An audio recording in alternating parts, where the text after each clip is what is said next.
Well, here we go. We are live, and everything seems to be running as it should be. This is the Bush Whisperer. I hope I'm with you. Hope you guys are getting me.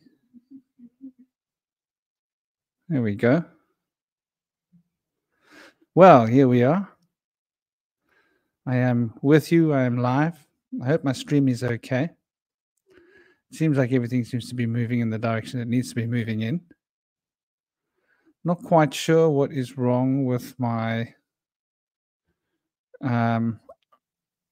system at the moment. Seems to be some kind of issue.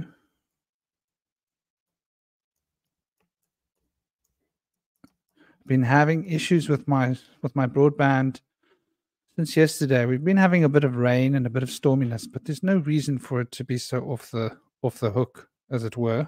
Oh, you're kidding me. Got to look at something, yeah.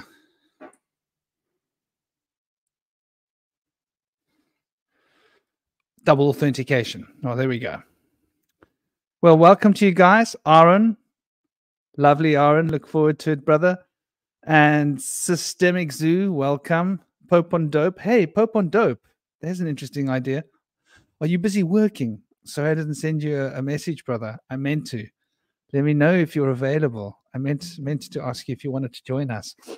Yeah, so we're going to be having a fascinating discussion today. I think it's going to be one worthy of the books, so to speak. An exciting discussion.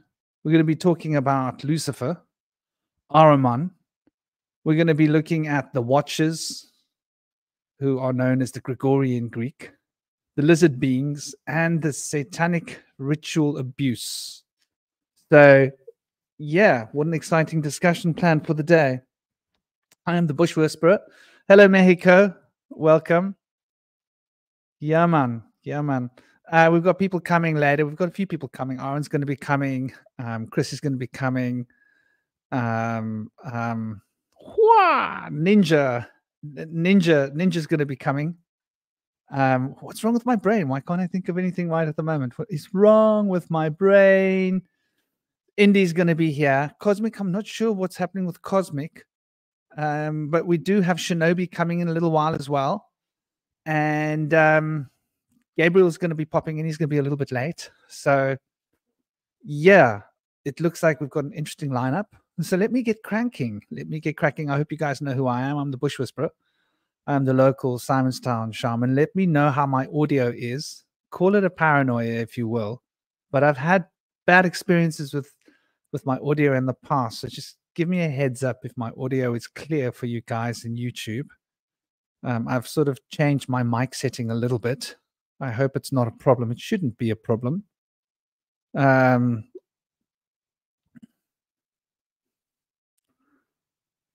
Audio is perfect. Good. Thanks for the heads up. At least this time I know people will be hearing me.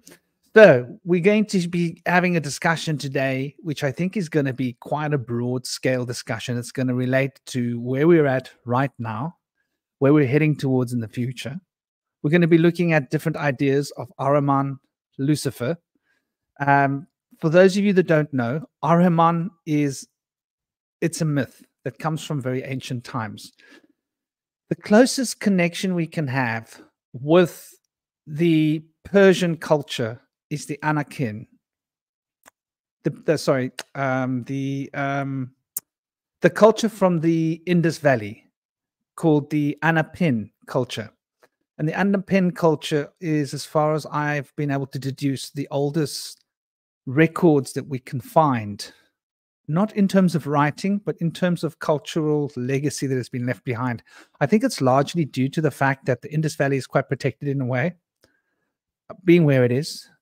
So there's not so much of an erosion. There's not so much, there's mostly snow and ice that happens. And it's quite a dry climate if you go into the Indus Valley. It's beautiful up there. You should go if you haven't been.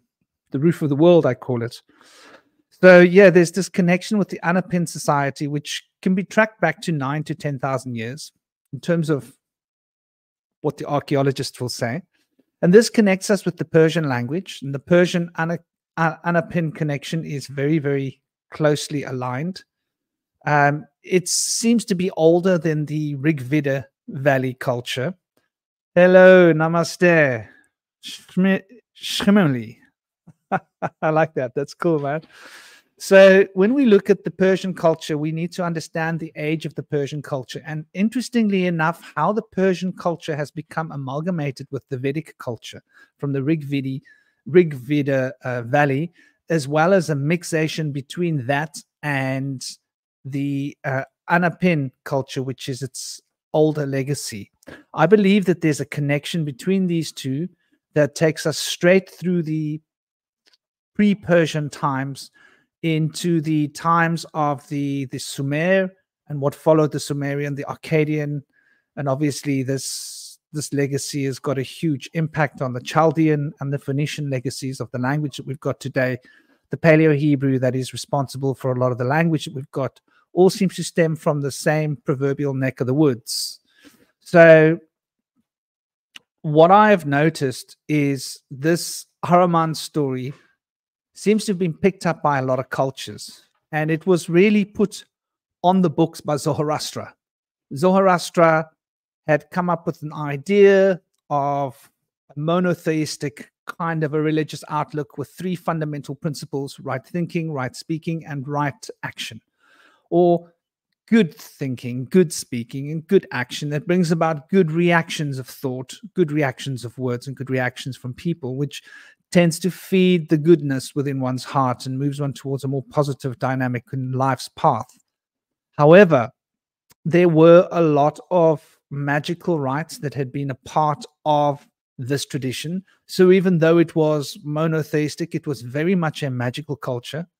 And this is where we start to notice the story of Ahriman. Because Ahriman represented the evil, if I use that word loosely. In those times, good and evil weren't so clearly defined. And I think this was a turning point in culture where the good and the evil started to gain more of a sense of definition. And so we can see Ahriman was created by Ahura Mazda. And along with Ahriman being created by the Ahura Mazda, there was the good spirit, the spirit of goodness. And Ahriman stood as an opposing force. And Ahriman had within his fold another 6 fundamental demons. And then within these folds, there were other demons. So think of Ahriman as the proverbial archdemon. And this proverbial archdemon was basically fundamentally what we could relate to the devil. I think it's the first idea of the devil that we have.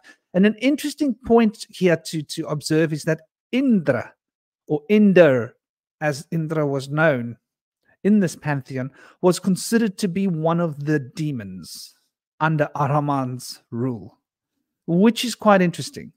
And it's not, and when we're speaking about daemons, we're talking about the daemons. We're not talking about, and they were called Deva, not to be mistaken for the Deva from the Vedic school of thinking. However, like I say, so much is shared between the Persian culture and the Vedic culture through the Anapin culture that it becomes a little bit of a quagmire of confusion between these three when we're talking about different deities and different terms. However, let's focus on Ahriman. So Ahriman was the bad guy, and Ahriman was related to anger, the spirit of anger.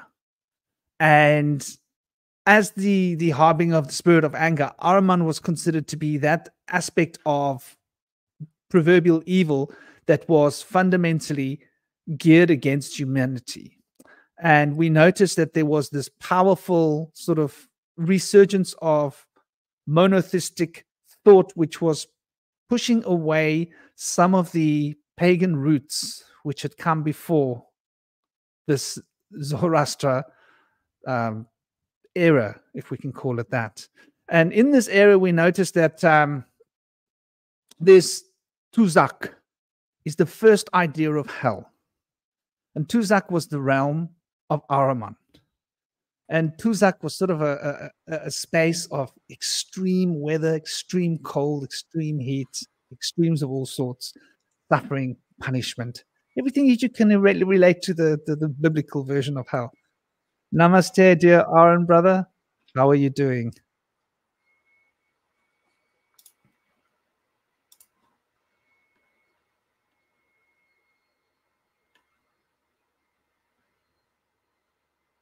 Is that me or is that you? Okay, that must have been Aaron's mic playing up. I'm sure he'll figure out his technical thing. It's been interesting today. Been noticing yesterday, like I took a long time to get my system up and running. I thought I had issues. I was sort of logged out of things, which I don't normally just get logged out of. My other machine was having problems as well. Interesting day we're having here. I haven't tried switching broadbands, but it seems to be running okay. Let me know if there's any lagging issues on my end. I hope my end's good. So yeah, I know a lot of people in the States and in Europe have been complaining about their internet, in England as well. Broadbands have been down. You can see my dog in the background. In fact, hold a moment. I've just noticed I forgot to put on one of the important lights.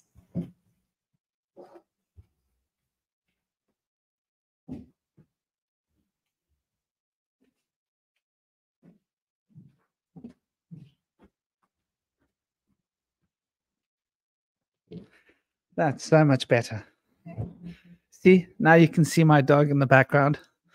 That's Ori. He's my Malamute. He's my gigantic, I call him my teddy bear dog. He's like a big teddy bear. He's lovely to hug, just like hugging a big teddy bear. And he's so gentle. He's like a gentle giant. So yeah, the story of Ahriman gets very interesting, with this Tuzak being the proverbial hell of this Zura Mazda's pantheon, if we can call it that. And so we can see where the idea comes from and how it was then propagated into forms of Persian occult therapeutics, Persian magic, and how this was then extracted and moved and had a very close connection to the Vedic school of thought. I'm going to point out something here. Saruman. Who is Saruman?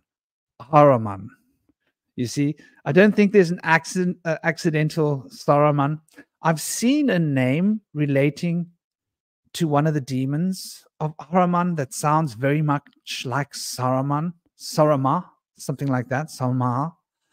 And it is the demon of sensual affliction, I believe. Namaste, dear brother. How are you doing? Hope your audio is up and running. I think my audio is up and running. Can you hear me okay? 150%. I like the image, man. Wow, that's quite, there's a lot going on there, eh? Woohoo. Did you do that? Yeah, my camera's not quite set up yet, so I uploaded a new photo because it disappeared, and I decided to choose this one because it kind of stood out and is probably the most fitting for this conversation. Yeah, man. I like the image. I like the backbend, the backbending posture, and the horns down to the ground, plowing away at the ground. Well, this is brother Aaron. Aaron is inspired. I think his inspiration took a lot from the Rosicrucian school of thinking and the Western occult philosophies and therapeutics. And obviously, I think he's also been inspired by a lot of different directions from my interactions with him. He's been on the round table for a long time. He's a wonderfully lucid thinker, grounded on the earth. And namaste, dear Lauren. Hope you're good. And it's an honor to have you on the show, dear brother. Oh, by the way, check out, don't forget, after the show, just go into my YouTube and just scroll down to suggested channels. You'll find Aaron's channel there. And he does a lot of really interesting shows, meditations, as well as contemplations. And he's been working with the memory, imagination. I think he's onto his next thing. He's riding the wave. So do check out his YouTube channel. You'll find a lot of really inspiring and original content there as well. Big love to you, dear brother. And do please say a few words. Namaste, everyone. Happy Saturday. Hope you all are doing well and had a wonderful week. Glad to be here on the round table. Another wonderful topic. And I do a lot of meditations and work with the imagination, memory exercises, my interpretation of a lot of imagination work to expand the consciousness. And so for this conversation, I'll be focusing a lot on how I believe we alchemize these different supposed darker powers and the light aspects of those, and how it's kind of reflected inside once we go through the different alchemical processes, and kind of working through the different, I'd say, torus fields or containers of pressure. And I feel like I've gone through different darker ones with the dark night of the soul, but that pressure allows me to find kind of the gap between how to transfer that energy into a different torus field, where maybe I'm under pressure of the lighter aspect of things, but it seems to go through this cyclical process. And so I think the different archetypes, whether it's Lucifer or Ahriman, they're somewhat aligned in the direction of more service to self, but they have enough differences about each of the archetypes that they need to be kind of separated, I think, into different beings or archetypes, so we can really understand them and see the reflection of, I'd say, ourselves or different vice aspects in these archetypes.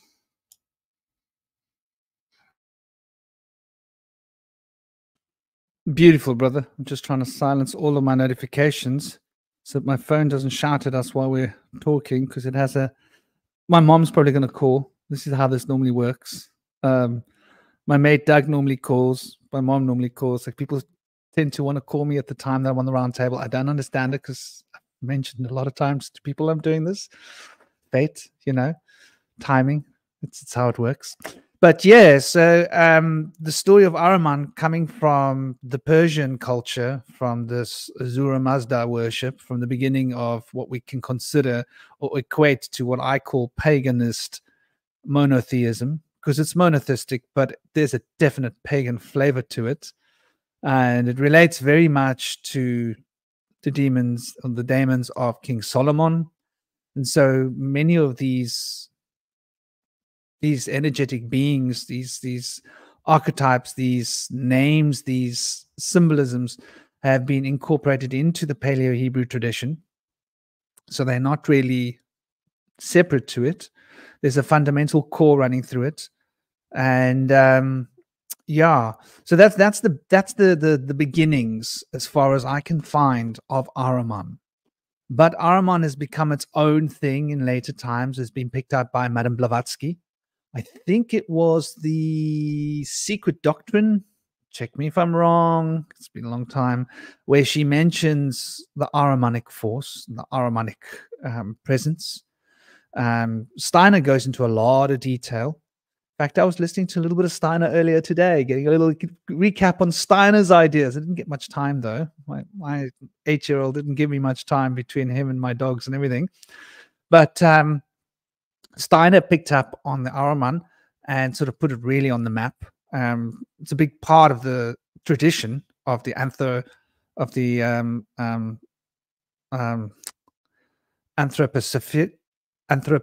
For a second, of the movement. now you're back. Sorry? Lost you just for a second, and now you're back. It was only 1 or 2 seconds. Okay. Well, I'm sorry about that. Let me know if it happens again, and I shall change my internet if I have to. I prefer this one because this is the fastest of the two connections. So it's normally super crystal. So as I was saying, the Steiner really put this concept on the board with the anthroposophy movement, as well as Madame Blavatsky with the theosophy. And between these two traditions, and the Rosicrucians also had a big place in their libraries. From what I've come across in my years, I mean, many years ago, I was exposed to much of the Rosicrucian content when I was quite young. And much love to you, big love, blessings. Shauna Mary, I hope you guys are doing well. Hope everybody's having an absolutely fantastic day, by the way. Happy Saturday to you. And it's the week after the solstice, so we are getting back on track, moving with our wings towards an eclipse. And eclipses are going to come up as well, because this was a time that was considered to be a shifting time between Lucifer and Ahriman, between the moving into the eclipse and the moving out of the eclipse, and the process of the eclipse as well. So let's look at the Luciferian Ahrimanic connection. Would you like to kick it off, dear Aaron? Do you want anything you want to start off with specifically, since you're here? I'll just say that for me, well, when I studied more of the Rosicrucian element and Steiner, that was the first time I was exposed to the concept of Ahriman, and maybe it is a new or old concept for the audience viewing, but I think when I first discovered the idea of Ahriman, it allowed me to create a new form of maybe some of the more subtle aspects of the service to self, or darker path polarity. And by creating that new form, it allowed me to attach new ideas, experiences, and start to create some new connections on how I thought this darker polarity might look like, or how it might manifest into the world. And so Ahriman, I thought, was really good because it was just the more subtle aspects of the vice or the service to self, where before I think I was able to kind of dismiss a lot of the more subtle aspects of those connections, whether it be more selfish or angry or vice type behavior. And I think that's really important too, with how much the world has changed, and a lot of people kind of going through their awakening and expanding their views on the world and embracing new worldviews and burning away some illusions. So that's kind of the way I look at Ahriman, just a lot more subtle, more tricky, almost the technological side of things, where we think a little entertainment is not such a bad thing, but over time it creates a much larger pattern or some darker type shifts. And then it's important, it has been for me on my path, to examine some of the motivations behind that, or start to notice more subtle shifts in my body and how a being like Ahriman might interact with people, and subtle things on playing tricks on our own psychology or biological type nature that we might not think is a really big deal, or how we eat, or different things. But all of these things have different pressures and forces that work and shape our inner world. Yeah, absolutely. We get to notice the way these forces move through our own psyche, and we get to see them operating in the world as well. So I'll begin by looking at the concept of Manu. For those of you that aren't up to speed with Manu, Manu is the proverbial, how could I put this effectively? Think of the oversoul of humanity. Think of the great being that we are as a group. Now, if you observe ants or bees or birds when they're flying, they tend to link up and to create a bigger version of a mind that can guide them on their journey. And you'll see it most poignantly if you observe ants very closely, especially if you really work with them and observe them and do some, biological experiments of sorts, like see what happens when you get different tribes of ants to meet each other. Watch the way they operate.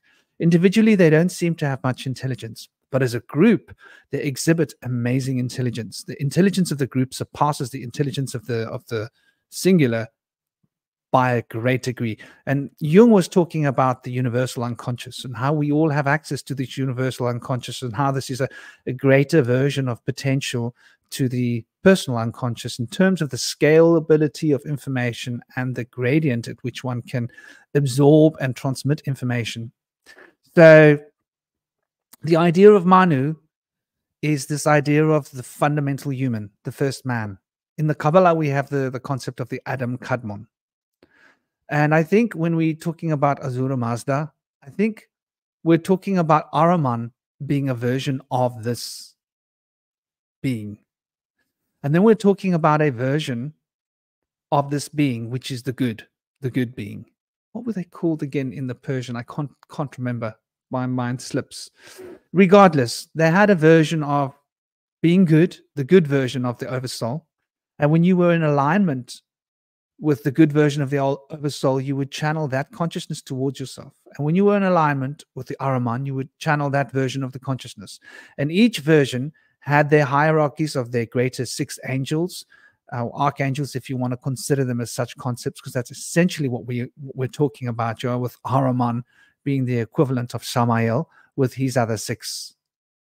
Yeah. And so there'd be 7 positive angelic beings and 7 negative angelic beings. And these would become part of an oversoul, which is the structure. Think of the macrocosmic 7 chakras, and each chakra is an intelligence in its own right. And so it is the being in its own right, the same way that from a shamanic perspective, we consider our heart to be a separate being, and stomach to be a separate being, and organs in your body to be separate beings. And they are all cooperatively working towards a union for the body to be able to create a unified field of consciousness so that we can operate through the body as a vehicle, seemingly as a unified consciousness, but created of parts that work together in synthesis.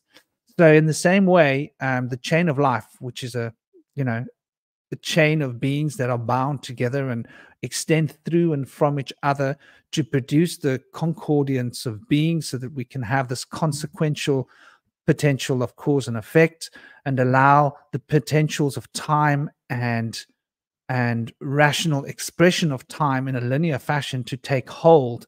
It's quite a lot of consciousness that maintains the structure of this proverbial matrix that we're living in. So when I speak of the Manhu, I'm speaking of the great human being, of which we are a small part, as a small ant is an individual part of a greater group. That group consciousness, and that group consciousness, from my experience in the inner planes, has 2 faces. Well, it's not quite that simple. Within the 2 faces, there are 2 faces. I want you to think about yang and yin for a moment. Within yang, there is a yin-yang. Within yin, there is a yang-yin. But yang and yin represent the polarities. In a similar fashion, we could consider the good to be as such, to be a polarity within the good, of 2 potentials of good. And we can consider the negative side of the coin, if we can use that term, to have 2 potentialities. And so the oversoul will attune through us and with us what we need and what we are resonating with.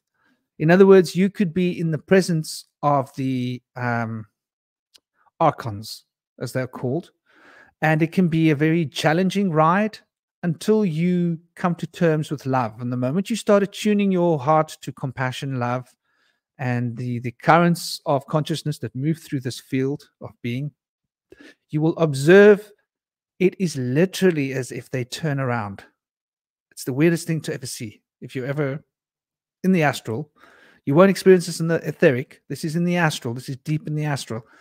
You will notice where there is no form, where there is no direction, where there is no ground under your feet, there is a conceptual state of being. And that conceptual state of being becomes the reality that you are attuning to at any point. But that reality is of abstract nature and doesn't have dimensionality as we know dimensionality. Here, it's a paradigm of emotion, paradigm of pure energy, but the consciousness within that energy is of a tone of emotionality.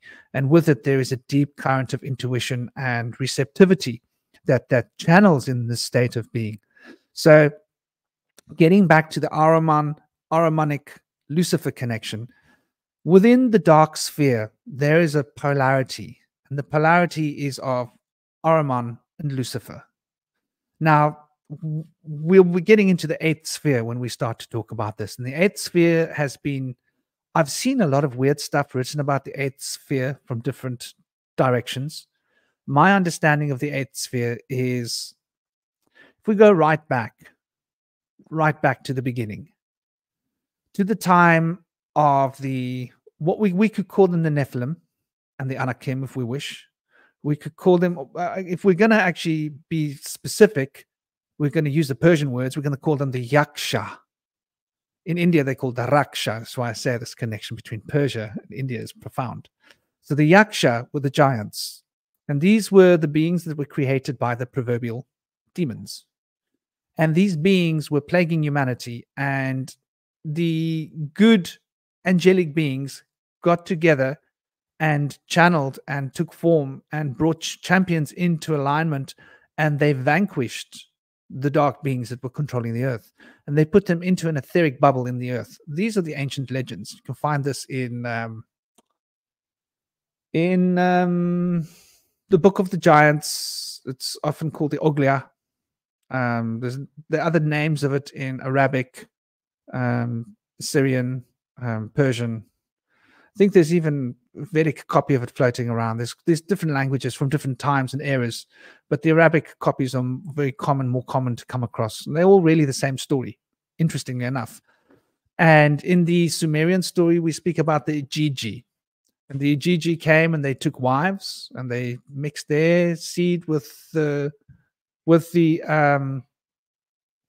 humans, and what came out was unpredictable, and the beings had dark appetites. And we see in many of our historical chapters, whether we're looking in the Americas or wherever, that there was the eating of human form and all sorts of human flesh and all sorts of shenanigans happening.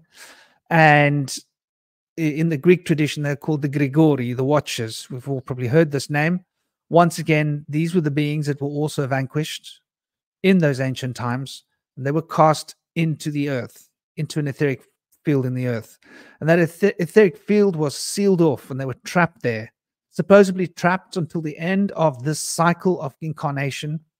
To understand the cycle of incarnation, one has to go into the Vedic school of law, where it's quite well explained in the way these yugas come and go, and where it gets to the point where the universe contracts and is no more, and then expands from its contraction and becomes once again in a new octave of being. And when this happens, it is suggested that this is the great sleep of Vishnu on the great ocean. And after the Vishnu sleep on the great ocean of consciousness has been completed, I believe it is Shiva that emerges from the navel of Vishnu, and through this brings into being the Brahm, and the Trinity start the balance and the harmony and the movement of the creation, destructive forces that are maintained by the Vishnu in order to turn the wheel of time and fate and allow this universe to come back into being. Now, this story that you will find in some of the traditions, which do relate quite closely to the anthroposophy as well, is that there will come a time when those beings that are trapped in this dimensional pocket, which has been called the eighth sphere, very close to the etheric field of the earth, somehow it is an alignment between the moon and Saturn. We can get into this at a later stage, which is quite interesting. Or it has been associated in many different occult systems and circles to be related to a particular combination of the moon and Saturn's potential, or doorways between the moon and the Saturn are ways into the eighth sphere, shall we say. In fact, it's had a very powerful lunar flavor, and in some traditions, the moon has been considered as evil as a result of this. So this eighth sphere is what we could call the pit. The pit. In biblical law, it could be called the dot in the Kabbalistic law, which there is this abyss, and this abyss is this place where you go in and you don't escape from. And it's sort of like almost an exhaust fume pipe at the end of the universe. What a concept, where that which is no longer useful to be recycled gets broken down into its smallest constituents, and its essence gets lost as it is recycled. So these beings in the eighth sphere, and this is one tradition of thought, are ruled by two potentials. And now we got to understand that this is both within us. This is all within us, because we are part of this great Manu, this great oversoul of creation, which is relating to all of humanity. We are this great oversoul. So everything that relates to every point in time and space is an aspect of us. So these currents within the eighth sphere are parts of us. These are archetypes. These are aspects of ourselves, aspects of our own consciousness, polarities within us. Hence, there is this connection with these beings that can influence us and put thoughts into our minds and have a striving desire to corrupt our souls. Because in the process of corrupting our souls, they can get a potential of energy, soul potential, that they can use as a currency of trade, because part of the eighth sphere's situation is that it is a currency of trade that dominates and controls the entire dominion of the eighth sphere. And this has now been instituted on Earth with money, you see. Hence, money, the moon, you see. Those that have created money know about all of these ancient mysteries, and they have created money with a particular intention. Hence, they have charged it with the moon's power, Isis being the goddess of the moon, the dollar bill being the sort of central pivot around which all the money has been revolving for the last, this century at least, or much of it, this century and much of last century as well. I would say the last 60, 70 years at least. So what we can see is this powerful resonant story that relates to our own archetypes. And within this eighth sphere, there are two poles that maintain this eighth sphere. And these poles are Ahriman and Lucifer. And Ahriman represents all that is worldly, all that is physical, all that is matter, all of this phenomenality, all of this absolute fixation on this body is all there is, and when you pass, there's nothing else. These are Ahrimanic philosophies. And the idea of matter and becoming more and more physical, more focused on resources, more focused on money, more focused on power in the world. These are all Ahrimanic ideas. Another part of the Ahrimanic idea is the lack of freedom of will, which is interesting. So becoming robotically controlled, becoming part of a structure where we are being treated as drones and manipulated and controlled. This is all an Ahrimanic thing. We can see it in our world. Rudolf Steiner spoke about this time era that we're moving in to, the era of Ahriman, even suggesting that Ahriman would take an avatar on Earth. What a concept. But that Ahriman's avatar would be the controlling forces on Earth as well, as a metaphor, but also as a reality, and predicted that things would become more and more Ahrimanic, where our choice, free will would be lost. Lucifer represents free will, but free will gone haywire. Free will to the point of doest thou will. There are no consequences outside of yourself. Ahriman is all about extreme consequences, extreme locked into cause and effect. Lucifer is that high spiritual frequency or vibration, which is so egocentric to the point that occult power becomes the manifestational wheel that is turned by the Luciferian path. Hence, much of the Satanists have this connection with Lucifer, because there are occult secrets that can be drawn from this part of the eighth sphere, and occult power and knowledge that can be drawn through those beings that are in association with this, as well as through that aspect of ourself, which is a reflection of that consciousness, which is a part of the greater humanity as a whole. So this eighth sphere then represents these two poles, and to speak of these two poles is to also speak in terms of the world of ourselves, that aspect of ourselves which is very much obsessed with the flesh, and that aspect of ourselves which is obsessed with spirituality to the point of escape. And I think it's time for me to take a break. Otherwise, I'm going to fall over. Big love, brother. Hope you're good. Namaste, dear Gabriel, brother. Those of you that don't know Gabriel, you should know Gabriel. He's been on fire lately. He's been doing some cracking shows. I still mean to catch his show that he did within the last, what was yesterday? Seems like so long ago. Huh? Gabriel is also another wonderfully lucid thinker, very inspired as well, very driven by the Greek cosmology and the philosophy, but attached to many different directions, and putting together all the threads that tie together the Eastern, Western, and Central cosmologies into a single hub of knots, as the Celtics like to call it. What an honor to have you both here, dear Gabriel. Please do say a few words, and I'm going to be quiet for a little while. Absolutely. Franklin, thank you kindly for the invitation, as always. It's a joy to be here. Aaron, I'm glad you're here too, buddy. I've been listening in to the show so far, and yeah, there is so much to learn and share. And I find these topics becoming increasingly significant. I believe that we're living through a manufactured satanic planet pretty much over the next decade. And a lot of these boogeymen are going to be drummed up and harnessed and finger pointed in all confusing directions. Um, and I'm trying very hard to wrap my head around it myself, to convey it with as much consistency and viability for other people to ponder and keep all the finger pointing as orderly as we can, because uh, it was just last night that I was researching the worldview of Zoroastrian mentality to try to understand, to sympathize with their mythology.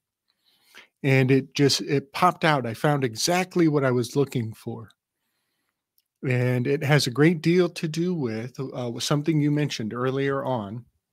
And that is that to the Zoroastrians, the Ashuras were positive entities and the Devis were negative entities. And now I just want everybody to see this as kind of the dividing mirror, where you're looking at this mirror and you're saying this is good on this side and this is bad on that side, but really it's bouncing back on you, and it's actually an inversion of your own shadow. But the people on the other side of the mirror are doing the same thing in the other side, because in India, the Ashuras are negative and the Devis are beneficent.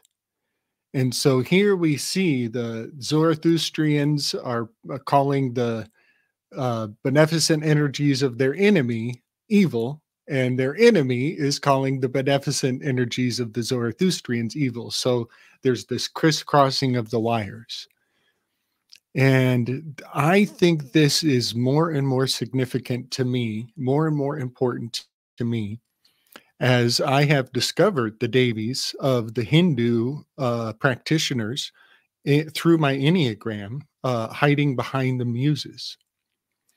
And this is where something that I've been concerned about for my whole project is, are people going to find these egregores and immediately, reflexively project malevolence onto what I've discovered? And I don't think people would do that if they came the long haul for the journey to understand what these egregores really are, because they are simply, as the Greek muses, they are the holders of technology. They are the framework, the construct of different forms of art. And but to the Greeks, something interesting, Franklin, I think that we could consider the Greeks having almost set the Devis free, or let the Devis self-organize to some degree. And maybe for the Hindus, it was like more of an established, maybe captured methodology. I think that the muses might have been real high treasure to the royal families, and it sometimes maybe in India. So I think if people saw that the muses are merely the record keepers of the different forms of art, we have speaking, or the spoken word, like poetry, rhapsodies, even hip hop is one of the muses, is polyhymnia. We have the written word, which is Clio, the muse of history. We have the Euterpe, the muse of music and harmony, she's also responsible for the harmony of the body. So she's also medicine. and curing arts. And then we have the muse of comedy, which, you know, everybody loves to laugh. We all sympathize to these muses in a spectrum of ways. And then we have the muse of, oh, go ahead. Can I add one thing? The word interpe makes me think of terpenes. Please continue. Very nice. Very nice. Yes, I love that. And yeah, she actually does. So she gives medicine. She gives, yeah, recommendations for remedy. And then we have Melpomene is the muse of tragedy. Then we have Euterpe is the muse of eroticism. We have Calliope is she's kind of the arch muse, the eldest of them all. She with the beautiful voice, and she inspires the epic poets. And I think she is has her influence on avatars. When an avatar comes into the realm, I think Calliope has first call on the avatar spirits. And then we have Terpsichore, who also has a terp in her name, and she loves to dance. And then there is Urania, the muse of astronomy and geometry. So I think to the Western mind, these muses are we couldn't survive without them. You know, these are the bedrock cornerstone of culture at large.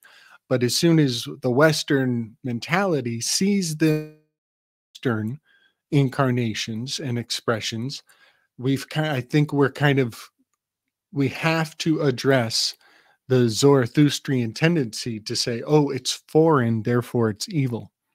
Or if it's important to my enemy, then therefore I must undermine my enemy, or whatever, that false dichotomy. So yeah, that just came across my radar, how the fine line of taking it too far is right between the Zoroastrian and the Hindu mentalities. And also the reason why it's increasingly significant, and the reason why these egregores, I think, are kind of bubbling to the surface, and as cultural preservation becomes more and more of a premium, it just came onto my radar that India has exceeded China in population growth. And India officially has in the economy of ideas, the mentality and the culture of India has just come into its own on the world stage. And so to see these 9 muses as they are embedded in the Indian mentality, the Indian soul, I think there's a powerful allegiance and a harmony that can be accessed there. But then I also happen to know that the Zoroastrians are going to come along and be like, that's the devil, son. That's the devil. You're talking to the devil. And so, yeah, culturally, I find myself in a really kind of precarious landscape where it's just important to point out that, you know, these things are beneficent to this mentality and maleficent to another mentality. And and then also, I want to point out, I'm looking at the word Yashuras, the Ashuras, and I'm pondering how similar that sounds to the sacred name of the Christ, Yeshua, and how the insurance industry has taken over the world. And if you think about it, Yeshua was a spiritual insurance policy. If you stay within the terms of the agreement and you behave like a good Christian Yeshua worshiper, then they're going to take care of you on the other side of the accident, on the other side of your final days, and administer your will is another thing here. That this promise that we're going to take care of you in your times of weakness, that's where insurance came from. Insurance is strangely Jesus repackaging an economic, mundane paradigm. So, yeah, I thought that would spice up the conversation and see what you guys are feeling about all that. Namaste to Ronan, to the Occult Examiner, to everybody that's joined. I hope you're well. Awesome to have you guys. Ronan's hitting out heavy hitting balls here about Saturn. Oh my gosh, we're going to get into that. Malek, we're going to get into that as well. Can't have a conversation that doesn't involve Malak. You mentioned the Asura. You got the wheels turning. The wheels turned. So Esh, fire. This is universal. But Ur is one of the ancient Sumerian cities. Now, who was in charge of the city of Ur? Located at the site of modern Tel El Mukayyir in Dhikar. It's in the southern Iraq. This is where most of our tablets were found. A lot of the tablets were found around this place, which is interesting. So, Ash, which means it's the first word for ash, for fire. Ash, Ur, and Ea is the original name of Enki. So we've got these three things put together. The element of fire that represents the spirit, Ur, which represents a place, and Ea, which represents Enki. Or Ea was his name before, but at a later stage, he was called Ea again because Marduk had stripped all of the histories from Enki and Enlil and taken them all on himself. And he was like, I am the only God that there ever was. I created the universe. I did everything.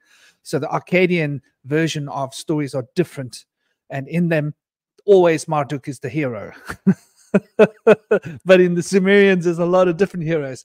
Welcome, dear Stein Fox. It's an honor to have you, dear brother. For those that don't know, Stein is a hardcore podcaster. He's doing multiple podcasts today, as always. He's like a marathon podcaster. He's been interviewing some really great people. He's got some interesting shows as well. Check it out. It's one of the recommended on my channel, but you can find him, Stein Fox, the Greyhorn. And yeah, he's a pagan. And he's now a registered marriage person. So if you want to get married and you're in Europe, he's your man. It's a big honor to have you. Do say a few words here, brother. Welcome to the zone. Yeah, no, I mean, thanks as always for having me on the round table. I mean, you know, where else would I be on, you know, on Saturday evening? It's not like I'm going out clubbing.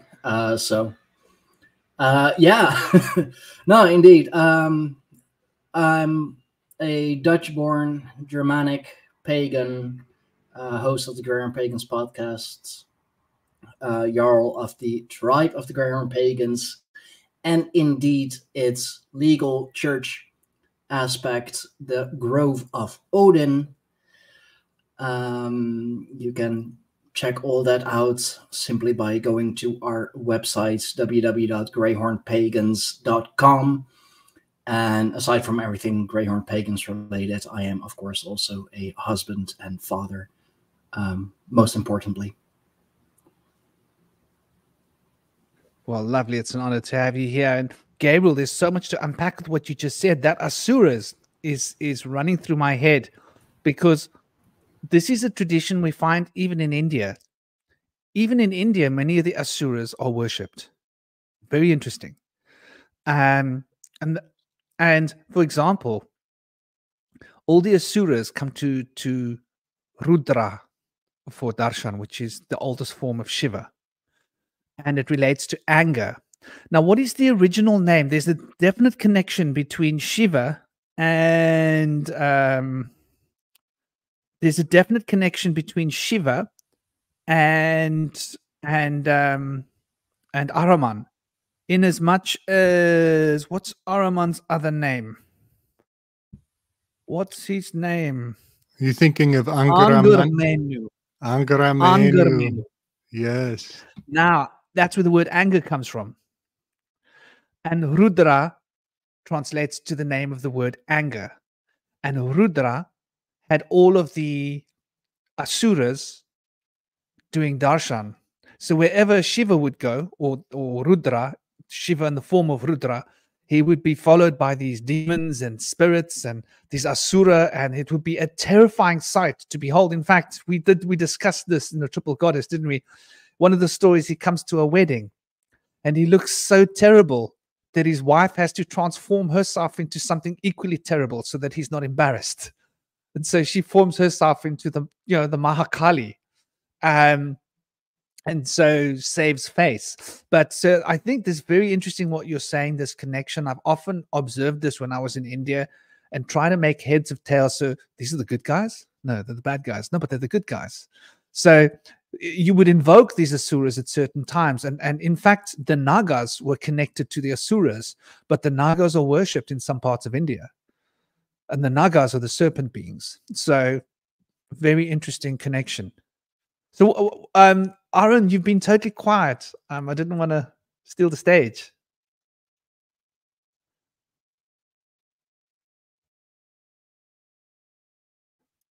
Yeah, I got a couple comments, and I think it was important that Gabriel pointed out how they take the different large egregore type forms, because that's something I definitely noticed, and it was almost like these large egregores even battle each other for power, and that plays in kind of between our individual and collective reflection.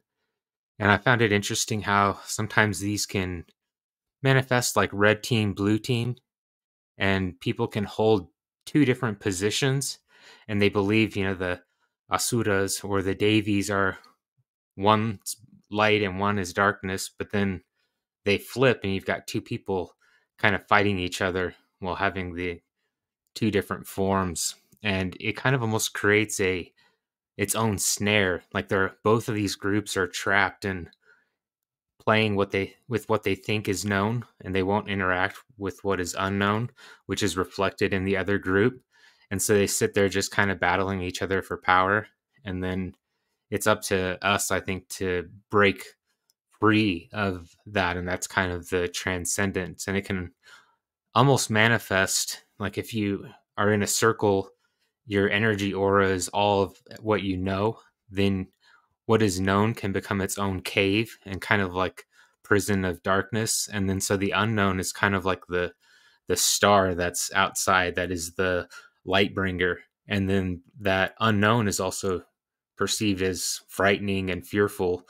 But then once you bring it in and integrate the known and unknown, then it brings new light into your space, but it's also pressurizing and challenging. And so I think we have all these different service to self archetypes is what I think they are, but they're just like the purest expression of it.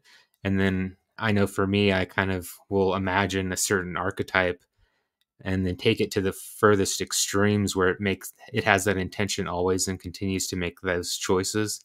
And then I play with the world, as I'm trying to embody a more pure archetype and authentic expression of who I am, then I'm playing with these different archetypes. And I think that's the dance that we're going through, and how the known and the unknown can flip and do different things. And it's reflected in the external and internal world, the individual and the collective.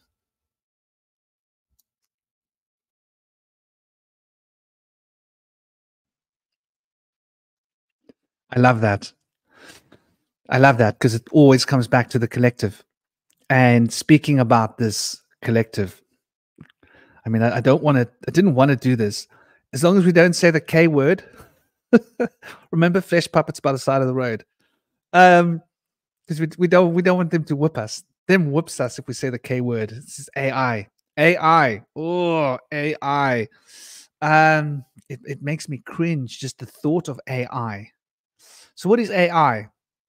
AI is 19. 19 is the sun. Now, Lucifer. Okay, let's crank out Lucifer. So Lucifer and Luch. Luch is Celtic. Now, the Celtic has a connection with the pre-Egyptian in the linguistic connection, the land of Chem and the Irish language. There are certain similarities which are really interesting. But when we look at Luch, now imagine the Luch cipher. Luch meaning light, Lu, light, cipher. Well, a cipher is a shape that light can take. And so Lucifer is the light bringer, but the light has to be put into a context that you can understand it and hold it, which is that cipher of Lu. And so Luch is a very interesting personification. Once again, a solar deity representing the sun and the powers of life force, consciousness, the expansive imagination, power, obviously all the things that we can associate with the sun, which are basically always positive. They've tried to scare us about the sun, haven't they? Don't go in the sun, it will kill, it will do things to your digestion that you don't want. Your flesh puppet will be on the side of the road, you'll be cringing in pain. They've given us horror stories about the sun, but at the end of the day, we need it. So I think that in this world, this Ahrimanic tradition, we've reached this point where they are like trying to control us. They're trying to turn us into a reflection of one Ahrimanic reflection. Speaking of one more edition, we've got the Ronan Bird Dog. Welcome, dear Ronan. Ronan is one of those wild podcasters on the go.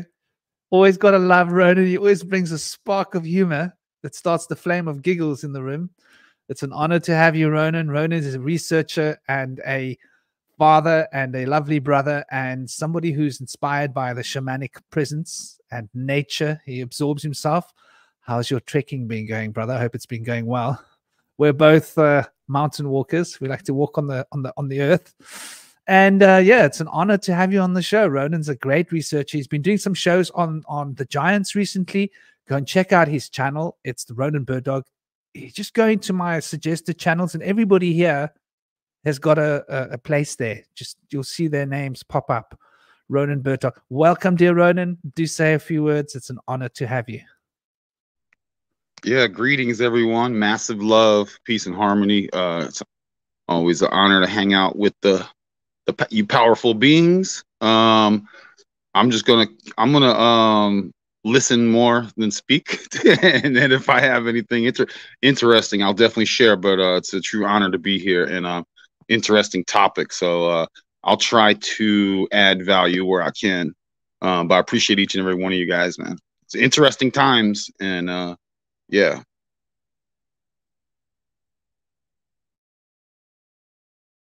I'm glad you're here, Ronan. It's been too long, my friend.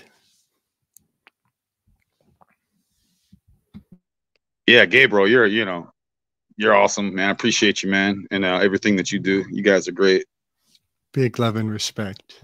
Oh, just some local things before we get to the topic. We have this. I'm in Georgia, and we have a lot of outages here, mainly in the south part. And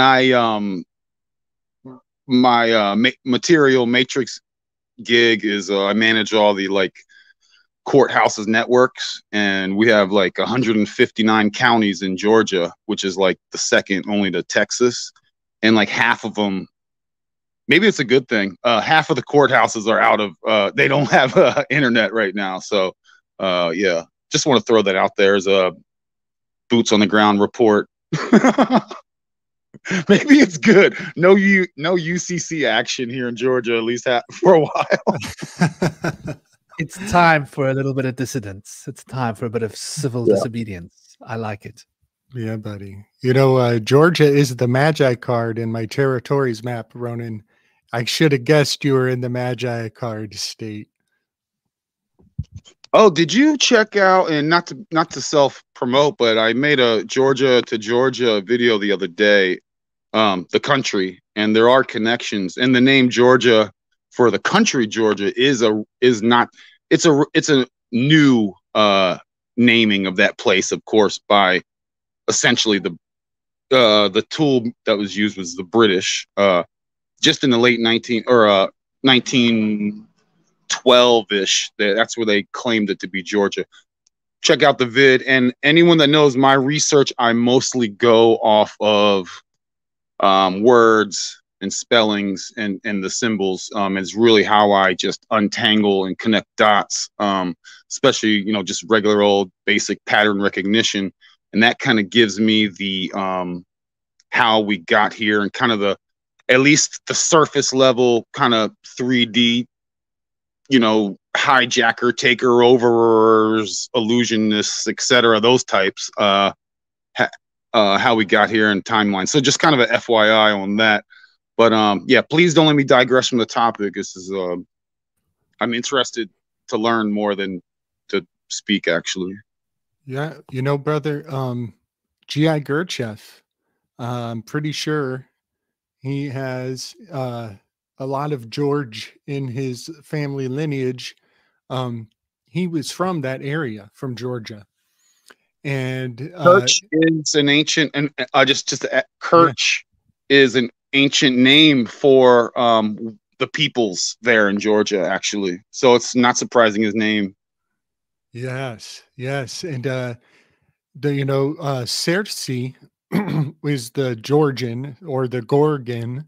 She's from that east shore of the Black Sea, and this is also what the origin of the word church. You know, Cersei is the medicine bringer. She brings the poisons and the remedies.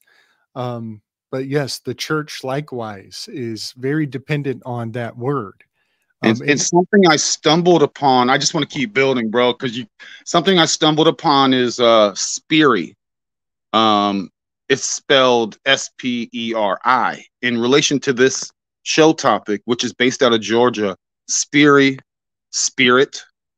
That's what, in my opinion, one of the areas where the root word spirit actually comes from. When you boil down all the peoples and languages. And again, I just want to preface that most of my when I boil things down, I think everything came from the Phoenicians, Thoth, and all those guys. So just to let everyone know, that's where my perspective comes from. So spirit, also Persia. I think the word Persia comes from Spiri, which is from Georgia. They say, obviously they invert everything. They say all the naming conventions in that Georgia area comes from Persia, etc. But it could be the other way around, or it could just be a circle jerk. At this point, I think it's just a circle jerk of deception, layers of deceptions. But I think there's since the topic is what it is, I think some of the root words of like spirit, etc. are church. You mentioned church. Like I think it's all relative. Well, everything is relative, but I think it is relative to this today's topic. Big time. Yeah, you know, Saint George speared the dragon. And in fact, there is a sacred ley line in Europe that goes from the UK, and it goes straight through a great many castles and fortresses on a holy pilgrimage that people would take on this route, this straight direct line. And it goes just through Italy, and then it goes through Cyprus, kind of, and lands in Jerusalem. And so the Spear of St. Michael, if people look it up on a map, it is a pilgrimage route with sacred locations, but it terminates in Jerusalem. But the St. Michael spears the Gorgon. And so we have the Georgia and the Gorgon. Yes. Yes. And go ahead. I always replace I replace it all with a Y, because you get the Jorgen, like Jorge kind of thing instead of George, and then that comes from Y, in my opinion. Yeah. But so with the snakes, rest in power, James Earl Jones. And I love all the of course, in that he was a serpent leader, and of course seen as bad, quote unquote bad, right? He was conquered, and his peaceful, loving thing was conquered, just like all the demonized serpentry. Anytime something is seen as quote unquote bad or evil, I'm like, it's probably was good. I just do a 180 on everything. Oh, this was bad, it was probably good. This was good, it was probably horrendous. So that's how simple they are. They just do direct inversion. But it's like, like you mentioned, Ireland.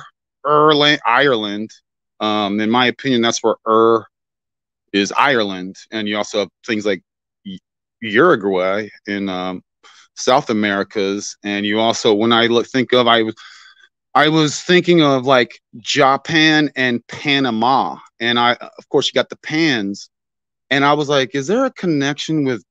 Well, there is a connection with Ja in Georgia because of Eto, I, Rastafari, Etowah, the pyramids that I always yammer on about that are a mile and a half from where I live. It's a stone structure, plaza. Connection to and then down to Panama. I was like, what is Ama? Is there a relation to Ama and Ja? You know, and there is. There's even names called like Amaja. You know what I mean? It means just on a 3-second research, it basically means like completion or complete, or like a mother's, like from the feminine, like a mother's people, like these are my, like a queen's people. So there is a connection between Panama and Japan. They basically mean the exact same thing. And that connection to Georgia here, and probably you keep on going around the belt here that you're talking about, and depending on how your model is, when ley lines come into play, I look at everything as a flat stationary plane that goes around magnetic north. That's again my purview. So you just keep on going around, and the Philippines, you keep going, Korea. I always talk about the Carians, Carolina, and you keep on going around. It's just incredible. The Khans in Afghanistan and in Kandahar, and you just keep on going, rapid to keep on going, and it's always just a destruction of the Nagas, the serpents, and the eagles taking over that. So anyway, I'm just kind of rambling a little bit. Forgive me. It's all good, brother. It's interesting that you mentioned the good and the good, the bad, and the ugly when it comes to the serpents. And I don't know if this is the first, but I'm going to say that as far as I can tell, it seems to be the first time that the serpent was depicted as being not good. And that is actually Angarmanu. Angarmeni. Muni? Menu? Menu? Angarmeni. Angry menu. Yeah, angry menu. There we go. Angry menu. The first time that that I saw the serpent depicted as being the bad part of the wheel is he's depicted as having a serpent coiled about his body, wings, and a lion's head, and a stave. And so, I mean, that goes way back. Prior to these times, it seems like the serpent wasn't considered the bad guy. So it's interesting. I think that's like, I don't know, have you guys come across any earlier depictions of the serpent being the bad guy?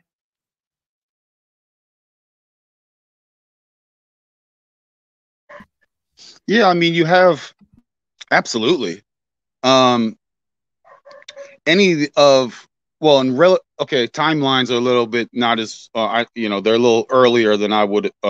Things that happened in a state of thousands of years ago, in my opinion, were just a handful of hundreds of years ago. So when a takeover of like let's say base headquarters of the Vatican, you go into places like Mexico, and it's the Mexican flag, eagles taking out serpents. Serpents have been seen as evil all over the place. I'm sure Gabriel probably knows more. I mean, there's probably some astrotheology there as well. But yeah, everywhere you go, every movie, the culture creators, everything is snakes are evil. I think there's a reason for that, because oh gosh, man, here so many. And by that, look up the Georgia flag. The people who took King George, his family, his coat of arms is crushing a dragon. Look it up real fast. There's a dragon, which is essentially serpentry. You know what I'm saying? And by the way, next year is a fire snake Chinese year. Just to add into that. interesting time. So yeah, all these flags, coat of arms, especially in the portrayed Brits, which are not from that area, the Hanovers and, you know, etc., which is Germany and Garamond, all depict crushing dragons, killing snakes, you know, all of stamping snakes out, all of that, and then replace it with their form of you know, religious system. You know, it's an obvious oppressive structure. And you know, this you know, always I'm like, is there a battle? Because are the old snake crew that got defeated, are they quote unquote good, or were they jerks too? Are we just pawns in a battle between two forces that they want to take over each other? And I'm not cheering for anybody because I don't even know if the guys that lost were cool. Maybe they sucked. Maybe these are the little Enki thing. It's just two brothers fighting each other, and we're on the playground getting stampeded in their goofy games. You know, we're just Yeah, buddy. Yeah. I think it comes down to the beginning of monotheistic cosmology, which seems to be Ahura Mazda. And that is where I think the serpent got demonized. I think before, in the pantheonic traditions, the serpent was a good guy. And the moment that the monotheistic cosmology took root, which started, as far as we know, with Ahura Mazda worship, with the Zoroastrian tradition, that's rumored or traditionally considered to be the first monotheistic religion. And that was the first place that I can find any reference to the demonization of the serpent, which is quite interesting because Lucifer is also associated with the serpent. And like Lucifer, the name means light bringer. And that's something that a lot of people scratch their heads about, the idea that the light bringer is associated with the serpent and now the bad guy. But the light bringer was, according to the tradition, one of God's favorites, right? The biblical tradition. And then he was like, oh no, God, I'm not going to be your favorite anymore. I'm going to take over. And God was like, there's a boot, buddy. And now you're the bad guy. It's funny. I actually talked about this recently a bit with my wife, with Firefay, that the story of the Bible, like, it was not Eve being being tempted, but Adam, tempted by the snake to eat the forbidden fruit. We've all been tempted. Most men, at least, have been tempted by our snake to eat the forbidden fruit, if you will. So I think that's just something that popped into my mind because I was talking to Firefay about that, how the whole story of the Bible, and I mean, we know from the most major religions nowadays, at least, that the feminine is always evil, is always the temptress and whatever. But if you think about it, snakes, I would associate it more with men. I mean, one of the nicknames we have for our, let's keep it PG because AI, our ding-a-ling is the one-eyed snake. So like how would that be feminine in any way? If anything, the feminine is the forbidden fruit. That's so true. That is so true. Yeah. I always have to point that out, that, I know that women shed their skin on a monthly basis, and they do have that aspect of the serpent. But I think a lot of people have forgotten about what the penis looked like in its original form. It has to shed its skin every time, not just once a month. You got to shed that skin every morning, every afternoon, and every night. So yeah, the serpent, it's so strange, but let's admit that something that does bring worlds to collision in a very destructive way is when the woman goes and finds another man's snake. Sure. and that brings a collision of three worlds. So yeah, I think one of the it is a good foundational bedrock story in terms of keeping a family in a communion of fidelity. You know, don't be chasing other snakes. You got all the snakes you need in this bed, girl. And also, I like, almost how do thought you said most Venus. and how do most fights between man start? It's let's call it a snake measuring contest. You know, like who's the manliest man, who has the biggest trouser snake. Yes. You know, this is a perfect place to weave in something I've been thinking. The snake competition, right? I want to maybe correspond the story of Moses when he battles against the Pharaoh's Magi. The Pharaoh's Magi, I forget their names all the time. It's like Jubilee, Don't walk quietly. Jubileem, and some other name. I forget their two names, but they're twins.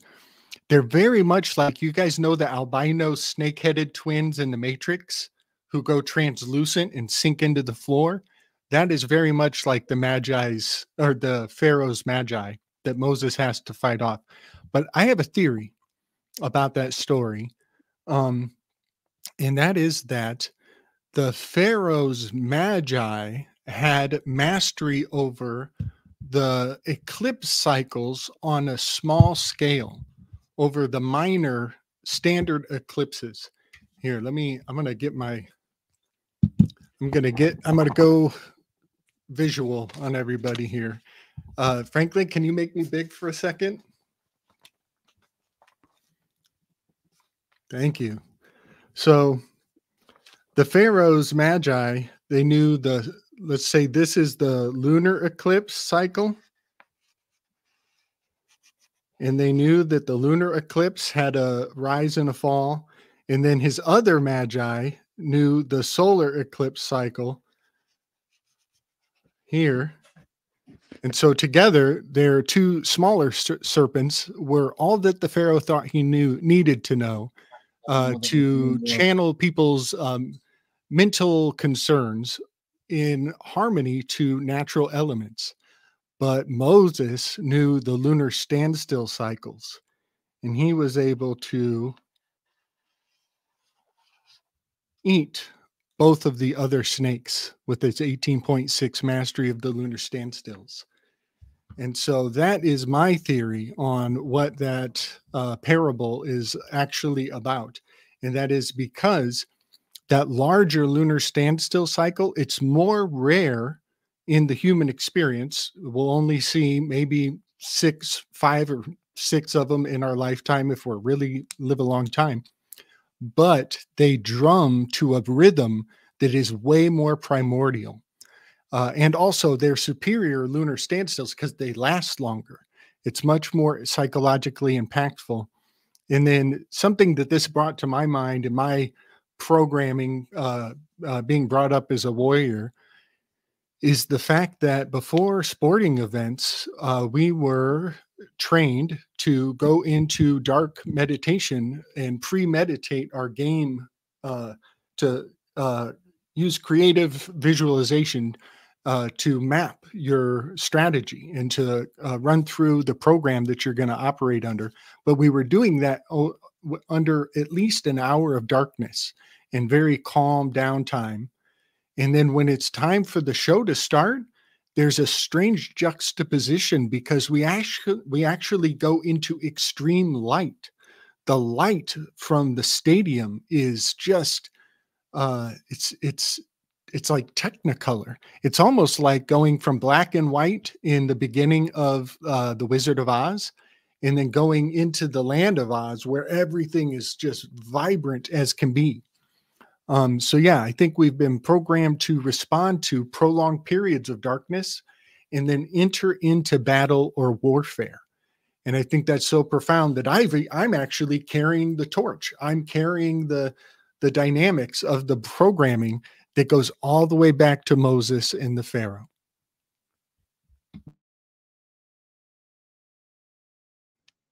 Yeah, that's very interesting. You know, that's the way these rituals have been brought into our modern arena, so to speak. And when you say the word snake, I can't help thinking about nakedness. And because you think about a snake, you think about nakedness. It sheds its skin. It literally becomes completely naked, pure. So you add the S onto the neck, which relates to the neck, which relates to the Visuddhi chakra, which relates to the Akasha, which relates to that natural state of being transcendent, where the Shashumna, the two snakes, are resolved into a single toric field that is in a state of harmony and balance, which then becomes an expression of all the psychic potential, the psychic powers, the siddhi, the enlightenment currents are starting to work through our consciousness. So the neck, nakedness, the snake. It's interesting when we talk about the Garden of Eden, because the oldest source, so that story was literally taken verbatim from the book of Enki. Like almost verbatim, the story was taken. Only the story is quite specific. It is Enki that is the serpent. He's the one that goes into the garden and says, listen, Tiamat, Adamus, and the garden is called Eden, the Garden of Eden, in the original story. He says, you guys, here's the thing. I want to change you guys. And when I change you guys, you're going to be able to breed. But you're not just going to be able to breed. I'm going to put some of our special goody genetics, snakes, some of our serpent power into you. So do you want to do it? And Tiamat was the first to say, yeah, man, sign me up. Where do I sign? And Adamus was like, are you sure? Is this cool? Is this safe? And like, Enki was like, yeah, man, it rocks. I'm giving you my juice, mate, like from my own ribs. And like, you're getting my wife's juice, Tiamat. She's hot. She's going to rock. So anyway, bottom line story, he's then the serpent. And then Enlil walks into the garden after the deed has been done.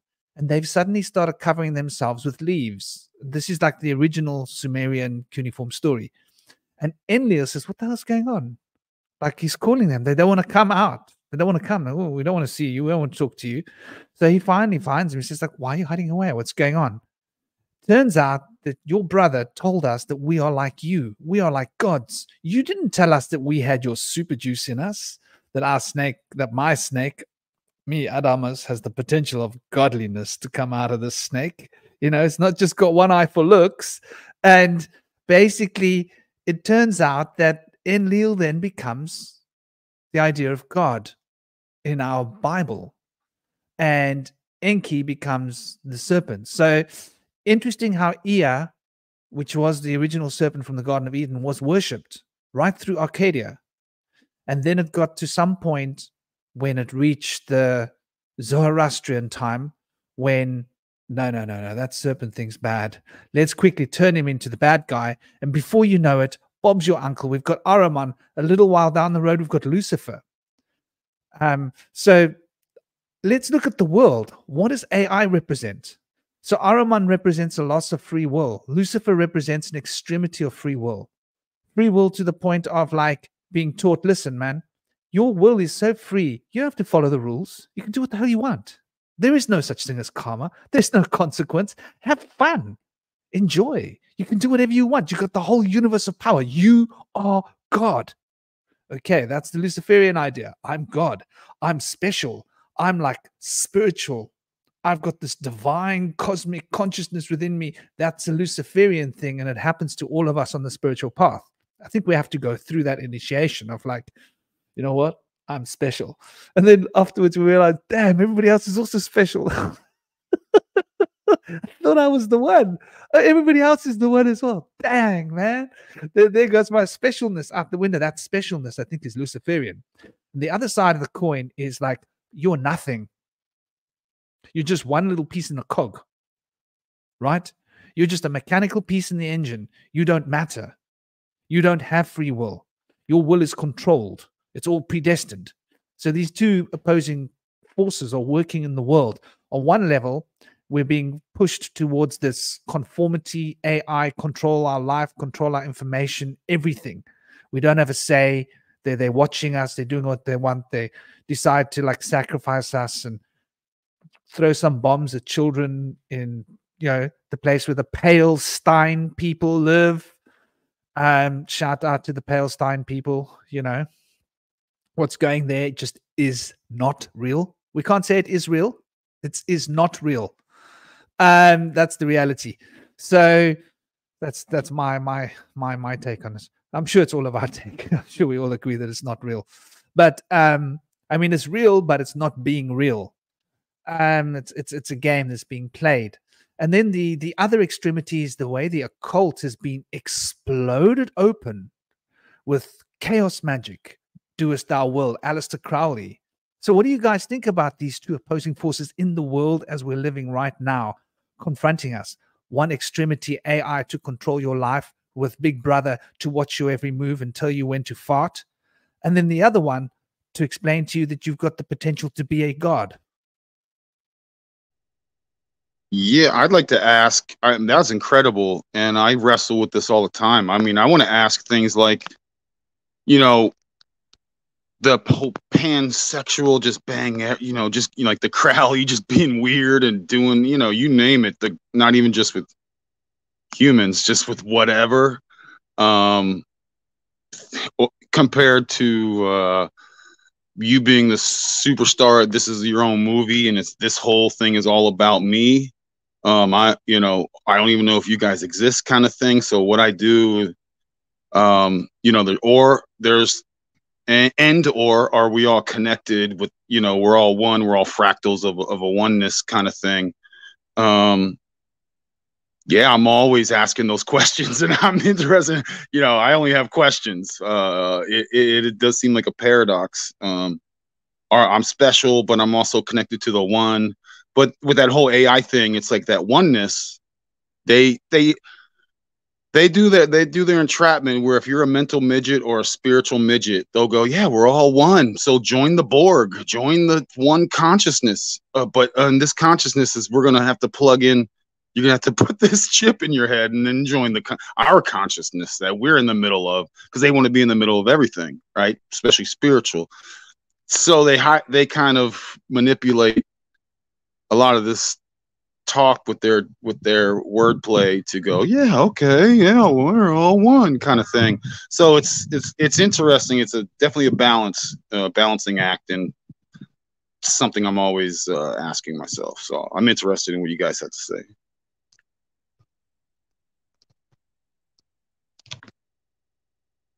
Does raising your frequency matter? Because you think if you're doing that whole pansexual thing, whatever you want to whoever you want, right?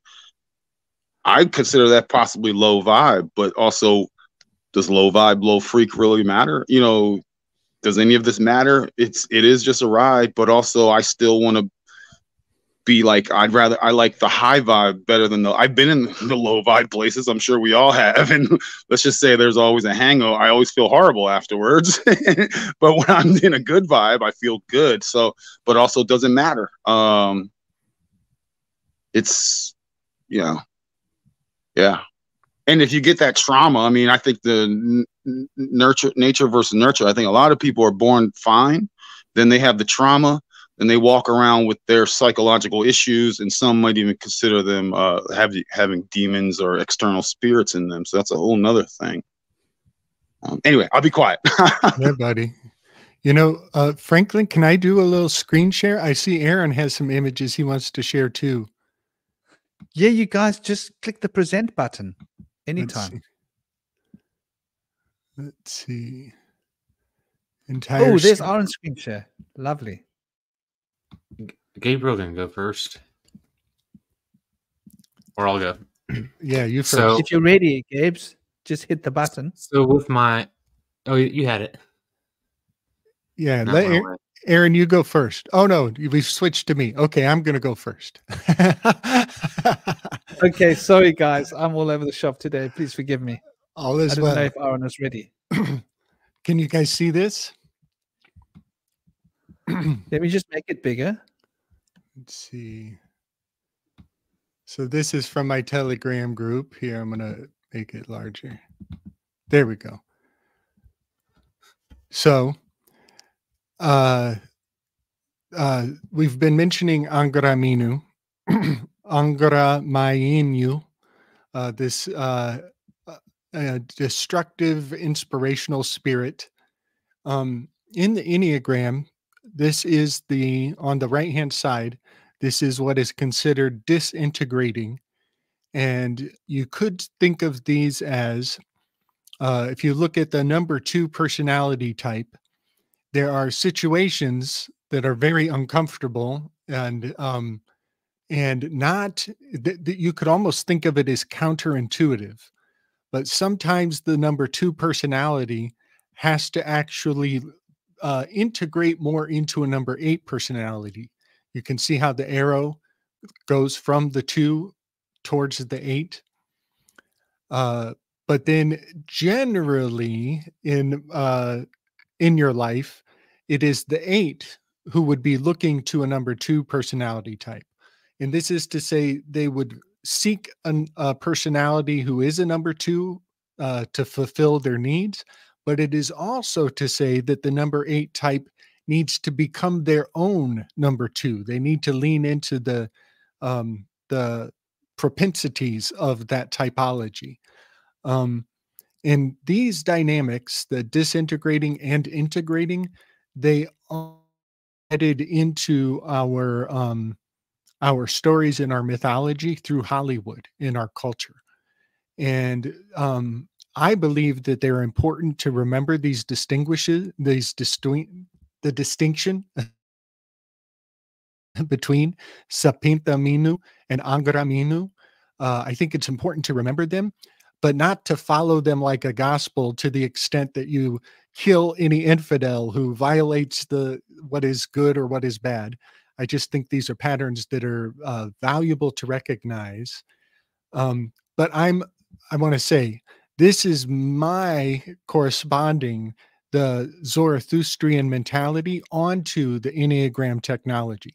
So this is a graphic that I made to explain what is the beneficial, inspirational spirit versus the destructive spirit. And then we just got done mentioning, Ronan, you were talking about the Borg and the single-minded personality types. This is a graphic I've made of the bourgeoisie. The bourgeoisie are loyalists.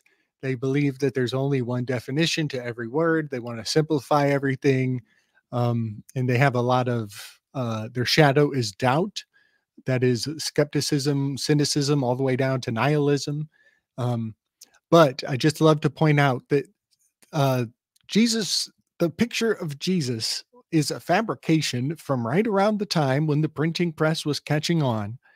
And Caesar Borgia, his face, his likeness, his imagery was determined to be the idol for the Christians. That's been debunked a couple times, actually.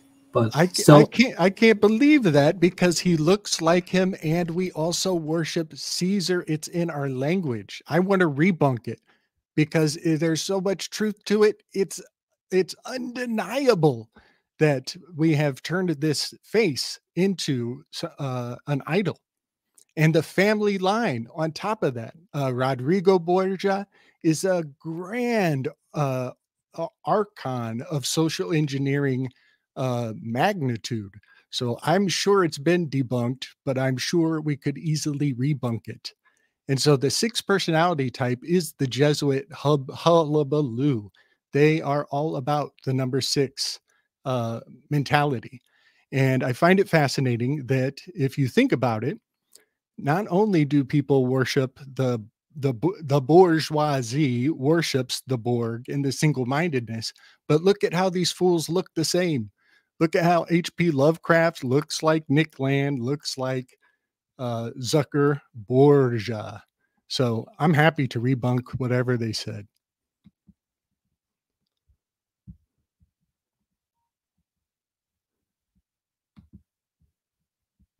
Uh-oh, did I get cut out? Not at all. Not at all. Okay. Let me just get Oran's on the stage quickly. But I like what you said. Yeah, I just want to at the that's the syncs. The syncs are incredible. Gratitude, man. All right, so I do a lot of work with creating diagrams, and I try to make diagrams that reflect the internal construction and the external with a lot of the topics that we're discussing. So, listening to this conversation, this is the diagram that I just drew up.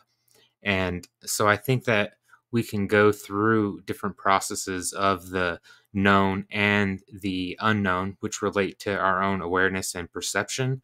And we can recognize that after we kind of transcend dualism. So, like on the Enneagram, it's not just dualistic moving from 1 to 2 and 2 to 1, but there's 9 different positions that are at work, 9 different archetypes. And each of those archetypes also has its own virtues and vices that reveal themselves as we enter into the orbit or recognize which position we are at and which one we're interacting with.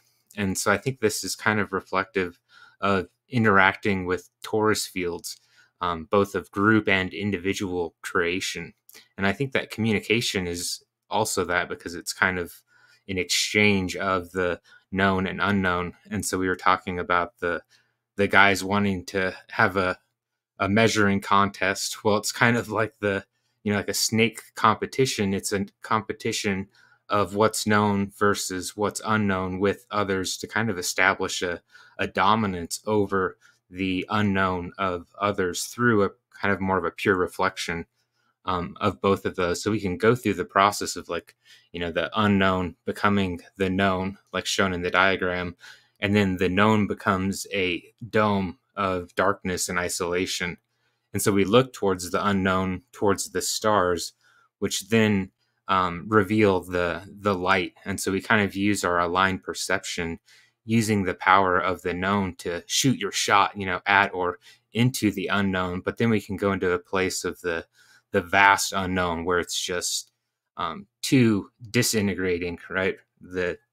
Rather than the integration of what is known. So as we integrate what's known, we go towards a grounding known when we're inside the vast unknown, and then go through this kind of torus field cyclical process through a various reflections. And so I think that plays a lot into the ideas of the light bringer. That's really beautiful. And while you got this image up, I can't help wanting to just crank out a couple of things. Are you done, by the way? I didn't interrupt you. Oh, yeah, I'm done. Thank you. Okay. I see you talking about a noun, the noun and the unnoun. So in the Garden of Eden, Adam was supposed to have named all the animals. And as we know, magically, to know a being's name is to have power over it, right? So the power is in the name. This is the logos, the logic, the logos. And I'm looking at that grounding anchor. And obviously we can see the ankh, right? The top half, there's the ankh, which represents the sphere and the line, masculine, the phallic, and the Cataic emblem on top, with the line between the two, which is actually a disc. That same disc that you see spinning, it's the chakra of Vishnu, but it looks like a straight line when we're looking at it from this angle. And then or is the word for light, right? Or it's pretty much aura. It's universal Paleo Hebrew, but in other languages we see the same reflection of this. And here, what have we got? We got the two snakes. So the suggestion is Hermes. The suggestion is the caduceus. It's a subtle suggestion, but we're looking at these two snakes moving in two different directions. So it's almost like we're looking at the electromagnetic spectrum that moves towards infrared and moves towards ultraviolet and beyond, and represented by this crescent at the bottom. And on the crescent have the two arrows on the top, sort of representing the expansion of this crescent, which is quite interesting. So we've got ore on the bottom, light, and we've got the anchored. The ankh is affixed to the light spectrum, which we can see there on the bottom. interesting composite symbol that you've chosen there, the anchor. I think it's really appropriate. But I love getting back to the idea of the noun and the unnoun. So nouns are very powerful words. And for invocation purposes, even for evocational purposes, the power of the word is what tunes our consciousness. So the words that we think in our mind become the words that we say, become the deeds that we do. This is like fundamental premise of Zoroastrian tradition. So I find this image really interesting, brother. I love it. Thank you. Did you make it while we were on here now, by the way? I sure did. It was just my expression of my imagination at work, engaging in the conversation and listening to you all. Lovely. Lovely, lovely, lovely, lovely, lovely. Yeah, man. So I think there's definitely a lot to unpack here. And I think is a wealth of information that we can garnish just from that one image, for example. The anchor is a very interesting concept, as it has been used for the ships to find the stability. And I think that represents those two arrows on the bottom can also be representative of the Ahriman and the Luciferian aspects of our consciousness, which is effectively, that part of us which is highly integrity based to the point of self-obsession and self-aggrandizement and self-oriented towards the self, service to the self, self-obsessed, and the other, which is that total, I'm not worthy of anything. I'm not good enough. Just tell me what to do and I'll do it. Where's the gold? I'll mine it. Where do you want it? Tell me what to do. I can't think for myself. I'm a danger to myself when I think, As humans, we need you guys to tell us what to do. What would we do if we weren't being governed? Oh my gosh, it would be too much. We'd lose our minds. That nonsense. I love that you pointed out the nouns. I have a huge weave on the Babylon mentality.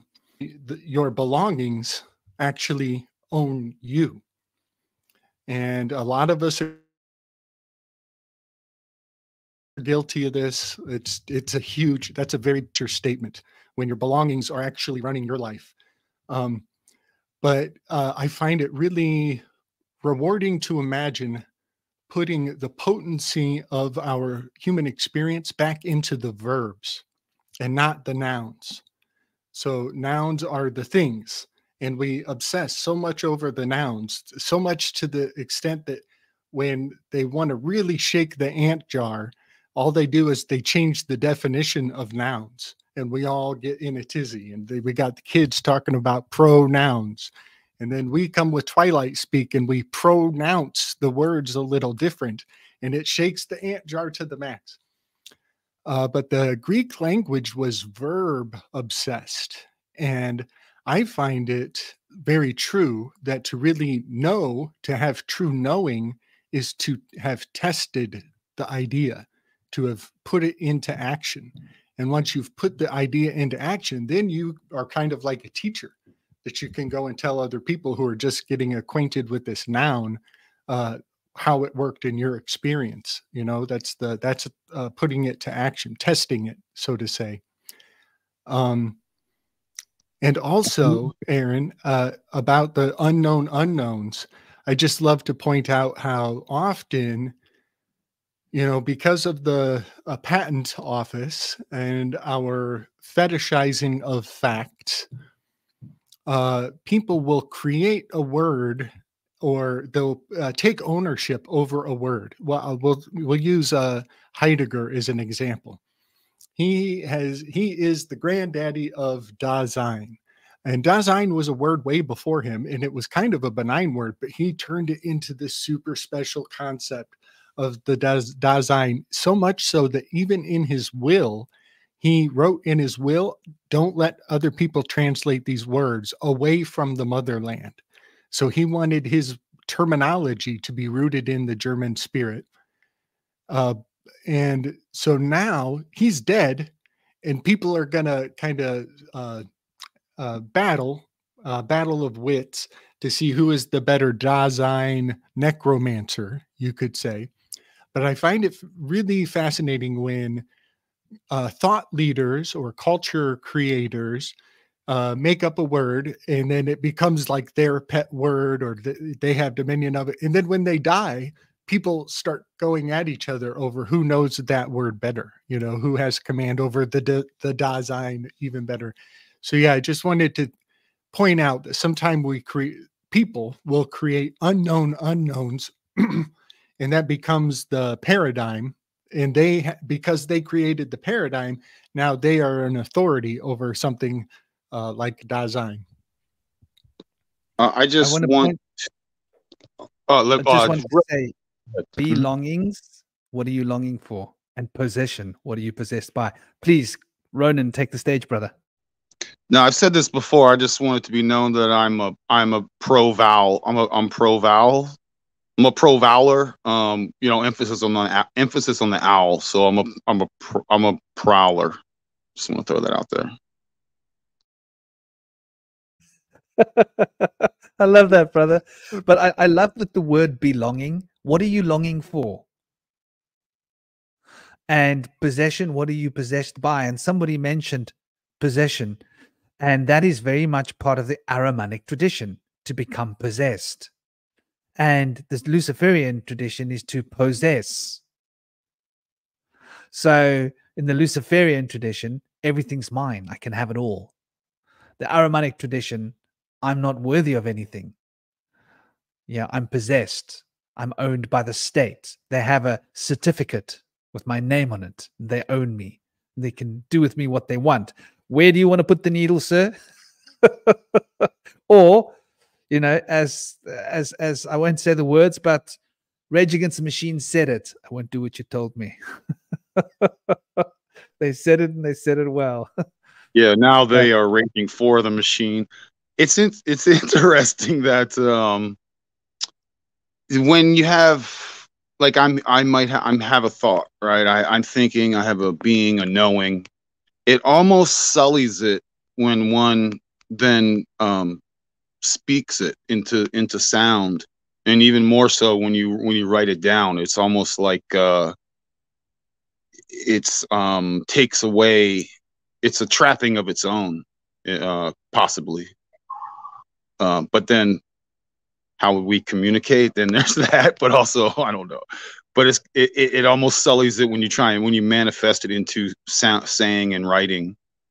When you know the ledge, or what lodge, depends on what lodge you're with. When you know the lodge, and that gnosis, it comes to, it's kind of, anyway, brings it into the material world, almost sullies it.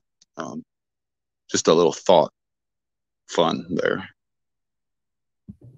Yeah, I was doing some research last night on some of the earliest uses of the term ineffable, and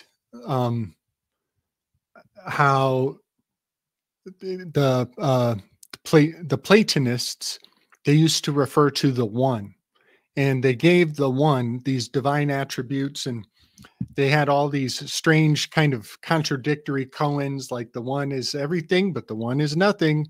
The one is one, but the one is also two. And all these weird, kind of perplexing. They were designed to be perplexing, but these oxymoronic, perplexing thoughts were actually building structure. And there was a reason why they chose the certain words, kind of like the Sutra of the Heart. I am not this hand. I am not these feet. I am not this body. And a fella came along, and he wanted to kind of sweep the leg on this oneness that is all things and that is no thing. And he was using the term the ineffable kind of for the first time. He was putting it on the map.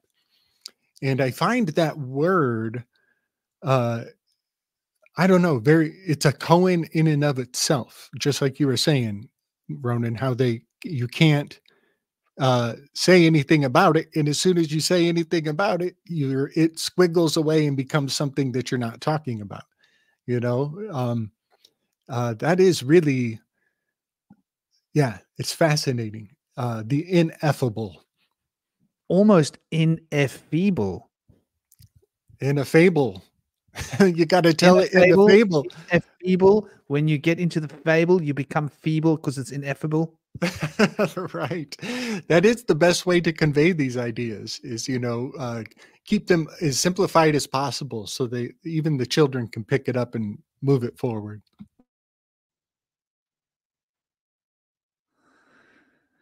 Yeah, I think there's definitely a lot to what Ronan was also saying, about how words do degrade, and the being pro owl is interesting. You mentioned it earlier. Gosh, what is going on with my brain? Is like Mercury in retrograde or something? Or was this the pre-eclipse that I'm feeling? I don't know, but my brain is like, what is going on, man? Just ascension. Sorry. It's just ascension symptoms, bro. We're all going through it. 6G. They basically started 6G. Thanks for that, mate. 6G, get ready for it, people. The next round of ascension symptoms. Yeah, that I think is an Ahrimanic doctrine that has been sold to us, that we're going to amp up 5G, and what you're experiencing is ascension symptoms. So it's like it switches from Ahriman to Lucifer. And when Ahriman doesn't work, it goes to Lucifer. So Ahriman is like basically like live fast, die young, and have a good-looking corpse. That was the 80s theme, wasn't it? Like from those of us that are 80s kids. Yeah? Like in the 80s, that was the story. And we all used to say it like, yeah, man, I'm going to live fast, die young, have a good-looking corpse, and marriage is for old people. And what was the other one? Yeah. Well, I won't say too many things. We'll probably get a little bit vulgar because as a teenager, I wasn't pro-family. But my point is, I think, a lot of the brainwashing that we got in the 80s was very much Ahrimanian. It was about having a good car. Your car is cool. What clothes you wear, And now we're getting the Luciferian tilt thrown into our faces, which is like so much more of a go so far into yourself that you lose yourself inside yourself and go, which one was I? As opposed to come so far out of yourself that you know exactly what you are, but you don't have a clue. And both of these extremities are like the left hand and the right hand path. What they speak of, you mentioned disintegration and integration. Was that Aaron? No, that was you, Slick. Those two enneagrams, and it's interesting. The Vedics use the enneagram for their astro chart. It's 9 blocks. Somebody's just joined us. Who's back? Hello. General Shinobi. Very Big nice. love and big welcome. Wow, we've got a passenger on board. How cool is that? It's an honor to have you with us. Shinobi has been cranking out some really interesting information this week in Slick's group. Hello. And General Shinobi has been cranking out a lot of really thought-provoking stuff. I think he's going to have a couple of playing pieces to put on the board. How are you doing, brother? It's an honor to have you on the show. Shinobi is a wild thinker and out there thinker. He educated me with what's going on in the UK about water today that made my stomach sink. And I'm not even in the UK. I felt ill. I was like, oh my gosh, what are they going to use that stuff for? Is that for the filters? I don't know. And drones? Oh, you got me dizzy. So he's a researcher, an activist, an occult thinker, obviously a philosopher, and obviously embedded in decoding the universe, and wonderful brother to have on the show, and a dad like like all of us. Are we all dads? I didn't have I think chat most now. of us are dads. Yeah, we're all daddies. Yeah. Big love. It's an honor to have you, brother. Yeah, it's an honor to be here. I've been listening most of the time while I've been cooking and stuff. There was only a short bit that I missed. I tried to jump on when you were talking about the snake and Enki, and then I was like, oh, I need to go on now. So I've made some notes and stuff, which I'll mention in a bit. This is Bodhi. Say hello. Hello. Hello, Bodhi. Hello and welcome.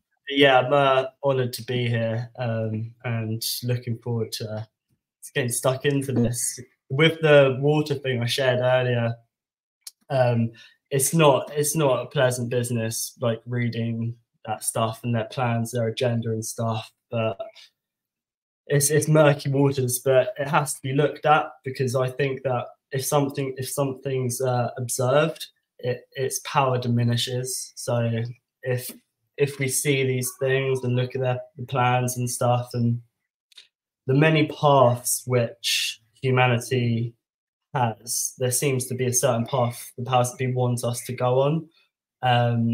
It doesn't mean that we are going to go that route, but by discussing things and by seeing certain agendas, we can shift that. But it's not pleasant sometimes, but it has to be done, you know.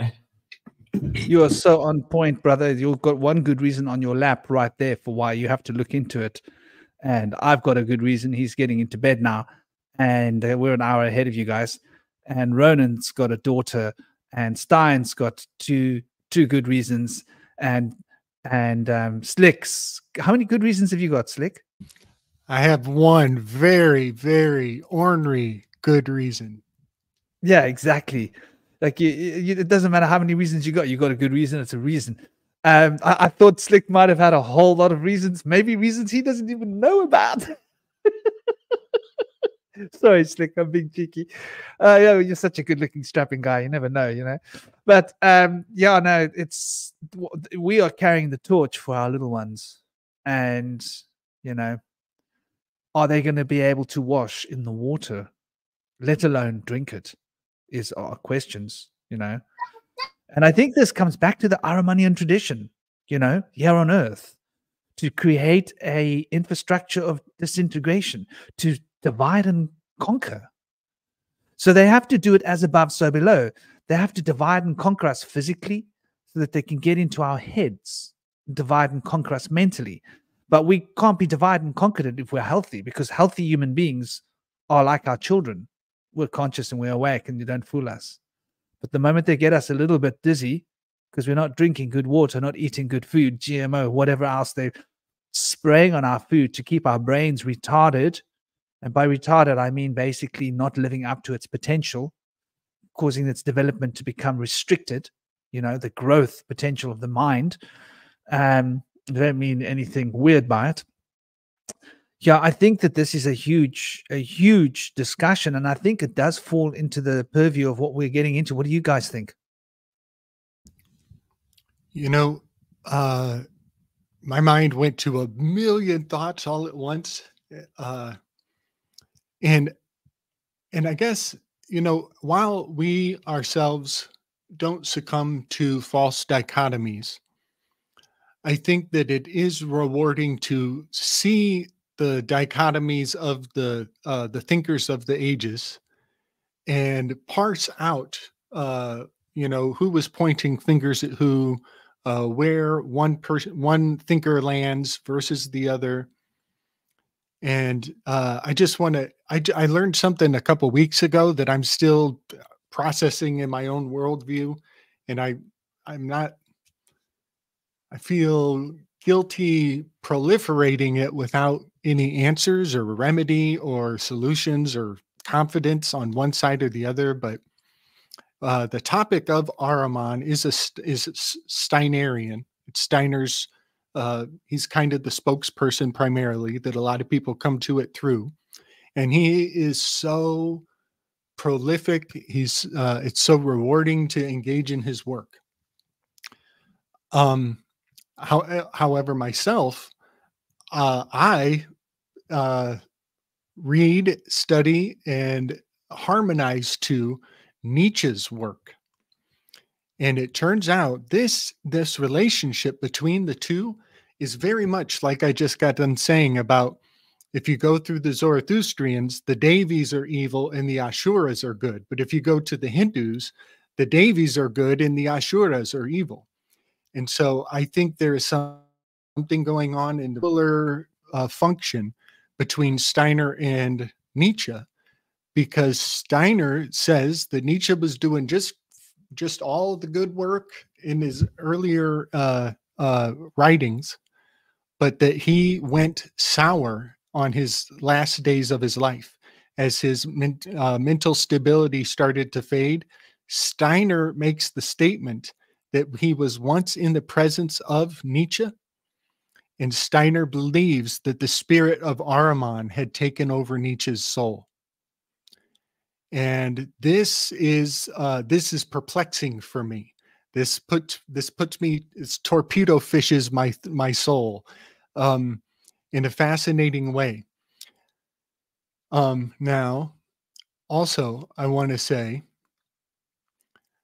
Steiner had his hands in the transmission of Nietzsche's writing onto his sister, that his sister then put a nasty spin on everything and turned Nietzsche's Übermenschen into propaganda to make the Nazis.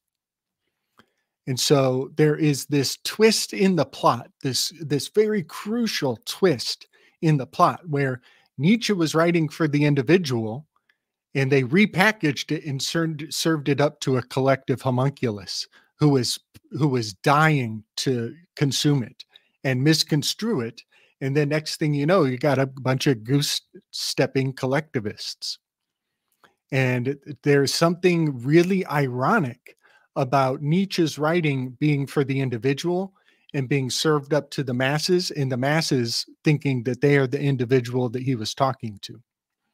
And I just want to put Steiner's hand in that transmission. And I don't have any answer. I'm not trying to absolve or point blame, but I think that touch point of time and history is crucial for more and more learning, more extrapolation, more expanding out on how the Nietzschean Übermensch became the Nazi Superman. And Steiner was there in that transmission with his sister. So I just want to mention that because I see Nietzsche is, he's not really on the Enneagram in any one particular place, which is really fascinating. But if you forced my hand, I would give Nietzsche the number 4, the individual with the shadow of envy. I would have to put him there. But the product of his labors, when they fed it to the grand homunculus, it was not a bunch of number 4s marching. Those were number 6s marching. Those were loyalists with that shadow of fear. So yeah, I just wanted to mention that the patriarch of Ahriman, Steiner, projected Ahriman onto Nietzsche in his last days, specifically in his mental decline. But then Steiner also served Nietzsche up, and that's why there was a "Thus spoke Zarathustra" in the pocket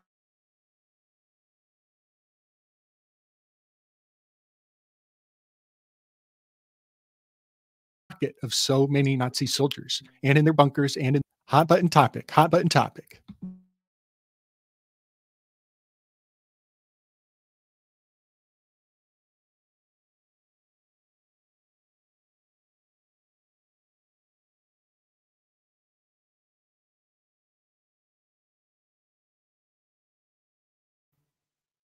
They're saying bye to you. Oh, boy. It's got the best hair. I think that's. I love you more than anything in the world too. Good night, my sweetheart. Sleep well. Look after mommy. Okay, so I think you're really onto some really deep rooted something there. I can feel my thought fingers trying to grapple, get a hold of the root, and tugging on the root. It's like it's in there. The soil has got hold of it. But I can't help thinking that there's definitely something mwah, to you too. I can't help thinking that, you know, when you get on that, it makes me think about the alternative history that I have come across. And it was actually Dr. K. Where are you, Dr. K? Carlisle? Shout out to Carlisle. Carlisle rocks. People go and check out Carlisle as well. He's a numbers man, but he's a good numbers man. He rocks. He gave me some of this really interesting content, and I'd always had my doubts because you know me. I'm like, if they wrote it in a book, it's probably a lie. Call it like a fail safe in my brain, because I developed this ideology when I was 12. Was like, they're lying to me. They're lying to me. Everything they write in the books is a lie, which was useful because I didn't believe their physics. I didn't believe their history. I didn't believe their much. Actually, I didn't believe that they knew how to spell words properly. They couldn't get me to agree with them about anything in school. But anyway, this whole notion. Sorry.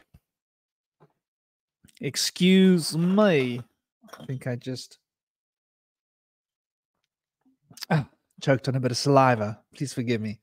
But I think there's definitely something to this, because what it makes me think about while I'm chonking on this bit is that there's definitely been an alternative story. Like who paid the money to create a province for the Jewish people to go into a safe haven?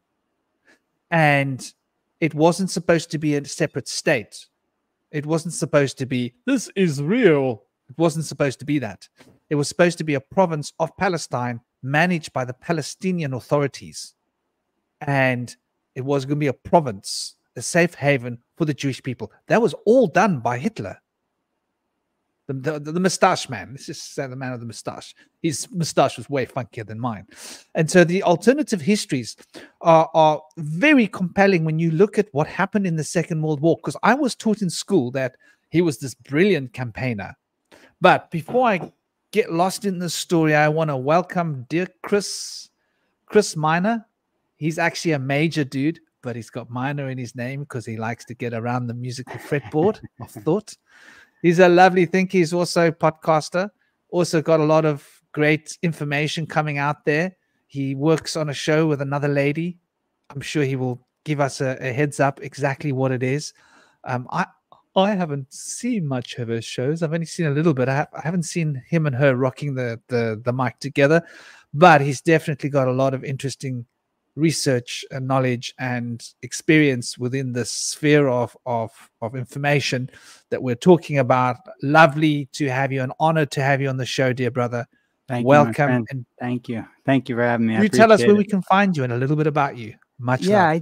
I do a show with Emily Moyer. A lot of it's on our Patreon. No, so it's that's probably why most of the episodes I do are behind a paywall, which is rough. But she does have I think there's a couple up that are free just on her YouTube, but her Patreon is Off Planet Media. And then every once in a while you'll see me on the channel Silas Speaks, but that's usually all audio, so you'll hear my voice but not really see my face. There's a few other people who I'll randomly pop on once in a while, but those are the main two who I've been doing shows with. And basically it's just all information on the occult, synchro mysticism, and things like that. Happy to be here. Well, lovely to have you, dear brother. Well, while we're talking about Ahriman, I think the story of the mustache man is a relevant story. I was taught that he was this great military campaigner, this awesome strategist. And then he had this amazing strategy. And on the battlefield, he rocked the show. He cracked whips and people danced. And then suddenly he lost the plot and decided to do something really mind-blowingly, inanely stupid. But the other version of the story was that, and there's a lot of evidence for this. If you go and take a look, you can find it out there. They've been uncovering these mass graves, hundreds of thousands of people.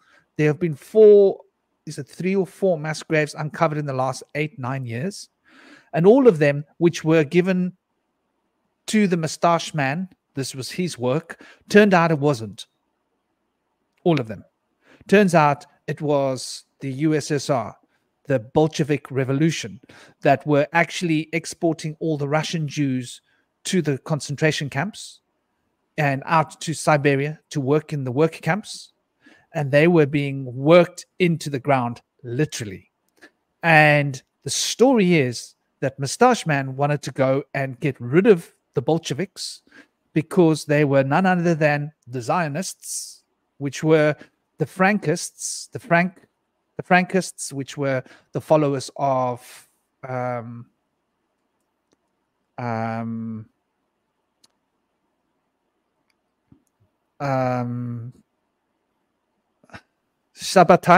Sabbatai was their prophet. And Sabbatai had set up this philosophy that had evolved to become Frankism. And the Frankists evolved when their ideology was to basically infiltrate all religions, infiltrate all states, infiltrate all state mechanics of control, Freemasonry, every other organization that had any tilt on the board, get into prominent positions, and together create a new world order. And that became Zionism. But in order for them to do it, they needed to be able to operate in the dark. And to operate in the dark, they had to create this shield of, you cannot talk about us because it's anti-Semitic. Oh, if you dare talk about us, it's anti-Semitic. Notice how this has become a thing. So I think that the Bolshevik Revolution, and interesting, if we look at the Bolsheviks, the board that was controlling the USSR in the early stages were all Zionists. Most of them. What is it, like 60% of the people in control were Zionists? But the people that were being sent to the slave camps in the USSR were almost exclusively the Jews. And there were a lot of Russians being shipped out there. And I know that the British Prime Minister at the time had been speaking out about the Zionists taking over in Russia before the USSR happened. And the Mustache Man and those that came before him were talking about this. And he came into power not as a military dictator, the way he is framed. If you go and listen to his speeches, they're all about, you must vote for me. The people loved him because he offered them freedom. He said, listen, we're going to go over there. We're going to kick some Bolshevik butts. And Germany was the richest state at that time. It was the economic big pawn on the board. So England and France and everybody heralded behind Germany, and they were all fighting this war against the Bolsheviks. This is the alternative history. And on his way there, like the British and the French said, yeah, you go ahead. We're going to keep you stocked and supplied. Don't worry, mate. You go get to the front lines. We've got your back. And the moment he went into too deep, the Zionists had already inserted themselves within Britain and France and the rest of Europe. And they made an uprising. And basically the Allies, who were originally the allies of Germany, decided, you know what, we're going to stab you in the back. It's the only logical explanation for why Germany actually did what they did. Well, otherwise, they just said, let's do sewage pipes. Yeah. Well, can I give you an alternative to the alternative to the alternative? Yeah. It's a real shame that all those Germans had to be killed in horrendous ways and sent to the what was that in Siberia, they called it like the Road of Bones or something like that. And especially when they started digging out there and uncovering a lot of ancient Tatarian things. So yeah, those hundreds of millions of Germans that died, most of those, you've seen a lot of their pictures, and the Germans that were looked like they were starving. Yeah. I just want to throw that out there. And you know, and a lot of the mysteries can be found in the catacombs. If you're a big fan of the number 6 million, you know, you might want to look under France. There's a lot of interesting body parts down underneath of Paris. Paris, another word that is sent all around the world. Again, Peru, Paradiso, which is what Mexico was called before they changed it. So do you mean like parasites? I'm sure, but of course they'll transmute wonderful words into something horrendous and have all these double meanings, meaning, the means to the end. But yeah, when it comes to the Garamans and the Germans, the German people completely got wrecked during that, in all those horrendous camps. But that's just FYI. I'm kind of beating her. I'm trying to, those that know. And I don't need to go into details, but when it, in reference to what you're saying, Franklin, aren't you one of them Franks, Franklin and the frankincense? We have, so the topic of the show, and talking about, it's interesting when you look at all these old catacombs with millions and millions of bodies, and it makes me wonder, is it, like in the movie Alien, right? Or not Alien, Predator, right? Or something like that. Could humans have done that? I'm not interested in the stories of WW, the narratives, but even before that, this was in that whole Bolsheviks, that was started in the 1800s, that plan. And the Rus were one of the final, old Tatarian outfits that needed to be taken over by the crypto, those that can't be criticized and like to change their names, like the guy that calls himself Trotsky and all those types. But that was planned. So you got the UK, you got the Vatican taken over. You have the UK. A lot of those UK people are from the other UK that ends in Reign, which is a lot of their original homeland. Those people, not necessarily Greater Israel, which is what they're doing now. But you have so they take over the United States, not America. So the same crew take over the UK, their British territory, what's known as the United States, and then eventually the old Tatarian, the Rus, and you'll see all those Tatarian battles when the Bolsheviks were actually trying to, when they assassinated and murdered the people in charge, and then just to finalize, to take out the Germans as well. So they basically are the heads of state in every place that we know, and that was a coordinated effort in the 1800s. Lots of cover-ups in the 1800s, lots of destruction of old artifacts, technologies, information. But I think you guys know that. I don't need to keep rambling on. But it's a big club, and I don't think any of us are necessarily in that club right now. So it does. I am curious though. To get into the weird a little bit. Are these?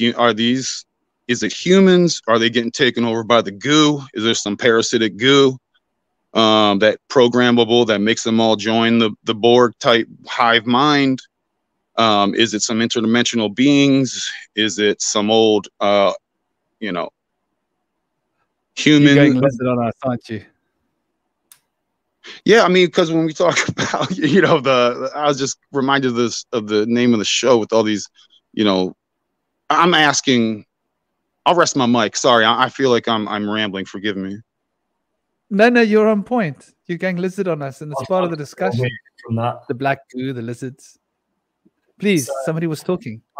I'm not sure if any of you have seen the new Lord of the Rings series on Amazon, but there's Saruman gets killed by Adder. So there's the snake and the eagle there, or Endo and Enki. Enki being Adder, the snake, and then what series is that? It's the new Lord of the Rings series on. Amazon. I'm waiting for the next episode. Yeah, so we're behind you guys in South Africa. Yeah, so Saruman gets killed and he turns into black goo, and he's able to basically take over another human, like a host. It's really interesting that in Japan, there was little little black things found in their vaccines, like graphene oxide, which I'm thinking could be black goo, which was injected into people. Billie Eilish shows it in one of her music videos as well. Her lyrics are very telling. In a couple of the songs, there seems to be a kind of conversation between Ahriman or Satan to Lucifer. It's a sort of like part of Lucifer, and it's like Ahriman or Satan is coming through her. It's like she's the voice of Ahriman. And of course, she mentions how she sold her soul in the song as well, which just basically means that when you sell your soul, it means that you open up yourself for other life forms to come through you, usually lower life forms. Some people say, oh, you can't sell your soul and stuff, you know, but you can hire it for a bit. You can definitely hire it for a bit and let other entities in and come through you, which I believe they're trying to do to all of us. They're trying to make our bodies weak so we can be more susceptible to mind control. And I think yesterday on the Telegram group, you mentioned how we have a 0.3 second gap between our subconscious and conscious mind. I had a thought a while ago, and I started to write a short story about it, that what if some other beings were able to kind of basically hack us and take over us, and there would be like a 0.5 second, 0.2 second gap between our subconscious and conscious mind, where that we would basically become hosts for them, which I think, sorry to be doom and gloom, but I think that is the end game. That's what I see Project Bluebeam is, if anyone's read it. All of the steps, detaching us from God, our higher self, our potential, getting rid of the family unit and stuff. It's basically to make us into the ghost in the shell, basically, make us into empty vessels for other life forms to come into this realm and experience this place through us. It all comes down to subconscious, Ahriman, the dark, and consciousness, Lucifer. There's shadows of both. Like, Lucifer's not the good one, that's not the bad one. You know, there's shadows of both. And I view Lucifer as the archetype of the East, the sun, the lover. Too much self-love can be negative, but you do need love to be able to love others. And then in the West, the rising sun, the dark, you have the magician. Whereas we see in the world, the shadow now is the dark magicians, which have used magic, which underlays the science. We're told it's science, but under that, there's a seance. They're trying to summon some demonic energies. And yeah, I'm rambling, but yeah. I love what you bring about the black goo, though. That goes back to the Falklands, to what's that company that got all the radio set up? Marconi. Is it Marconi? Yeah. The beginnings of radio technology to getting to your brains. This is Radio 5. We're coming to tell you what to think, tell you what music to listen to, tell you how to dress, tell you how to speak, tell you how to be. And then they got into TV. But I think Marconi was behind that, and that the Falkland War with the UK in the Falklands was where they discovered this black goo and the effects that it had. Any of you guys want to pick up the ball? Well, one thing I want to share, if I can share my screen, Shinobi, I have been watching the, I think it's called Power of the Ring, or yeah, the new series. Rings of Power. Yeah, that's it. Thank you. Rings of Power. I am digging it. Yeah. So early in my project, it occurs to me that one ring to rule them all. ORTRTA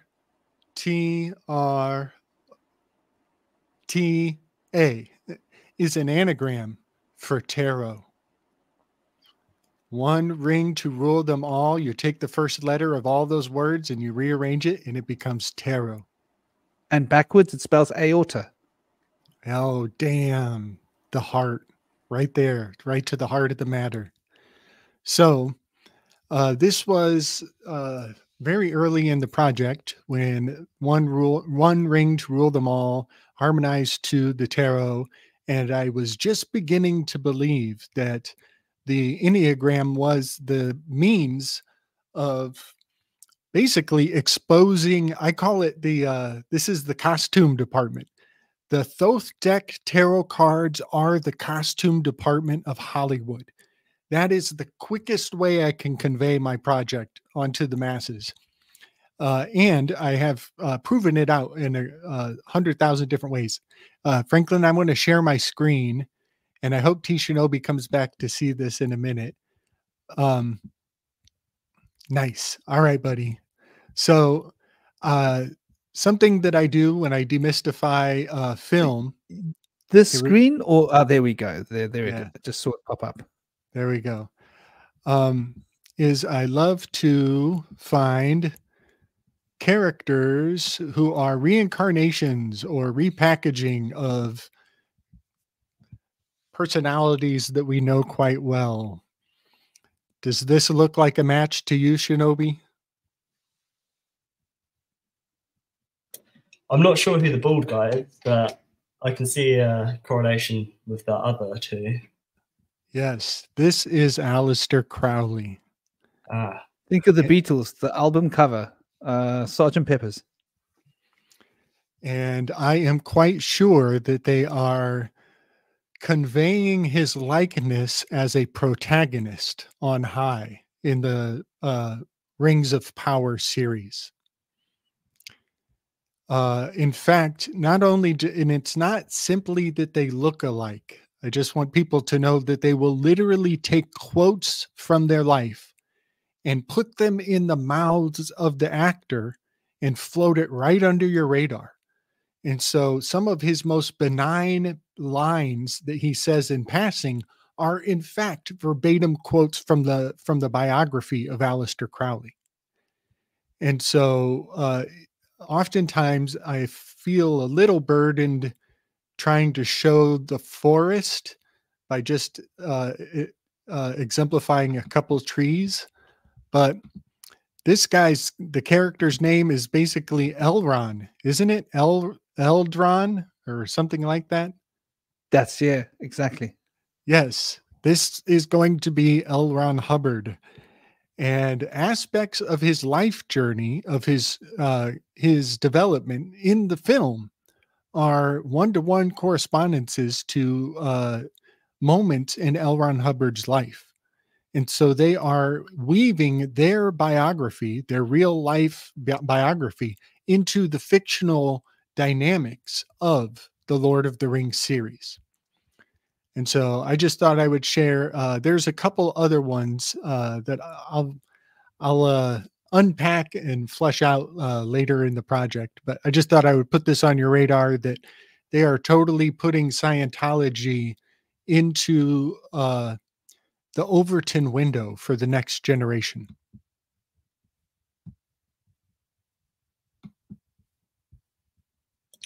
I remember you mentioned that the other day, actually. But I don't think I've ever seen a picture of Crowley. I've heard about him, but I've never seen a picture before. Yeah. And that of all the characters for them to infuse him with, they put him in this extremely patriotic, very benevolent, relatively very benevolent. You know, they would never cast Crowley as Saruman. You know, of course, they would put him in as the Elf King. Yeah, I've noticed. Sorry, go ahead. Go ahead, brother. Please continue. No, continue, Chris. Just quickly, I wanted to say that they always portray the sort of Enki or snake-like character with long, black, greasy hair, like in Loki or Ada. There's multiple others as well that I can't think of right now, but it's just this snake's always seen with black, greasy hair, and it's always kind of it's always the other, you know. There's always two, and it's always one who's the snake-like character, which is black hair and greasy, kind of the person who we don't really want to like, kind of thing. The underdog. Yeah.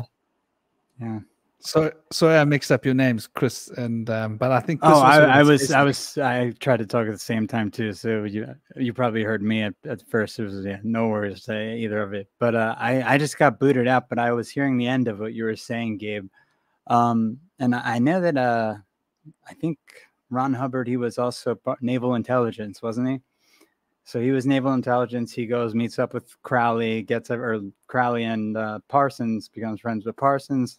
Parsons is also working with NASA and all these other U.S. military industrial complex companies, and then gets the info he gets from them, and I think probably brings it back to whoever he knows in naval intelligence. That's why he gets away with as much as he gets away with, and they start using that sort of stuff in MK Ultra type things because it's similar to what they do in the first few stages of when you join Scientology. You start sharing, it's like a psychology sort of thing where you're sharing information back and forth with someone who's processing you. And then when you get to the higher levels, it gets even worse, and it becomes more like they use that information to mess with your head. So you have to get rid of certain things, just like you hear in MK Ultra stories. And a lot of this then gets into the occult because they start, well, at least in Scientology, there's these negative entities who are possessing you, and that's the entities they have to get rid of. Where it seems like I've read at least accounts of where they're doing like the opposite. They're saying they're doing the opposite with MK Ultra, trying to put negative entities into certain individuals, the people who believe the more occult side of things and working on these operations. So I definitely think there's a Scientology aspect at play that's going to come back into the picture eventually.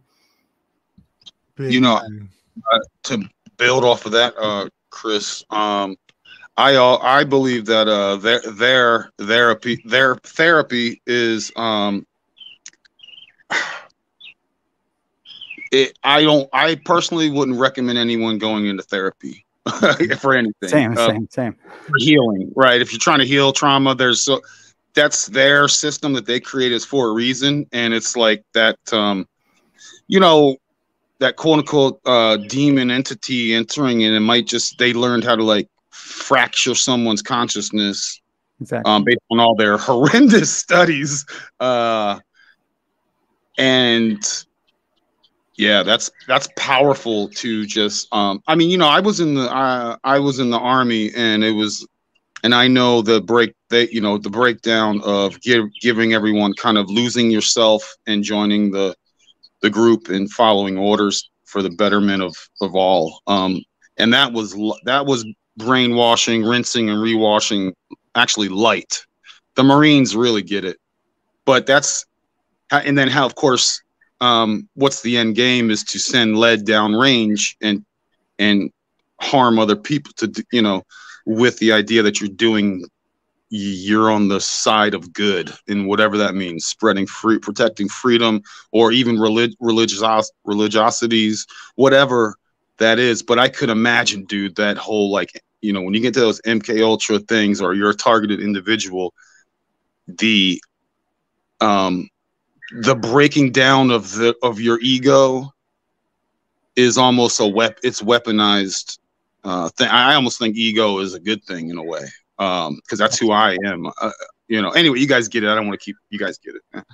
Yeah, I had mentioned this last week that Steiner was adamant about the ego being super important, and that was his big issue with people who were twisting certain Eastern religions around, and he had a huge problem with it because he said if you don't have an ego, basically you have no identity, and you have no identity, you have no control over what you become. You're basically a psychopath. And so he had something called egoless beings, and he would describe actually this even could happen from childhood, and this would be someone who had no inner sense of like an I am. There was no I am. They didn't have that concept to them. That's so profound. Yeah. The word ego is fascinating to study, like how it has come to us. And I believe it is rooted in a word in Greek. It's called the agon. And the agon is, I think it's actually personified, but the concept, or maybe the deity form, is born from strife and victory. And that tells us a great deal. But also, I believe that the agon is signified in the Roman salute. When the Roman salute, which the Germans did it with the palm out, but the Romans did the Bellamy salute with their hand upward, and they lift it up above their own head and they stare at it as though it were the most beautiful thing they could ever imagine. And I think that Hitler actually spoke openly about how they have conflated the general will of the populace, which we would call idealism. They've actually infused that linguistically to also parallel your ego. And so I actually mapped this out on the Enneagram. Between the number 4 and the number 1, there is a thread. There is a line between the individual and the perfectionist reformer. And I think so often when I speak about the Enneagram, I have to be really cautious to frame it a certain way so that I'm being clear that I'm talking about the collective. But over here, we would be talking about the person, the individual. And that's one of the kind of tricky aspects of it. But the same thread of the ego on the Enneagram is the same thread as idealism or the general will of the masses. And so often, you know, we are all lateral thinkers here. And we do a graceful job, I think, of keeping our ego throttled against the general flow of the masses, so long as the masses are being so very misled right now. So yeah, in a strange light, I want to just mention this too. That kind of makes us the Sabbateans of today. If the general will is going off the walls and everybody's marching to the Vax drum, isn't it incumbent upon us to be the transgressors, and in the most graceful and artistic and constructive way? And that's not to say start banging each other's wives. That's not what I'm getting at. I'm saying that in a strange way, we start to see like, yeah, when things get out of hand, it comes time for desperate measures. Well, I've always said, especially since 2020, when the lemmings are running off the cliff, I'll just step right out of the way. I'm just please be my guest. And this is why mystics all, you know, we live on, you know, typically live on the edge, outskirts of town, because that could be dangerous if you are the anomaly, or you're the guy who's not going with the chants and going with the rah, and in doing what's best for the collective, which has been the message, right? And don't question the authority. We know what's best for you. We're here to take care of you, kind of thing. It could be dangerous. If I recommend it, and I'm being very real right now, in your material actions, keep a low profile. I'm personally not out chanting I think the tipping point is so far gone with I would recommend not doing with the 99.9999%, because we're a rare breed, seriously. So I would recommend, I'm not trying to be fear. This is not fear. I'm just saying, like, don't get involved. You know what I'm saying? And try and get as far out of the way as possible from a practical standpoint. And again, I'm not pushing fear. I'm just you know, I'm sure a lot of us have been at what we've been doing for many, many years in our own self journey, trying to figure out what's what. And we've done, now we're all that preparation. Now the opportunities are presenting themselves and we're ready, and we can battle any of those narratives type things you were talking about, or those deceptions you were alluding to, Gabriel. It doesn't affect us because we're not under that mass hypnosis. So we can see, because we're also decoders, we see their code quite, and it's actually quite, we all know by now, it's quite lazy. It's like so obvious to those who, you don't even need to be you know, you just go. With that said, Yeah, but it's working on a lot of those that just don't know thyself. They don't know thyself. They are part of the collective. They've lost that individuality, that they're, in my opinion, a fractal of the oneness. I see they pervert this thing. I do believe there's a oneness, a code, the frequency, but of course they pervert that idea and then go, aren't you with us? Join the herd. Do what you're going to be an out. That's you're harming everyone by doing what you wish. It's like, we know our, knowing thyself, many don't, so they fall for this type of thing. And I'll be honest, it's getting to the point of danger from a physical. And I have no fear. I've somehow always been, I don't know why, I'm always been in the right place at the right time. And I don't even consider myself that bright. I just somehow, I'm a clumsy dissident, as I always say, and I stumble my way into the right places. But anyway, you guys get it. I appreciate you. I think we've just put our finger on the pulse of the difference between the Ahriman and the Lucifer. And the Ahriman is for the masses. That's the blue pill for the masses, right? But the Lucifer is the red pill. If we go according to the Steiner model of the Ahriman, there's a few things about that I could speak to, at least with the Steiner model, that I know just from the last 4 years of getting pretty deep into Steiner.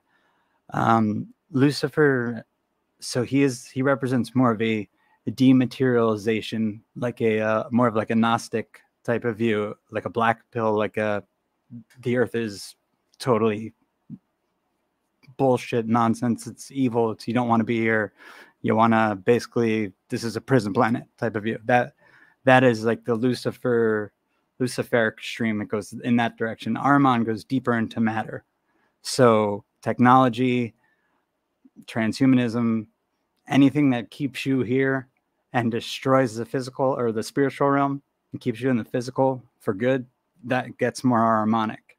And then within that, there's also other currents you can go to, like Luciferic streams tend to focus on past, Ahrimanic tends to focus on future.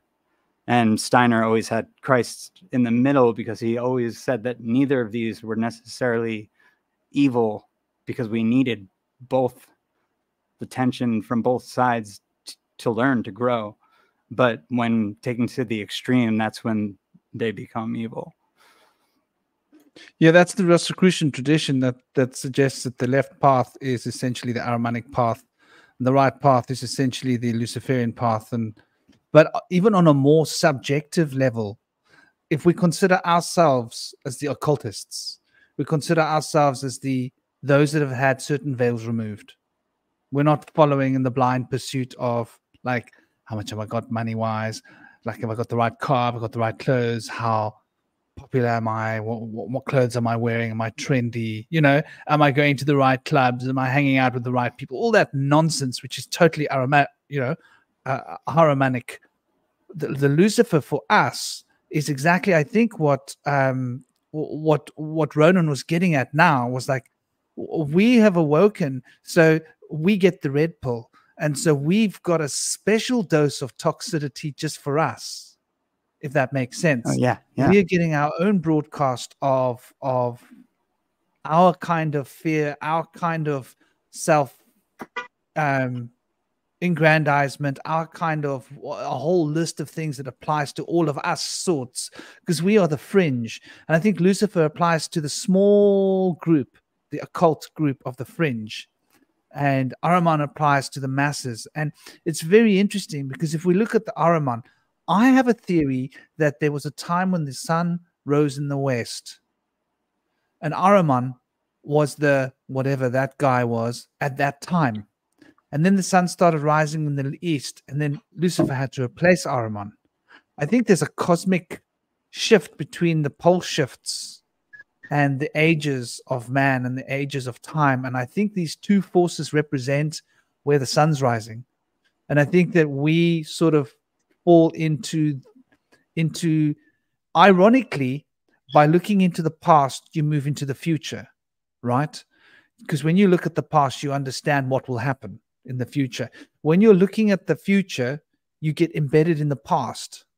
When you're trying to escape from the past into the future, you get trapped in the past, and cycles repeat themselves, right? She's like, why can't I get out of this loop? But when you look into the past and understand the loop for what it is, you break the loop and make new loops into the future as a concept. You design new paradigms. So Lucifer represents that ability to take your own power, right? Move in your own free will and take that expansive spiritual attitude towards I am, the I amness, who I am, to the point where we forget who we're not. Yeah. What do you think about that as like our pull? Yeah, man. Yeah, real quick, and Shinobi, I'll get out of your way, my friend. I just wanted to call back from earlier that 1 to the 2, 2 to the 1. It's connecting the left and right brain, the caduceus staff, you know, that kind of intertwining and kind of becoming the one of both things. And that's literally the way that I look at the letter Y. It's like a martini glass. It's like a funnel, funneling the 2 into the 1. That's why I do find that a particular sigil powerful in relating to what you guys are saying. I just want to point that out there. Yeah, it's all about the fun. It's a funnel. I just wanted to ask: does ego have any origin from archo at all?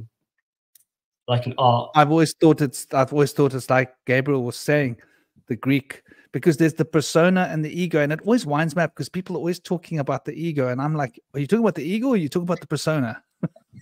Yeah, to me, the ego is something quite fundamental. You don't really want to lose your ego. You do want to get a grip on your persona, though. Well, I always look at everything as a triangle, as a pyramid, as like I'm in the center, and there's this side and that side. There's crossovers, but with ego, too much ego would be arrogance, like the arrow, the 3, and then no ego, ego less. You'll be the victim, be a 6 enneagram. You'd be you'd bow instead of being the bow. It's because you need both. You need the bow, you need the arrow, but you need the center.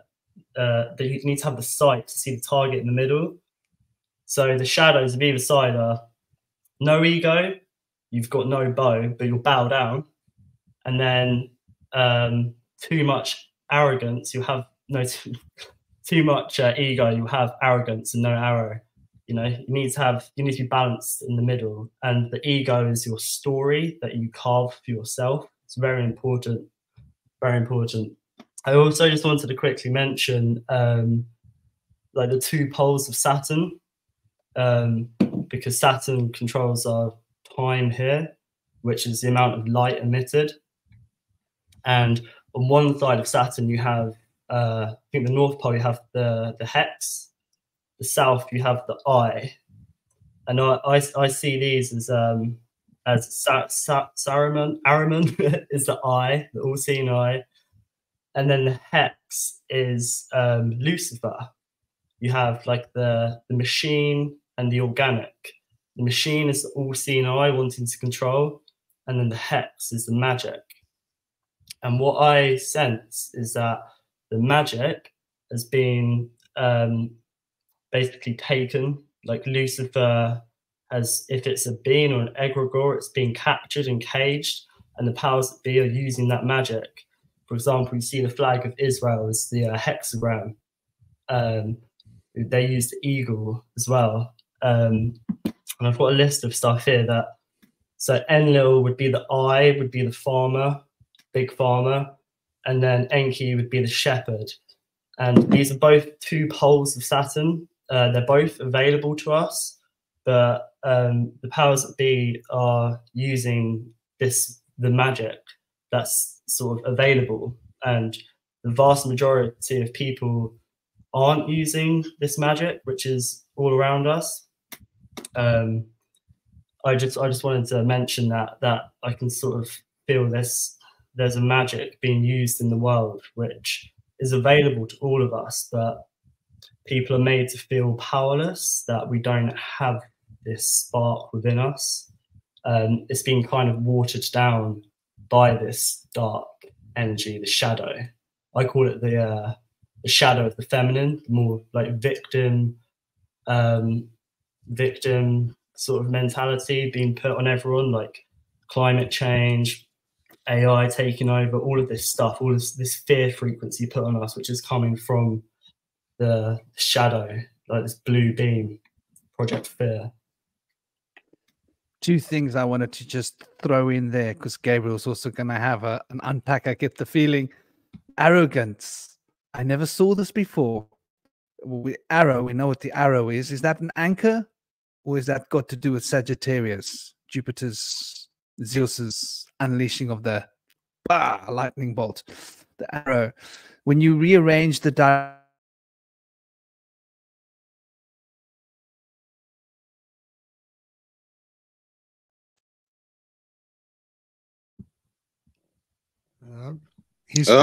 he's frozen on my end. Yeah, he froze. We got to thaw him out somehow. I heard it's snowing there. Speaking of frozen, I heard it's actually snowing in South Africa. Not to digress. Oh, he's coming back. Look at that spinning. Look at that serpent arc of the Ouroboros. Yeah, that's the path. There you go. he's having an Argo rinse. Yeah. Yeah, man. I had to switch Wi-Fi. I was saying the arrow Hans. A Hans makes me think of Swan Lake, right? Because a Hans is a Hamsa. Hamsa is the breath. It's the power of pneuma, right? In the Greek tradition, the pneuma is Hansa, is the swan. In martial arts, we were taught to be like swans. Yeah? Like all graceful on the surface, but let your legs do the work. Underneath the water, those little feet are paddling like you see this regal, I'm relaxed, I'm just chilled. But underneath, those little feet are moving. They're working hard, right? You got to have that solid base. So that swan is such a powerful emblem, and it comes right back to the Irish laws about the 5 swan kids that were lost between these great wars between the two brothers. Once again, Enki and Enlil, but the Irish version of the stories. And they all had these weapons of mass destruction. And one had a teleportation device ship that could move you anywhere on the planet in one heartbeat. And the other one had the ability to resurrect fallen heroes, bring them back. Come on, round 2, ding, ding, ding, ding, put you back in the field.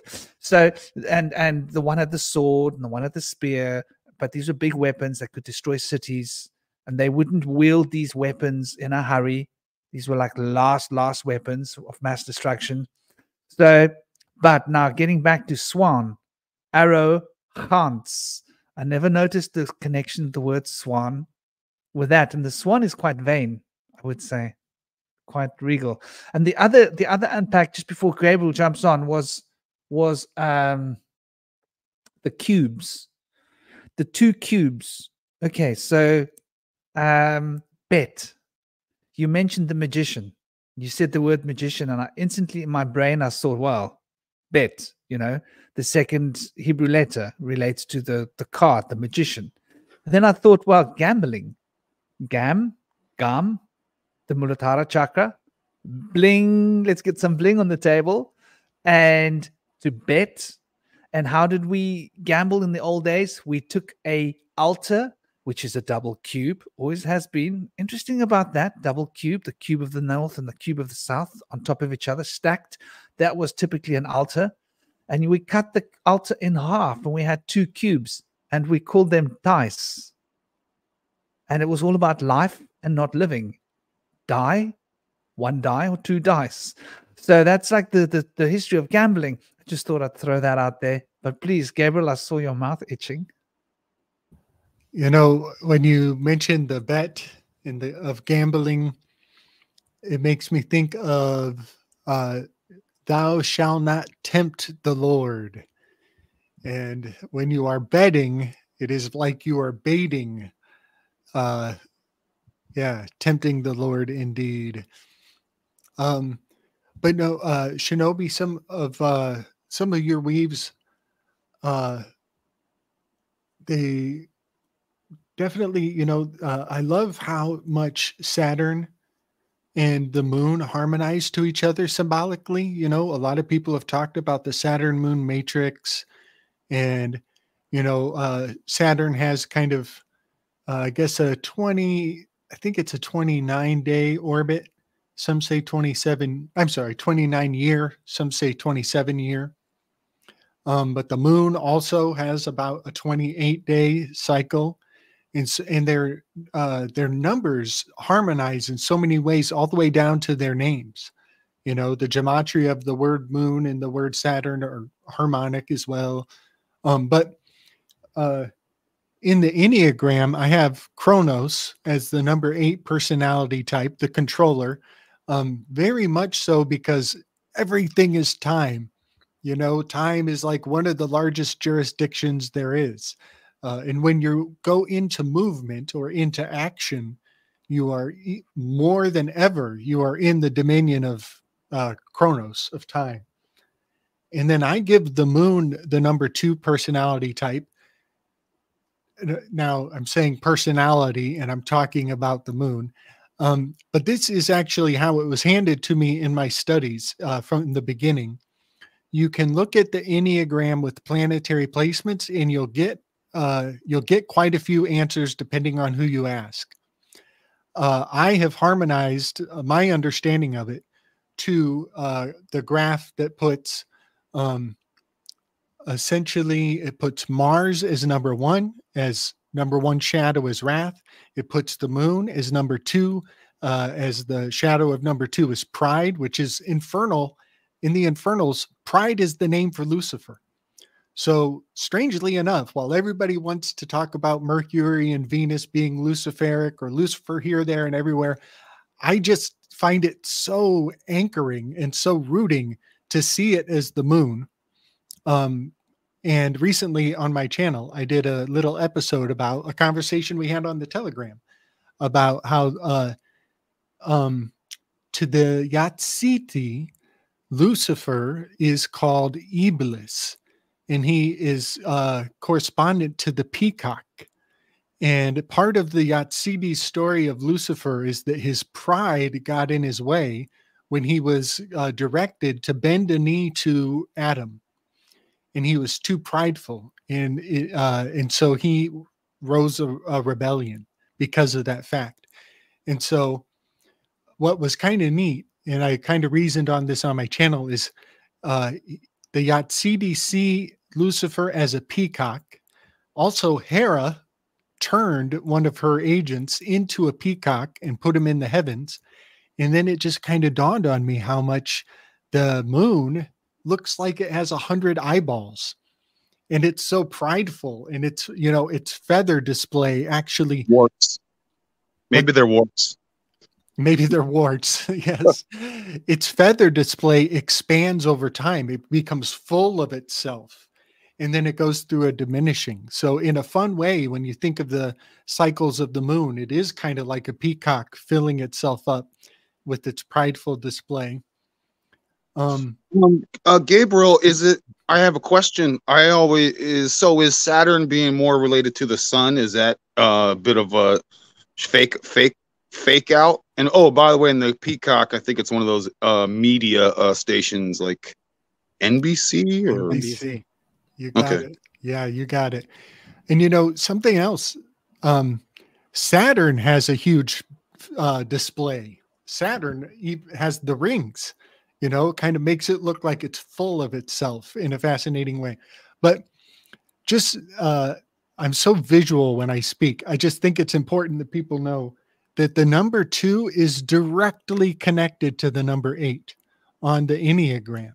So while I'm like making it sound like I'm saying, no, they've got it wrong, I'm not really saying that. I'm saying that if you could see it how I see it, they are deeply connected. Saturn in the number 2 are like 2 peas in a pod, even in the Enneagram. So yeah, the Saturn moon matrix is actually reinforced powerfully by the relationship of the number 2 Saturnian energies. I'm sorry, the number 8 Saturnian energies and the number 2, the energy of the moon. So now I also kind of briefly talked about Ahriman on that weave on my channel, and I'm trying to think where Ahriman would fall in the Enneagram. And the best I can do is put him as a number 3 with the shadow of deceit. What do you guys think about? Because I don't see Ahriman as prideful as much as I see him as deceiving. Would you guys say, if you had to sum him up in one word, does that resonate, Chris? Yeah. Well, one of the main things that happens with Ahriman, at least according to Steiner, is like this is when the doublespeak begins and the war of all against all starts, because there's so many lies being told that there's no, basically everything we're seeing now is matching up. So, I mean, he had this a little bit further in the future, but I would say right now is kind of like the time he sort of describes when describing this current that would be coming with this sort of force. Yeah. So it is based in deceit, based in the twisting of language, based in scientism being made to seem like it's some sort of magic, and like as opposed to what it actually is. Like it's all trickery. Man, that kind of makes me think about the fact that the English language has way too many mouth sounds. And I think that we kind of get drunk on these on an ocean of correspondences that we have to work through, thinking that there's so much information in the world that it's just unsurmountable. But then when we do Twilight speak and we get kind of international, we gain affluence in other languages, we realize that things are so much more simple in reality, and our words are kind of putting us on a buoyancy that's way too high and ethereal. And I think that, we all kind of strive for the speak in our circles. We want to tune into that, what is closer to the source.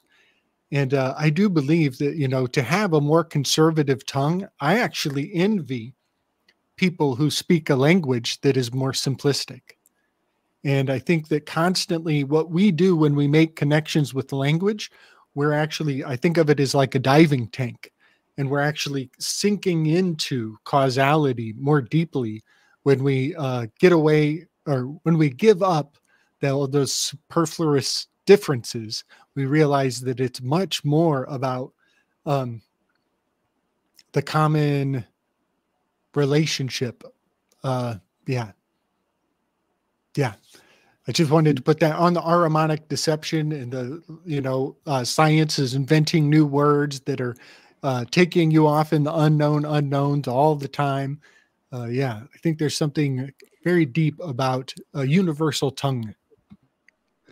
To take a page out of say what you.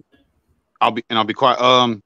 One of the more ancient languages comes out of Nigeria. Ia being feminine. I believe it's the Oromo.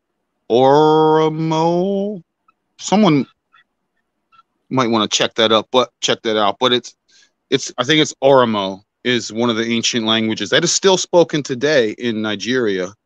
And it's similar to, I feel like I heard a little bit of that verbiage when you were talking, Gabriel, and it's very simple. It's actually very close. If anyone that researches bird language, you should perhaps come across the Oromo language, because it's very bird connected. Nice, I love it. Language of the bird. That is very interesting. Oromo, I've heard of it, but I haven't really looked into it. Yeah, what I was gonna say, just to borrow a page out of Gabriel's book. If my hand were forced onto that enneagram, Ahriman, I would also put him right on number 8. And the reason I would put him on number 8 is because Saturn may have 3 main rings and 5 secondary rings, dusty rings. But 1 ring to rule them all. Yeah? That's if you count the Cassini division. Then you've got the 9 rings. So now we've just brought, the three towers, once again, into alignment. That's the three pillars of Kabbalah, or, the three nadis, Sashumna, Ida, Pingala, the three worlds of the shaman, the three lookout towers, however you want to frame that. And frame, you were using the word frame earlier, Gabriel, and it makes me think of Prem. And Prem is a name of Shiva that relates to the divine, blissful love of the Holy Spirit. So the love that you get from the powers and principalities, Prem, which I think is where the word frame comes from. They put us in a frame of this. But yeah, I think that's quite interesting when we're looking at Saturn and Ahriman connection. And then where would we put Lucifer? Would we put Lucifer on 7? Or would we put Lucifer on 6? What do you think, Gibbs? I think Lucifer has to be number 2, because number 2 personality type has pride as their primary shadow. My understanding of it, the infernal name for pride is Lucifer. So yeah, and I'm self-conscious about being like Mr. I think I know how it should be. I don't like being that guy at all, but I also have to stay loyal to the lessons I've learned. And so, yeah, the infernal spirit of pride is considered Luciferic. The infernal spirit of wrath, number 1, is Satanic. Infernal spirit of number 3 is a deceiver. So I could just think of a general devil. I used the general word devil for number 3. Oh my God. And then infernal spirit of number 4, individual, is Leviathan. Number 5, infernal spirit is Mammon. Also synonymous with avarice, which is basically the word Hebrews. The word Hebrews and avarice are one and the same on the Enneagram. And there's a lot of people with a great personality who will just laugh at that, because it is kind of funny. It's a cultural habit to be avaricious. Number 6 doesn't have an infernal name, but we're kind of putting the word doubt and Belial in that number 6. Number 7 is Beelzebub, the gluttonous one. Number 8 is Asmodeus. The shadow of number 8 is Lust, whose name is Asmodeus. And then the shadow of number 9 is Belphegor, my favorite. My homie in the bathroom, Belphegor, the sloth. That's interesting. Did you put Baal on 7? Maybe, yes. Beelzebub has a Baal. Yeah, there's a strong glutton. The Baal and the Jael. So Baal and Jael. So the Jael is jail, is the left-hand path, which I equate to Ahriman. And Baal is what I equate to Lucifer. Baal, which is very much, I would say that the Greeks were more Baal-oriented than Jael in terms of those 2 towers, because they loved their orgies and feasts. And that would be very much from their Baal. And it's interesting how vile,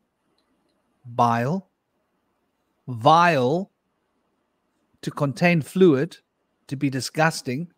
And you mentioned avarice. Avarice and 8 goes so well as like 2 peas in a pod, because avarice makes you want to eat, and then you ate. And then you put on the mass. But I like that you bring the number 2, because to me 2 represents power, in a sense, dynamic potential of power. Though I do think that also with the Luciferian element, there is something about getting lost within oneself into spirituality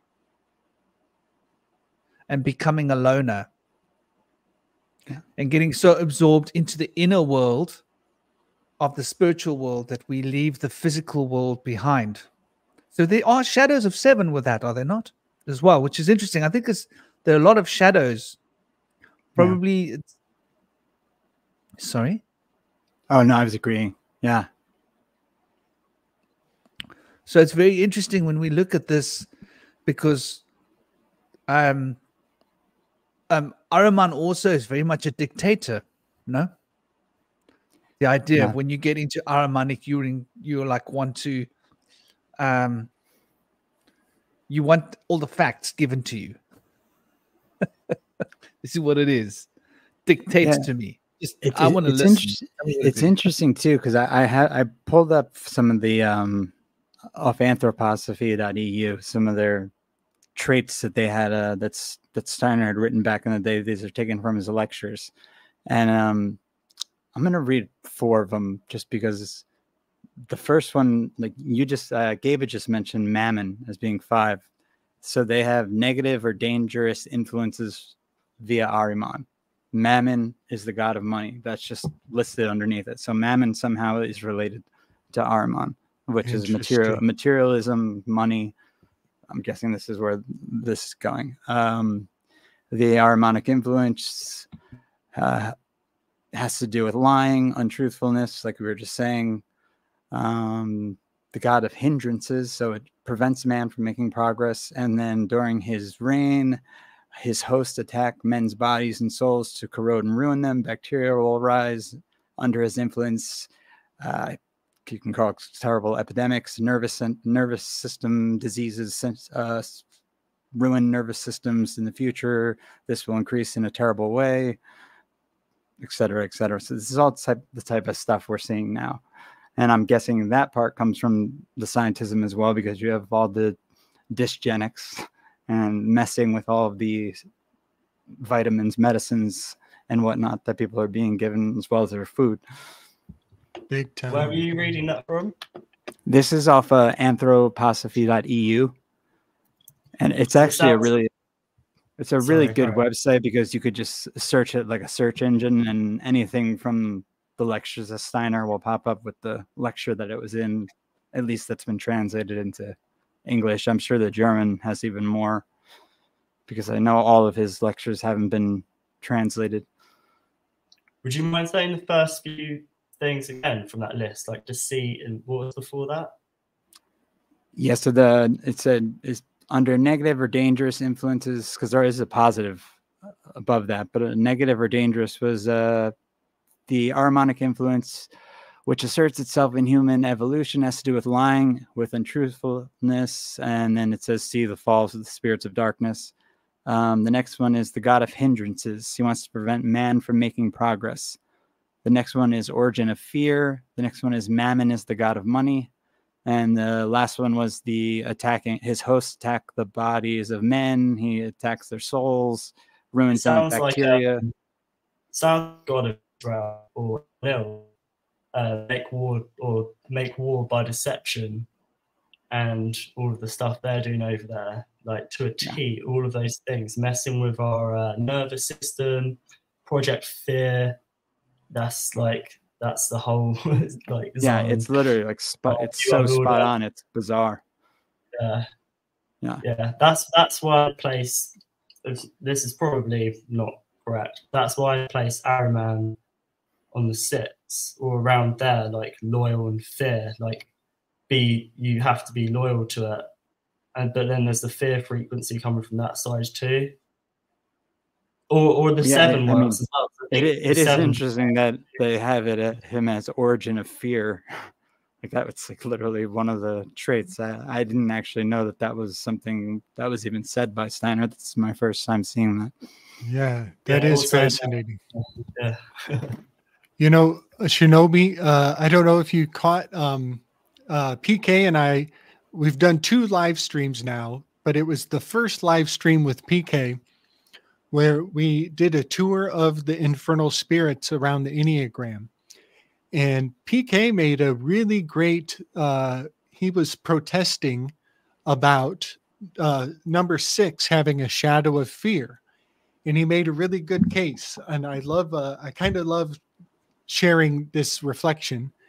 You know, he mentions that fear is too broad of a terminology, and he's looking for more, you know, what is more antipodal to loyalty. And so as I was talking to him and reflecting on it, it dawns on me that fear is actually in the word infernal. And so when I go through the shadow of the 9 and I give an infernal reflection to each personality type, I think I'm actually administering a dose of fear onto the personality type, and their shadow takes on a shade, a particular spectrum of, like, if you think of it as a rainbow, then each personality type has a different tinge or a tint to their shadow. But the actual administering of to get the shadow to come out, I think, is fear. And so the fear PK and I were seeing is universal to the infernal natures. And we're looking at the number 6. We're thinking of the number 6 is shadow, their infernal side. We were talking about doubt. And because loyalty is like single-mindedness, it's always the one. There's like, they become your true north, your compass, your what you dance around their fire. But the shadow to that loyalty is in fact doubt. And because I'm thinking of a wedding, and when you're giving your wedding vow and you're saying that you will always be my true north, you're the number one, you're my only, the worst thing to happen in that moment is for a shadow of doubt to sneak in. Like, I can't imagine how crestfallen I would be if I was like repeating after the minister and being like, yes, you will be my forever, my own. I mean, excuse me. And I will always hold you to just that one little cough or hang up in your voice. You know, in that moment, you want no doubt to come through at all.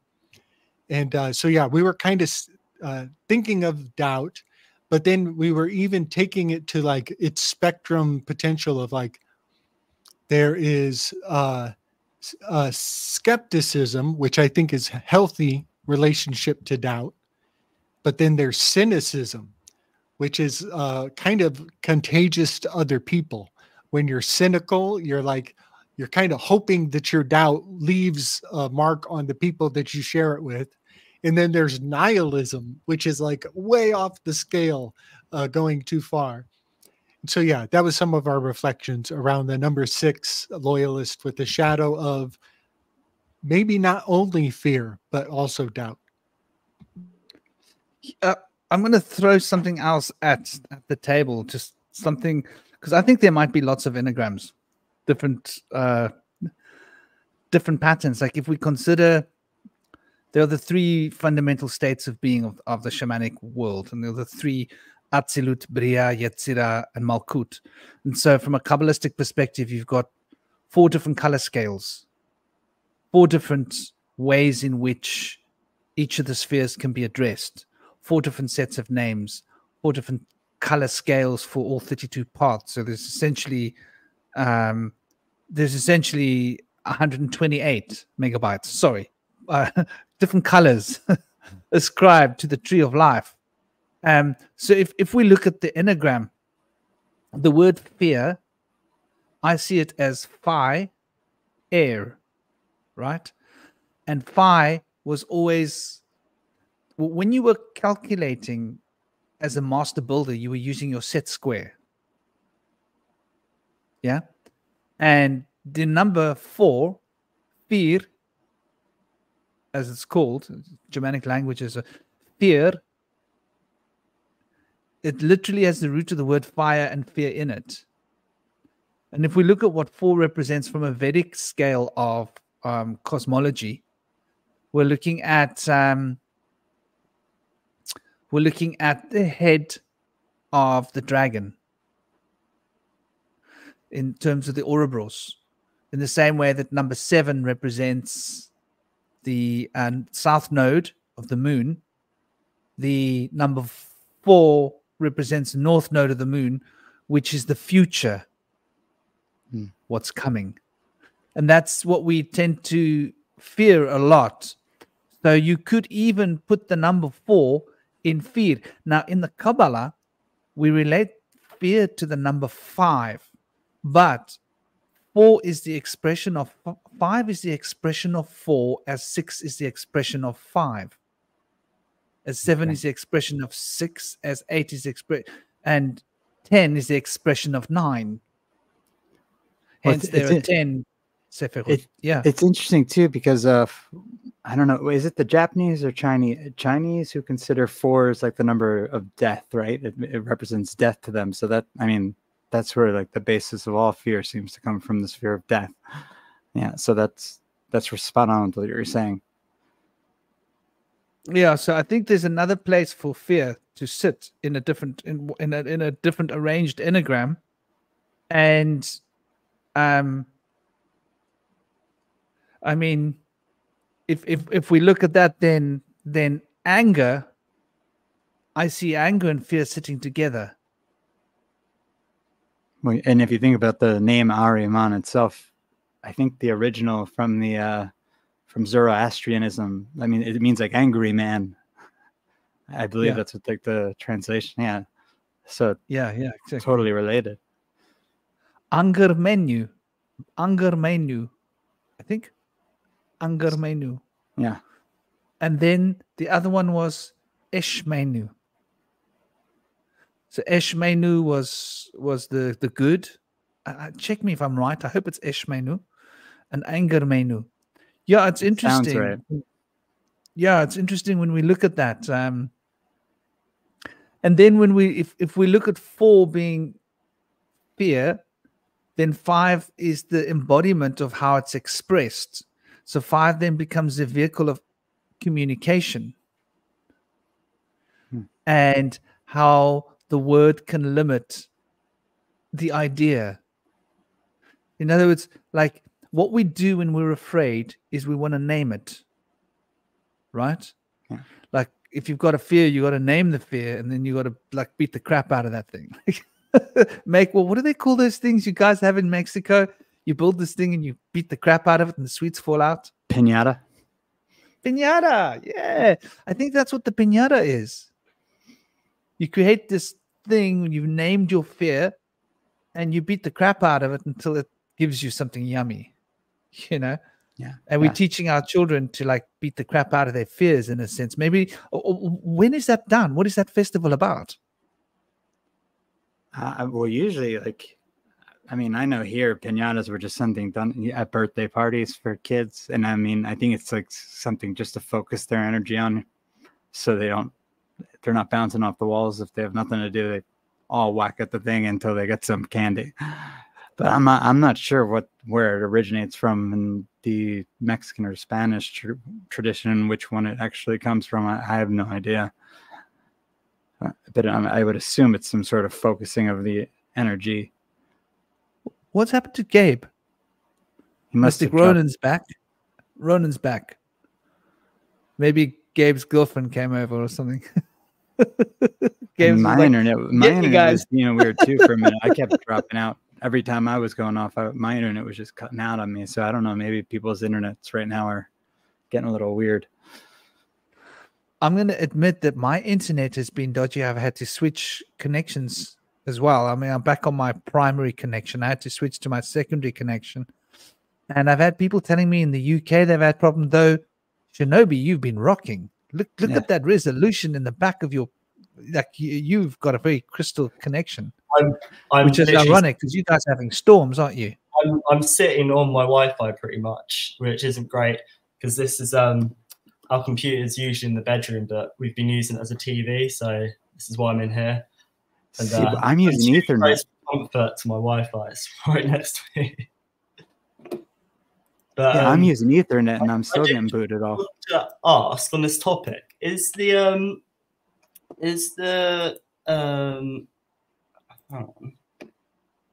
flag of Islam, or the symbol of Islam, the moon, the crescent moon, and the star of Venus, is that a symbol for Enki? Am I correct? Maybe. Because I've seen a picture of a character before with the ark and the moon, and supposedly it's Enki. And if it is, that's very interesting. So, Um, I put in the chat, and I don't know if anyone catches this. I find this is very rare info. The goddess of Islam. Islam's actually based on on the feminine. And her name was Al-Lat. And there is massive, massive, massive evidence of this based on tons of artifacts, stone carved artifacts, in relation to zero artifacts to any male supposed creator of Islam. Islam in the Quran is incredibly old and ancient. Probably predates any of the Abrahamic religions. And I even have, I've spoken on this before. This lake near the Etowah Mounds, where they built a dam on the Etowah, and they actually submerged the Etowah, the town of Etowah, which they do a lot to hide. They'll just make a dam. It's called Al-Lat Tuna. Al-Lat Una.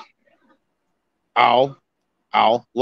So a lot of that comes from this area, in my opinion. And again, my purview is that the Phoenicians come from this area. This is the old world. So Al-Lat, the goddess of Islam. It's spelled O-O. You can look at that as in a sideways 8, infinity, and then Na, which is feminine. So just want to throw that out there, folks. Yeah, well, the symbols are quite feminine anyway. You have the ark or the moon, the ark being a container, which is the matter, mother, and then Venus, which is obviously feminine. Totally. It's metal is copper, which is also feminine.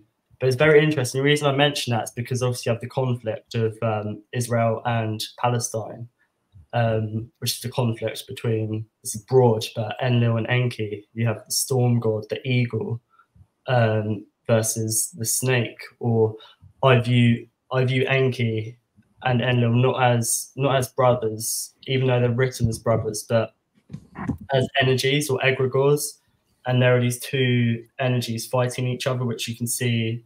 You can see it in films and series and stuff like that, but on the world stage as well, with Israel and Palestine. And that obviously Israel uses eagle, which is Enlil.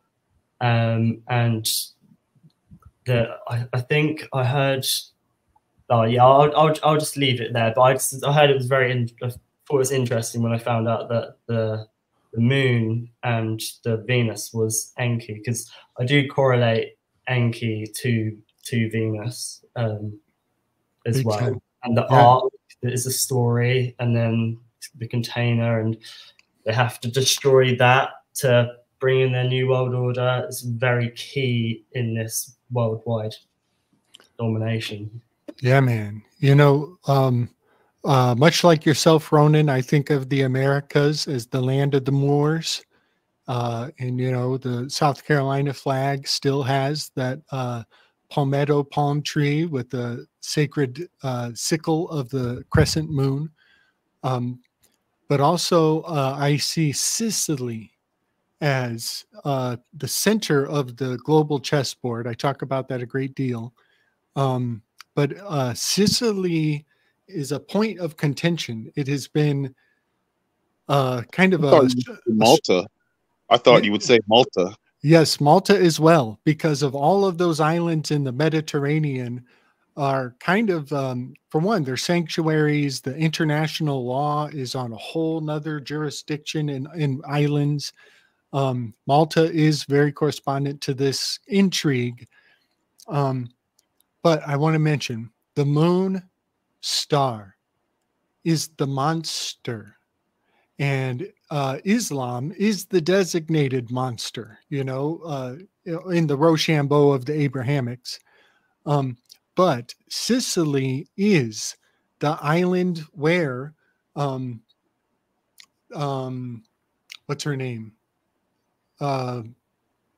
Medusa. Medusa is immortalized in the Sicilian flag.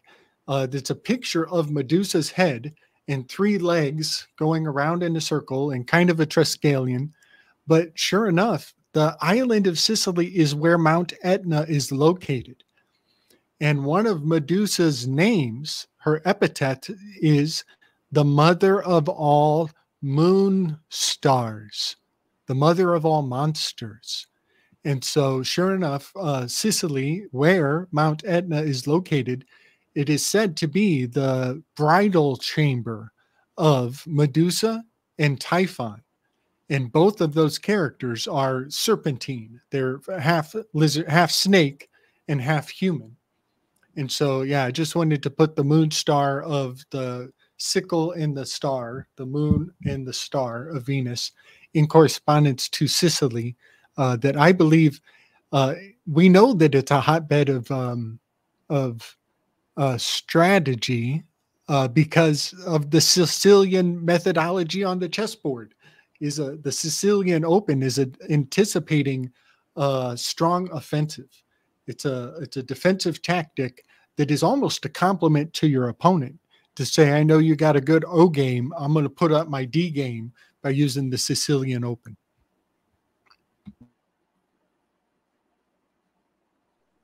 Never trust a Sicilian when life is on the line. You fell for one of the classic blunders.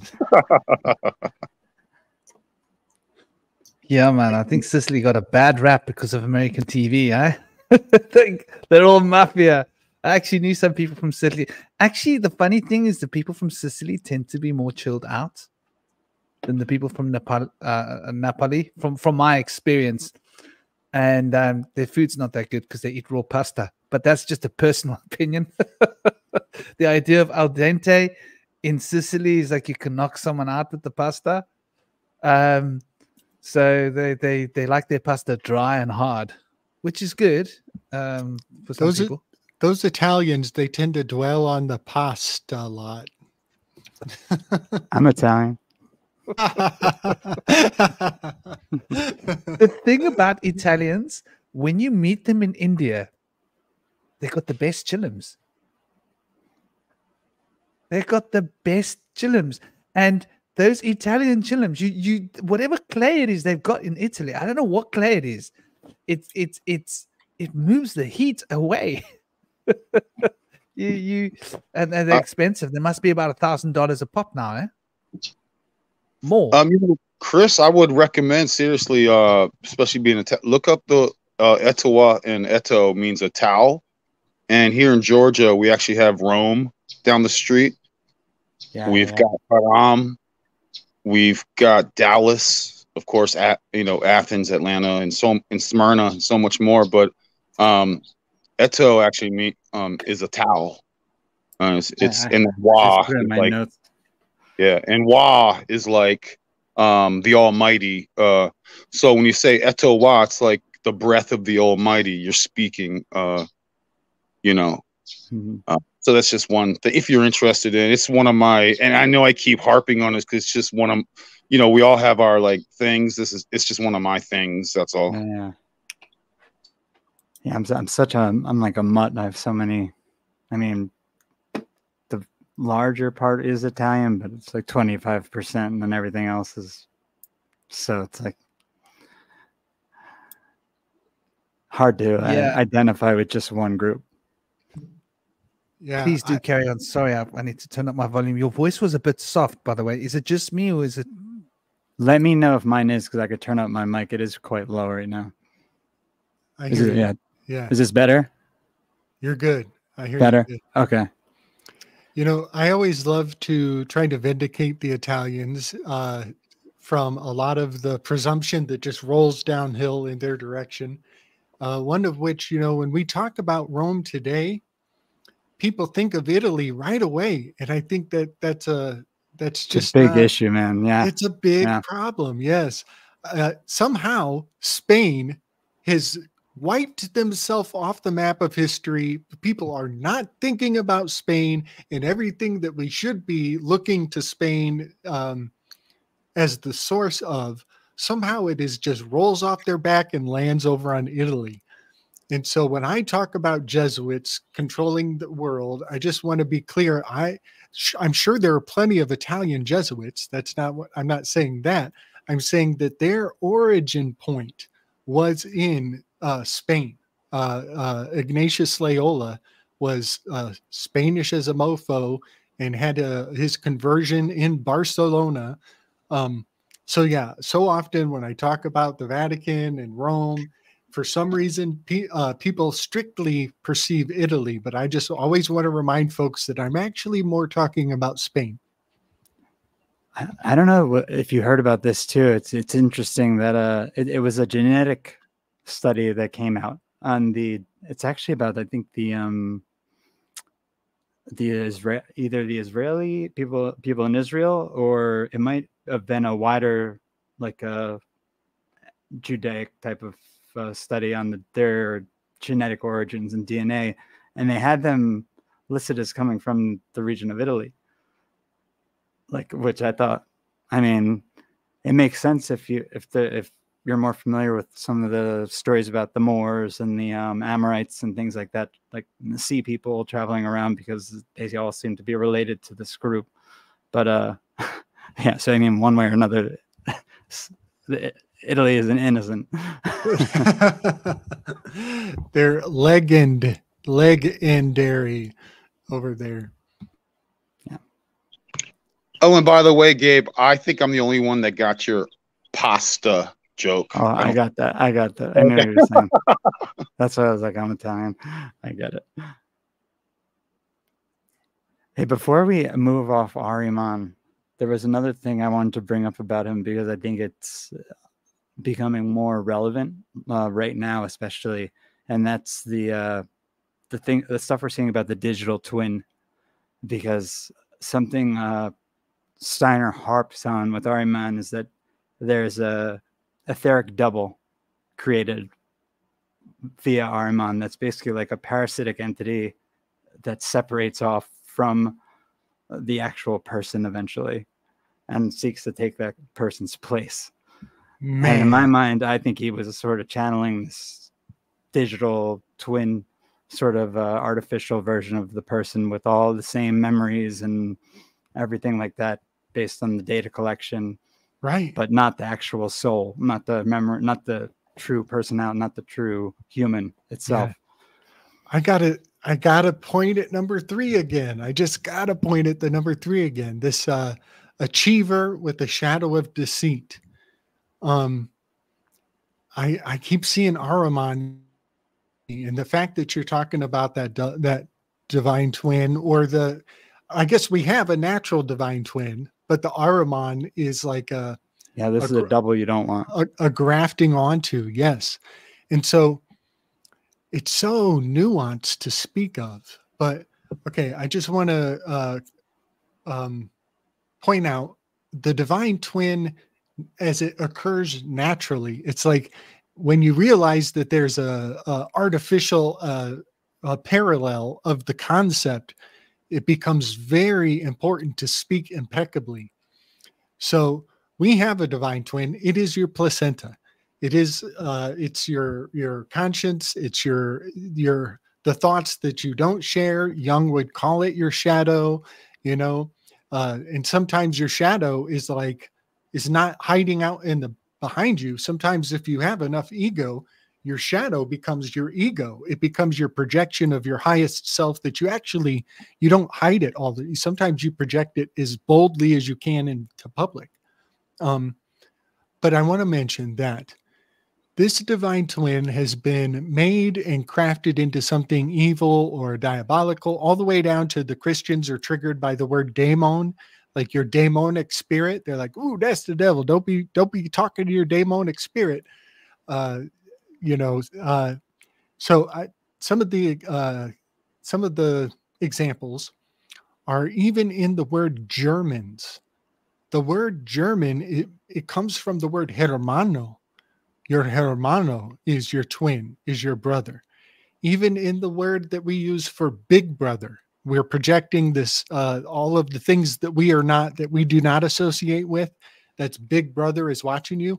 big brother is your placenta. It's your demonic twin as well. So like, it's so fascinating how we project evil onto these egregores, but we're overlooking its immediate presence in our life by projecting it and seeing it as elsewhere.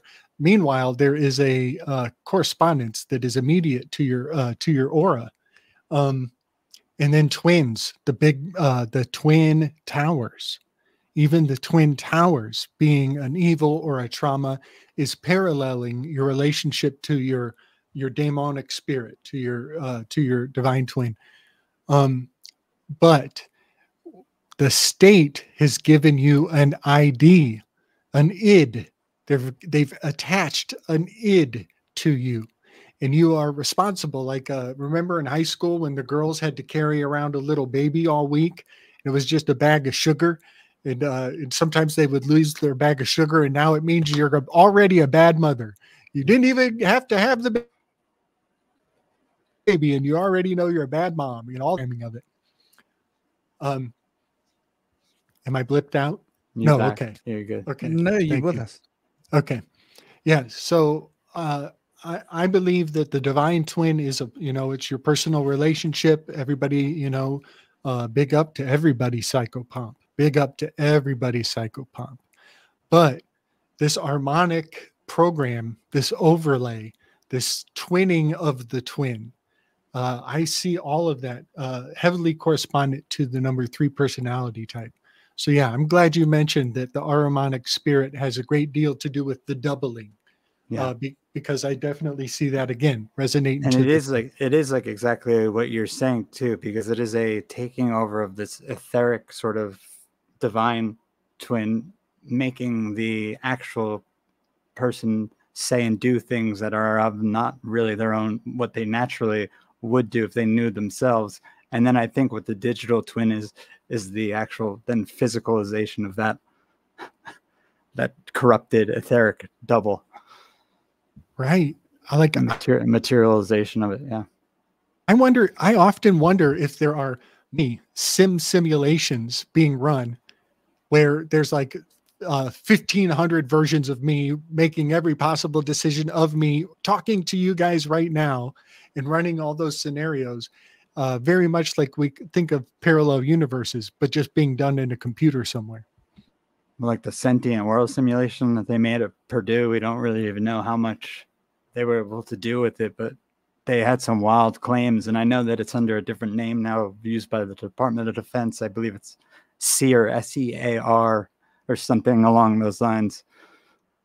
I don't know how many people and stuff they were able to sort of digitize and simulate, but yeah, they claimed it was a lot.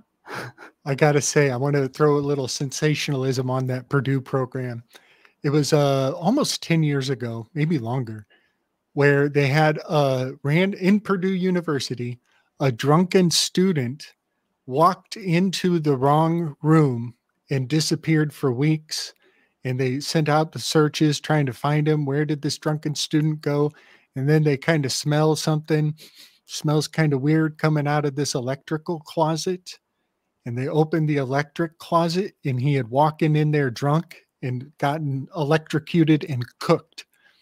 And so I just find that story, it was very sensational when it hit the airwaves, but I find something strange going on with that simulated reality around that story, something sacrificial and communal.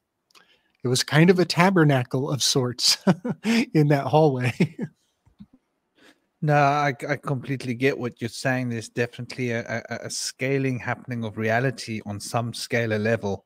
And I think there's technology behind it as well. And obviously a lot of the technology is psyops. So we scale our realities here. I mean, this is a very shamanic concept that we are scaling reality. Hence, we can affect reality through our state of consciousness. When we change who we are, reality has to adapt to the new who we've become, because we carry a personal signature, which is like a resonant frequency that attracts certain forces towards us that will match what we've got within us. But getting just to finish off the Ahriman story. So R, right? R represents the front of the head, represents that rational faculty. Iman, you need to finish it off with Saturn's T for it to be somebody. In Germanic language, in Afrikaans, you say iemand. It's iemand daar, you know, and iemand is a identity. So Ahriman, the T has been removed from the identity, and the R, the frontal lobes, has taken place. In other words, it's a disconnection from the heart. The head is ruling, the heart is left behind, and the T is finishing it off, which is that power of control that is over you. Ahriman, imant, you know. So I just thought that's an interesting etymology. And just getting back, I think you guys are quite onto something with the digital double. So I think it's here's my take on it, right? I don't know if you guys have seen the creatures that are attracted to electricity.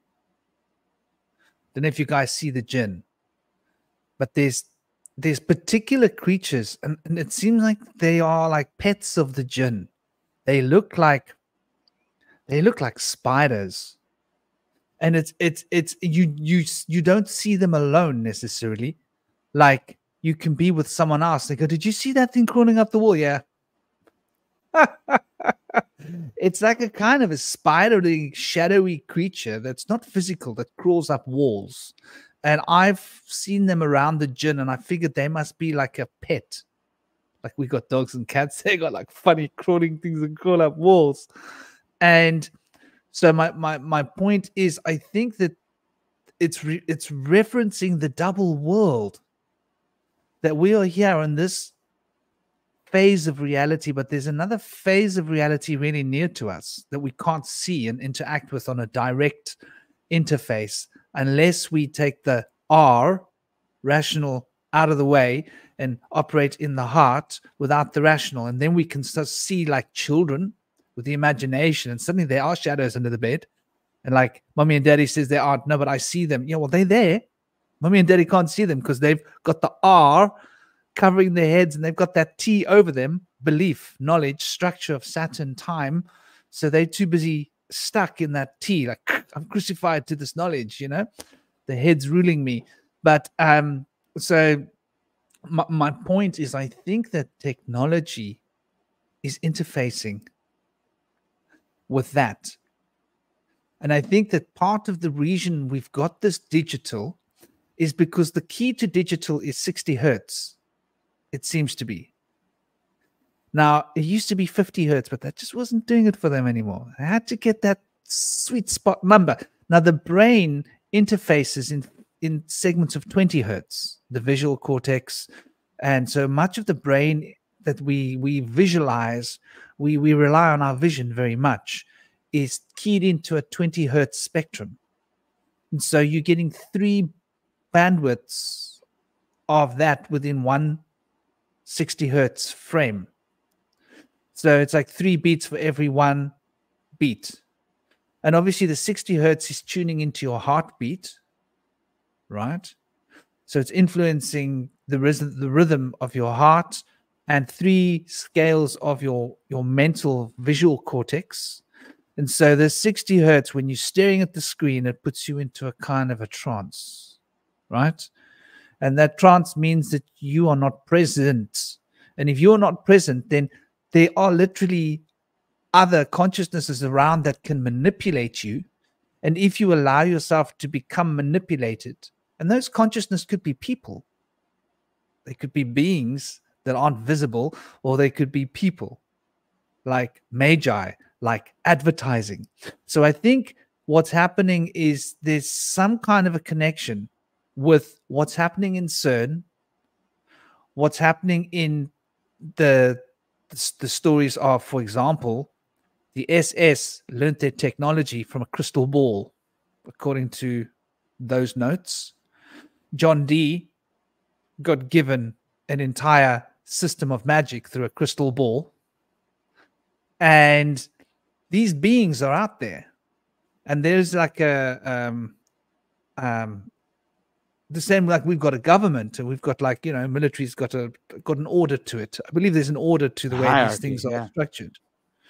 And so within this structure of beings, if we are not being authentic, then we open ourselves up to being manipulated by these beings that can then dumb us down enough that we can be falling to the propaganda more easily because we're not authentic. So I think there's so many levels to this. It's like it's a double-packed, double-edged story that's packed in, and within each level there's levels and addition, you know. But I think that technology is really the key to making us become a double. And when you said double, I had this vision of Diablo. Yeah. Well, think about it. I mean, even the game Diablo, you're like playing a double of yourself essentially on the screen. So there's like the two things you think of with that. You get the devil and you get the Diablo, the game. But it's everything you said right there. Like, not that Steiner's word is gospel to me, or I think it should be to anyone. It's just, it's good to have a secondary source. Everything you said is backed up even by what Steiner says, because with Ahriman comes the eighth sphere, which is this other realm that's always been here, he says, since the beginning, which is the realm I think you're discussing of the jinn. And this is where these other spiritual entities are. And he also says Ahriman is very related to electricity. There's a huge aspect of it that this is the currents that are going through people's body, making them sick. And this is how Ahriman essentially works. The spirit of Ahriman, the current of Ahriman works. And I'm guessing this is how the two worlds eventually would connect. So I think you're spot on. Interesting. Man. Let's look at that wall. Do you mind if we look at your wall? Oh, this? Oh, you've seen it, and it's not even complete, but yeah, you've seen it. I'm sure it's more since I've seen it. It's glorious. I haven't been inspired, but you know, the middle path, fire. You've definitely added color spectrum to that blue, and you've done touch-ups. You've added real subtlety to it, or is it just that you've got a better camera? Probably I'm in a different position. I'm a little closer. I'm rearranging things, guys. As within, so without. Everything's being rearranged. The transformation is happening in all aspects. I love that, brother. That looks just awesome. This is supposed to be a blue. I'm going to make a blue phoenix here. So you kind of got two phoenixes, fire and ice. And I actually, you know, this is the middle path between both. Nice. Makes you a bit horny there, doesn't it? Just the thought of it. It's like a rhino horn, man. Yeah, it looks like a horn. You know what they say about rhino horn? Hey? It looks like a rhino horn. Did you know that? It's quite funky, actually. It's quite a powerful symbol, a rhino horn. And because it's coming out of the spiral. So it's like your mojo, your kundalini power. Yeah, I want to change and put I like the Hindu one where it kind of has this waterfall colors and then different, but that takes time. I have to be inspired too. But let's move on. I don't like, we're good. Put him on the spot. I'm not sure if anyone's seen or read his Dark Materials at all. Steiner's? I saw the show. Yeah, so they, in The Subtle Knife, I read the books years ago, but in the TV series they show in The Subtle Knife opening up different realities, and spectres come in, and they basically attach themselves to adults or people who don't have a daemon protecting them, and they basically kill the adults, these spectres that come in. But it's Azrael who's the bringer of death, which is basically, he's the equivalent to CERN, and he's trying to open up different dimensions. And I think that's what CERN are doing, opening up different dimensions, and things are coming in, and ties into all this electricity, like all these ELFs, extremely low frequencies, which electric cars are emitting, wind turbines, this kind of hum, or like this kind of like this weird hum which is everywhere. And yeah, I have heard that electricity can basically let dark entities come in, and also climate change ties into it as well, because I think that these entities need it to be cold. Not sure if anyone's heard that. Yeah. In his Dark Materials too, weren't there like plasma entities that are almost like a smart dust or a plasma type of, at least in their appearance and the way they depict them in the show? I remember that. I feel like that's how they looked, like almost like a programmable type of matter. And yeah, like graphene oxide. Mm-hmm. Well, they also changed. The culture creators changed a lot of the music frequencies from 432 to like 440. So that just adds. So it's just a full assault on your whole frequency and to dampen. Right, we all know that, but it's everywhere. I mean, I'm surrounded by these. Everything we're dealing with right now is a toxic. It is toxified. So, you know, constant work on raising your frequency, constant work on detoxing. You know, I don't want to get TMI, but let's just say I ingest my coffees a little differently than I used to. Coffee enemas are very good. Don't hear my dad say that. Dad, I'm just joking. But we in the new school, we ingest our coffees in a different one way to ruin your breakfast, man. Yeah, exactly. But I'm just saying, yeah, all those frequencies, all the radio, a lot of illnesses came around when radio. I'm not coming to yours for breakfast. Don't, yeah. You want some coffee? No. A lot of illnesses and disease came around when with the radio towers, and they're just amplifying that up. And if you don't know, most of everyone here probably knows the Cinco Hay is a weapon. And of course, all the metals that they spray helps, right? They helps to conduct whatever that is. In fact, all these storms, I like to look at sites, you know, and you can see the blast. The John down in Mexico right now, you can see the blast. It went away and then it came back. It hit landfall, went back out, came back. Storms typically don't do that. So there's those frequencies. There's just so much, man. And dude, my phone, I'm telling you, has been zapping. I can feel it in my hand. And it's like, I got to do something else with, I only like touching my phone.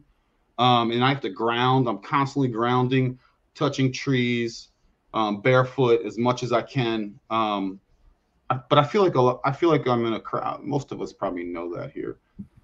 But it's inside and out. The food, injecting, you know, they're lethally injecting the food as well, so that you, even if you're have never taken a lethal injection or poison darts, if you ingest it, it's not as bad as if you mainline it, but still, they're putting that out everywhere as well. So, you know what I'm saying? This is, you know, and then it's self-assembling nanotech. So it just is. If you guys don't know that, and the people who put this together, this isn't something new. The technocrats are easily from the late 1800s, like easy. They've been planning this for a very long time. Where we are right now is based off of their plans. Mm-hmm. So I always profess that I'm always talking about using the code, using this information for practical, not just to have feathers and I'll speak for myself. I just don't want to have feathers in my cap and go, look what I know. I just like to, I have to apply that. That's why I boil things down. I'm kind of silly. I speak very simply sometimes, because it's like, if you can't use it for practical purposes, now you can't always measure them with metrics when you're talking about raising your consciousness and all that. But practical purposes in this 3D, I'm in this video game. I'm gonna play it, and I'm gonna try and get a high score. I might be running around as as their Pac-Mans are chasing me. I don't know. I might be, but I'm going to try. So anyway. Yeah, buddy. One of my fun tricks for grounding, and I think it is kind of an elixir of life, is I'm a big fan of the handstands.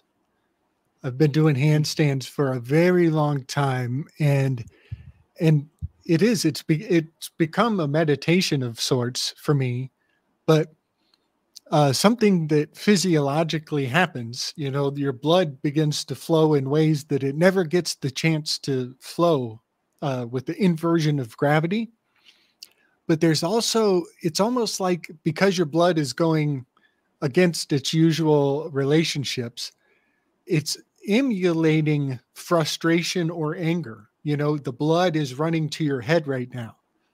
But when I'm doing it, I'm actually finding complete and total center. I'm in peace. And so in a strange way, it's like I'm able to emulate a scenario where the blood is rushing to my head, but I'm actually relating to it in a healing kind of attitude. And so, yeah, I recommend that to all the heavy duty grounders out there. I know some people are like religious with their grounding. I totally recommend stepping into the handstand technique. Well, I definitely got to work on my shoulder. I definitely got to work out. I'm a little soft right now. So doing handstands, I definitely got to work on my shoulder strength. But I like that idea. And you made me think of, being upside down, how the heart is, it's actually a vortex. I saw this weird video. This guy like unwrapped a heart. It's like, it's got wraps, and he like unwrapped it. But because when you put it together, it's like a vortex, not like a pump. It's like a vortex type of situation that I don't fully know, but that's interesting. If you turn upside down, I bet you based off of that has a lot to do. There's a lot of healing and interesting things happening. Big time. Yeah. There's 4 different types of muscle. And the electrical impulses are carried differently through the different muscle tones. So they contract in different timings. So it's like, instead of doing that, it does like that. And because it's doing that, the blood plasma is spiraling. You would never be able to maintain the pressure in your system if it wasn't spiraling. And when the spiral isn't golden phi ratio and it's not right, it's called a stroke. Or aneurysm or something. And that comes with, here's a little more health talk. When you get overtoxified and your things start to get swollen, it's actually a traffic jam. And that has a lot to do with that whole electricity flow, that stroke, that heart, the flow. I think a lot of the illnesses come from shortages. And there's a lot of things you do. You just tap to kind of help. It's like you have an electrical short, and that manifests itself in certain things, perhaps a stroke. And then, of course, you get into the other things where I'm still learning, but you have certain illnesses, and it could very well be to some trauma or things that you're actually working on internally that you're bottling up. And it, like if you have a kidney problem, that means you might have this type of emotional type of thing, or you have some other liver, or you name it, right, guys? And so that's incredible to think about. And I'm always about being I'm my own guru. I'm my own source of information. I'm my own healer, right? My heart beats with no one's permission. And it's funny having watched, just watched the Deadpool thing. I don't pay them. I always pirate things. We are healer. We do have Wolverine. If I cut myself, it heals itself on its own. Like maybe not as fast. Maybe back in the day, maybe it healed up quick. Perhaps. I think that's a cool idea. Those Wolverine Deadpool powers. But our bodies heal. It's incredible. Sorry, I don't know where I'm going with that, but I was just spewing stuff. Yeah. Oh, man. By the way, I've got one up on your coffee enema. Oh no. I like the urine tea. The best thing about urine tea is you don't even need to warm it up. It comes out warm. Straight from the tap. I'm good. I'm good on that. I just won't have those benefits. If you're into that, perhaps my conditioning, my firmware, respect to you, true shaman. Just know that I can only go so far down this path. And like, dude, you're halfway there. The coffee enemas, you're halfway there. I don't drink it after it's gone. I don't. If it's leaving my body, if it's coming out of my body, I want it all to go. I want it to be away from me. I know. Let me tell you guys a true story. Okay, so I was in the Himalayas above. There's a place called Almora in Uttarkashi, Uttaranchal, in the Himalaya. It's a little bit close to the Nepali side of the border. So it's the eastern side of India. And I must have been at about 2,800 meters. I wasn't that high, but it was in the Alpines. And the late monsoon storm struck, and it struck heavy. And I was with my ex-wife, and she had a hole in her foot because she had this verruca, and we went to see a surgeon, and she like demanded that he cut it out. And I had a little bit of a cough because I'd been very wet, in the monsoon sometimes. And I carried her up a mountain. It was like a good kilometer and a half.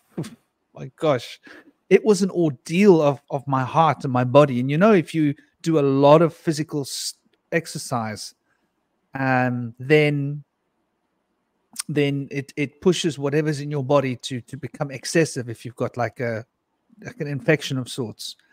So anyway, I ended up getting a bit ill, and then there was a huge festival, and we ended up going further up into the mountains. The monsoon was sort of coming to an end, and I thought I was okay, but I wasn't. Long story short, I ended up getting really wet hair, wet dreads, wet everything. And those days, my dreads were down to my knees.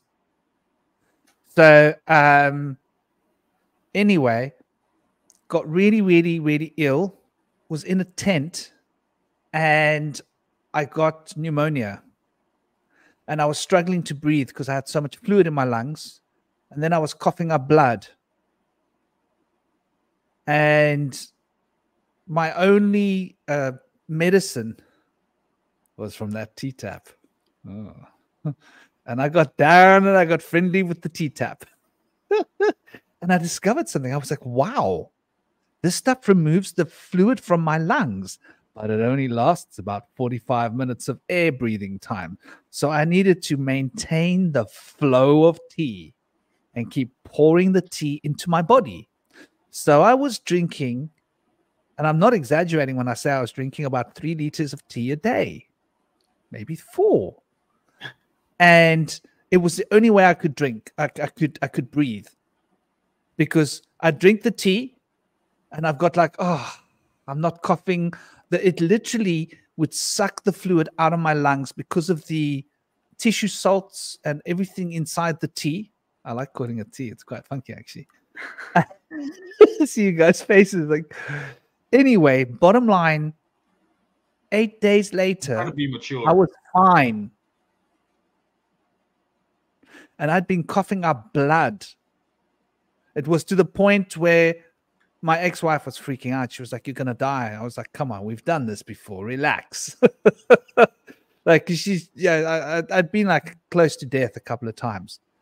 And I'm like, forget doctors, forget hospital. Like, I want to ride this wave, And I didn't have children. So like dying wasn't really such a, it wasn't the end of the world for me. So anyway, the urine saved my life.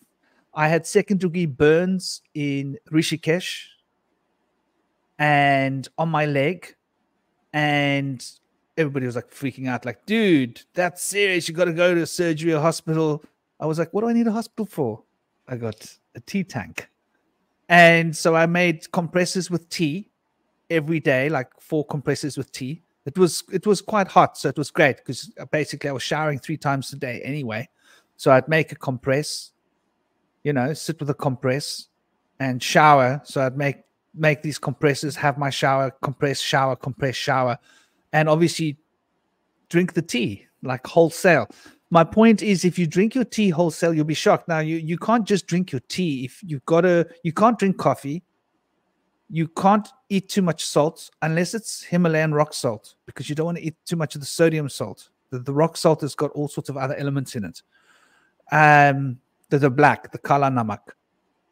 You can't eat cheese. You can't drink dairy. You don't want tea. You basically got to eat very simply. I don't know how it would go down with meat. If you got meat or fish or eggs in your diet, you basically got to be vegan while you're drinking your tea, effectively. Then it works well. And believe it or not, it gets pretty damn tasty.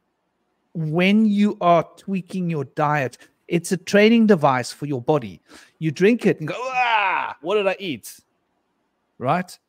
And you look at what you ate, change what you ate, and you don't have to do it intellectually, because the taste is like your subconscious is going, I'm never eating that again.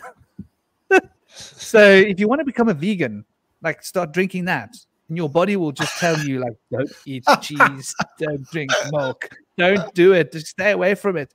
And you automatically, you won't desire to eat that stuff anymore, because the taste will be like a real, like, no, I don't want my tea to taste like that. So when you do it right, and you're eating fruits and you're eating nuts and you're eating like good food, your tea tastes like, you know what? I could have another one of those. Anyway, true story, saved my life. Like so many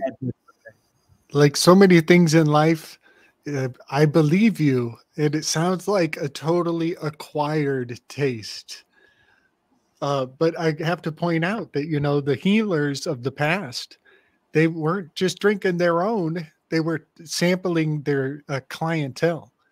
There was an entire modality of identifying their ailment by tasting their urine.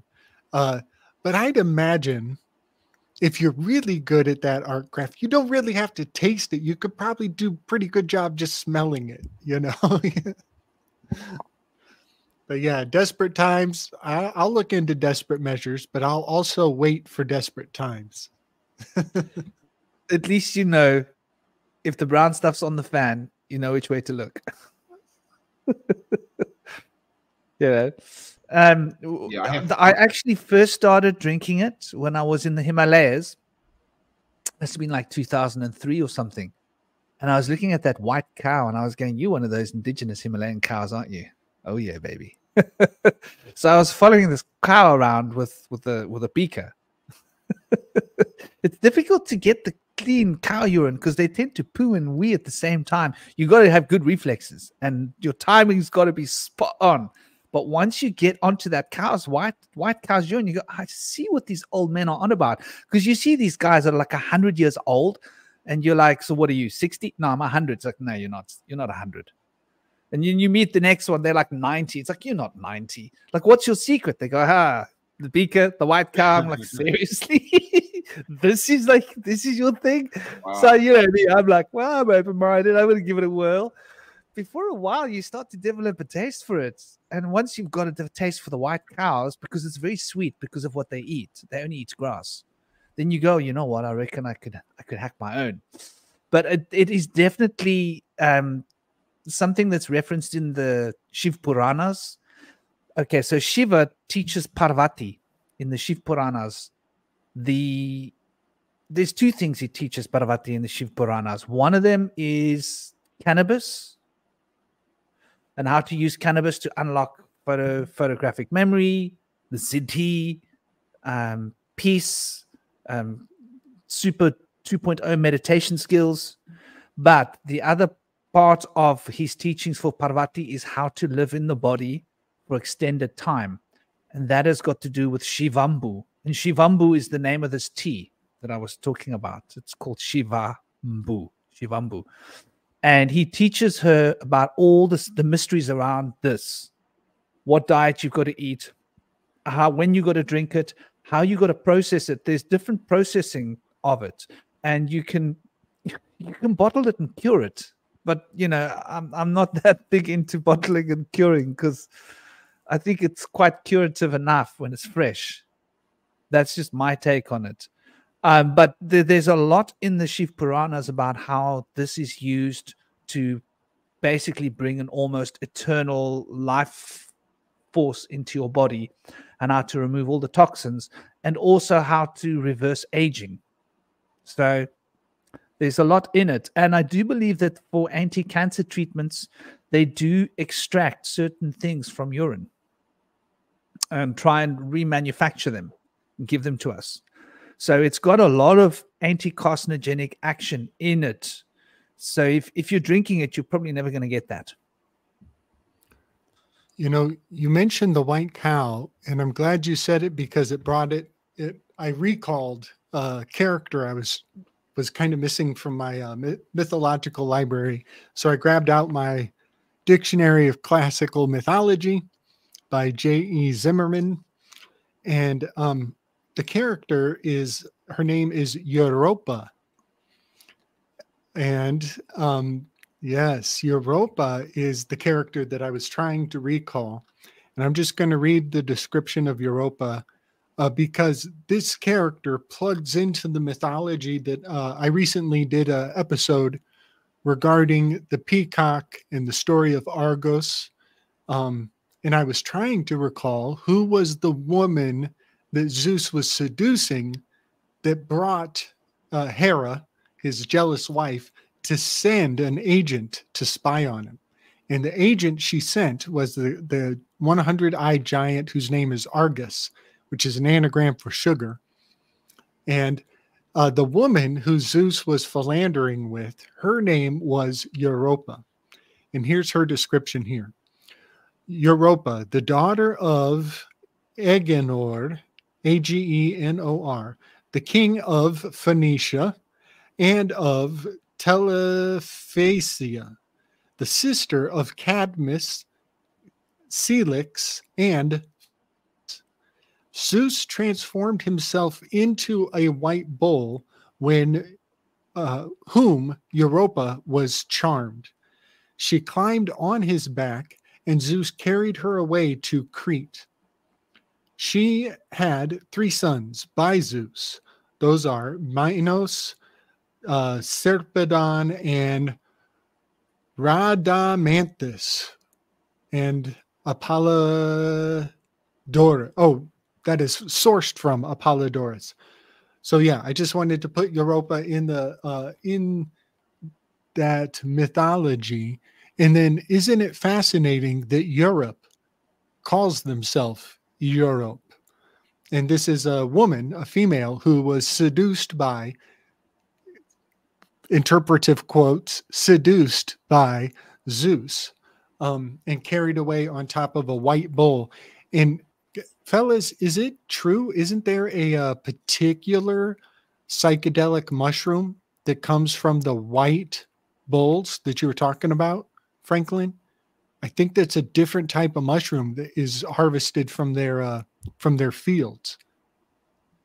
And you know, where you get the Christians from a lot. The word Cretans, Christians.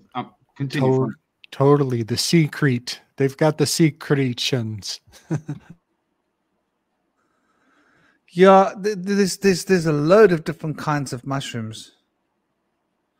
The most interesting ones I found were like black inky ones. Do they come out of the poop? They come out of the poop of some animal? I don't know. I didn't go that way. I'm fine with drinking urine, but I do draw the line when it comes to the other end. Yeah. And where does the white bull correspond to the yak? Like is the white bull is Nandi. Okay. And Nandi is related to Shiva. Okay. And you'll see often behind Shiva, it's a young white bull. Yeah. Nandi, you'll see it like cruising around, eating grass, and there's a little fountain in the head, and there'll always be Nandi somewhere nearby. The Nandi does relate to that, the power of Ganga and Gayatri. is brought into action by Nandi. And it's almost interesting because it looks like a cow, but it's a bull because it's young. Right. Does it have does a yak have humps in its back? It does seem to be quite a humpy animal, but I don't think it specifically has humps. But it's like it's it's quite a thing. The yak, it's quite a thing, but it does have a kind of a hump on its back. Yeah, it's so fascinating to think how these animals are so similar. You know, like I'm thinking of a bull in my mind, and then you put a hump in its back, and so I'm like, oh, it's kind of a camel too. But then they're also, I think they're kind of tend to be skinny or thin framed. And so I'm like, oh, wow, it's almost also like a moose, you know, and the moose kind of has a arched back. It's just fascinating, the family of pachyderms. The yaks tend to be quite well built, but actually when you see wild buffalo, they're actually quite slim. The buffalo that we've domesticated is like all soft and round, but the wild buffalo, they've got like bodies like zebras, man. Like muscle and sinew, and they're not overweight, and they can run fast, and they put you in your place fast. Like, you never mess. The most dangerous animals in the wild, I would say, are the bulls. Yeah, man, what if there's some sort of magic mushroom out of zebra poop? That's the mushroom I want to try. Sign me up for the zebra poop mushroom. I want to be first on that list. Now, the best mushroom are the little sticky nipples, in my opinion. They're the small ones, and it's a pure psilocybin hit. And here's the secret: there is no maximum amount for those. Right? So if you're taking Ecuadorian or Mexican or whichever other mushrooms are common, you know, the blue ones, a bit of blue, a bit of this, and there's different kinds of ones. Which one is the one that's more powerful? You've got the Hawaiian, the Ecuadorian, anyway, you've got all those mushrooms. If you have more than 50 grams of those, right, you start to get drunk. Because 50 grams fresh, which is about 5 grams dry, you start to get quite drunk in you still there, but there's a drunkenness to it because there's other things in it. But with the psilocybin, the sky's the limit, man. And it's crystal clarity all the way through. The experience is memorable. With the other ones, it affects the memory, the retention of information when you go into a certain threshold over that amount. But the psilocybin, you only need about 15, 18 to get onto a plane, but you can take 180 or 200. And it's just more intense. That's all. It's not, there's no drunkenness. It's clarity. And the mescaline, I've never had mescaline purely distilled from the plant. I think that must be one of the clearest. Have you guys? I've only taken psilocybin mushrooms like that, but not pure, just, street, off the street. These ones I'm talking about, they're small. They're like that big. Yeah, I never taken those. Tiny, tiny, tiny ones. And you find them in England all over the show. Like, you've got to go onto the golf course. You're dodging balls, man. You're playing with your life, man. These balls are whoo, whoo, whoo, people shouting at you. It's like I'm not leaving till I've done this pad of ground, man. But they're definitely worth dodging balls for, put it that way. Because it's a very etheric attunement where like the fly Garrick is very dreamy, like you're not quite sure if you're awake. Okay, that's the red one, and that one's got ibutonic acid, which is quite poisonous, which is what causes the vomiting. The little ones I'm talking about, there's no vomiting. You can Yeah, I take have 10 doses, you're not vomiting. yeah, I have an alchemist friend that grows that. I don't know peyote or mescaline. He grows one of them. He has a plant, a cactus plant. He just grows it in a 5-gallon Home Depot bucket. But he also provided me a, penis envy and other mushy things. But so I have my own. Get your own alchemist or become one yourself.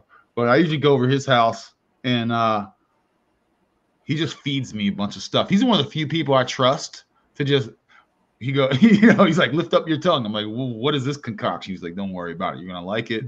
And he just he's one of the very few people I actually trust with things. But I was curious, Chris, do you have any gross healing? Do you have any gross healing things to add to the story? Because this show took a turn.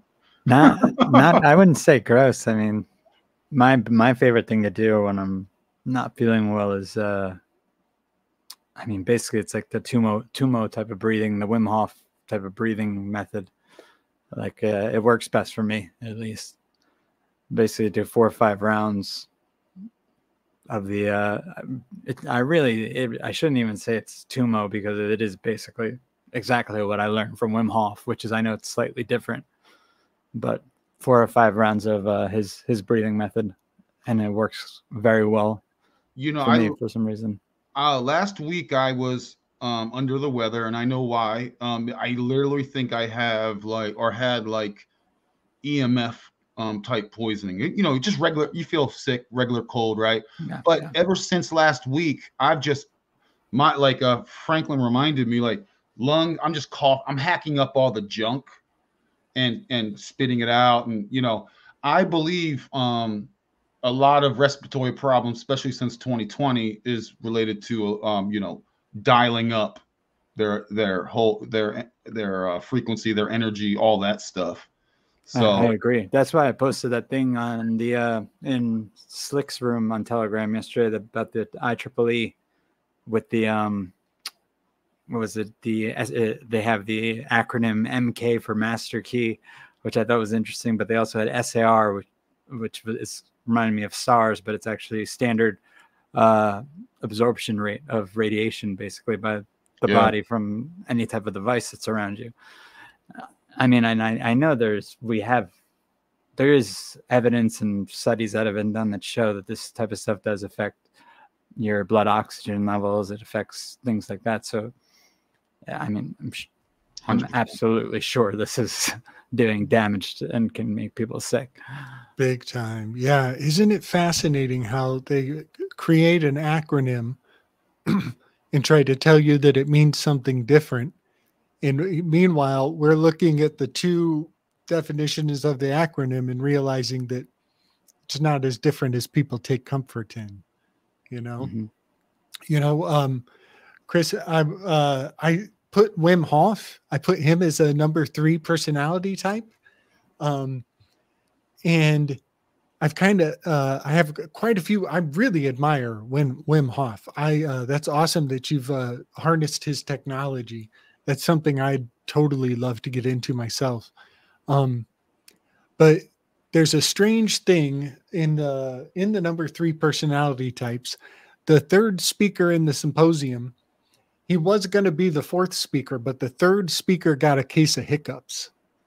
And so they do a seat switch or a speaking order switch where the 3rd speaker sits out because he's got the hiccups, but the 4th speaker gives him the prescription and he says, hold your breath or drink some water. And if that doesn't work, then tickle your nose with a feather. And while you're taking my advice, I'll be the number 3 speaker. And so Eryximakis, the physician, he moves into the 3 position and he de-seats the 4th speaker and sits him aside for 1 turn. And so I just find that very fascinating. And it is a key dynamic. People have gone on and on about the seat switch in the symposium. It's just, kind of a koan in and of itself. But strangely enough, I have corresponded Houdini. Harry Houdini is a number 3 personality type. He and in his career path, he was actually using like real live feats of strength to display his magic. But he was also kind of in an industrial war against the mediums. And he wanted people to venerate what is the human potential of strength that anybody could access, as opposed to having a priest class of special people who can communicate to the dead for you. And so he was really a OG mythbuster and really going through and trying to take out these mediums in the spiritualist movement. But the crazy thing about putting him in the number 3 seat is before he would do his performances, often he would tell the audience, hold your breath and see if you can hold your breath as long as I'm going to have to hold my breath. And then he would dunk himself in a submersion tank, and everybody in the audience is like, and they can't do it. And they can't even come close to what he could do.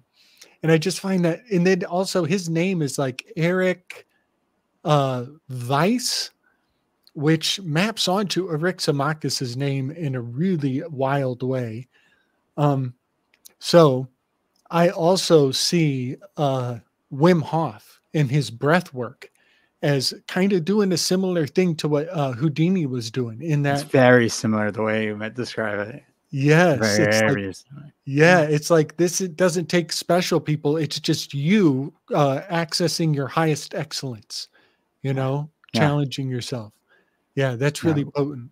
Yeah, Wim Hof he's an interesting character. I mean, I'm neutral on him because I know people have, there's so many mixed things you hear about the guy, but his method works for me. So that's breathing, which I know it's not even originally his. I believe it is like a method of called tumo breathing.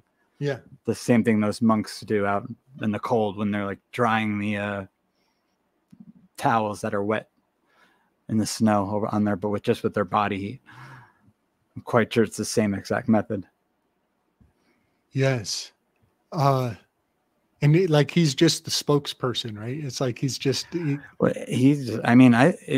claims he just figured it out going through a bunch of he was trying all different things because his wife, she took her own life, and then he was in a downward spiral, and he had looked into everything, he said, and I think he was doing cold plunges in the ice, which helped him a lot, and then the breathing either came to help him stay longer in the water or vice versa. Yeah. And then from there, he found it would help him stay, I guess, not stay healthy and not get sick. Yeah, man. Yeah, so that is so amazing. And then I've heard that a lot of actors have kind of turned to his methodology, which makes a lot of sense. They have to kind of get over themselves in real powerful ways. Yeah, that Wim Hof stuff is next level. I'm totally, I need to look into that. He does crazy stuff. You can't, no matter whether his personality is, whatever it is, you can't deny some of the stuff he's been able to do physically. It's impressive. Yes. Yeah. And, another another aspect of that number 3, the achiever with that shadow of deceit, like even with no intentionality or no agenda, no antipathy or sympathy, like a classic achiever is often achieving so much because they neglect themselves. There's a self-abandon to the number 3, that they're like, they forget to eat, or they forget to to take a shower or whatever, because they're just so they're excelling so much. Something, Chris, I don't know. I don't think you were on the. Oh, go ahead, Sean. What you were thinking? No, I was just saying, I think it's because, it comes to inspiration. When you're so inspired that I did my stint in activism, and it was because a close friend of mine had passed. And I got sucked into it hard, to the point where I was sort of like almost like a fatherly figure to like 100 or 200 people in our movement. And so if you are so driven for what you want to do, then you don't care about. I ended up with malnutrition afterwards because I didn't think about eating myself. People would bring me food and I'd be, okay, I'll eat this food. And, otherwise I didn't have time to eat.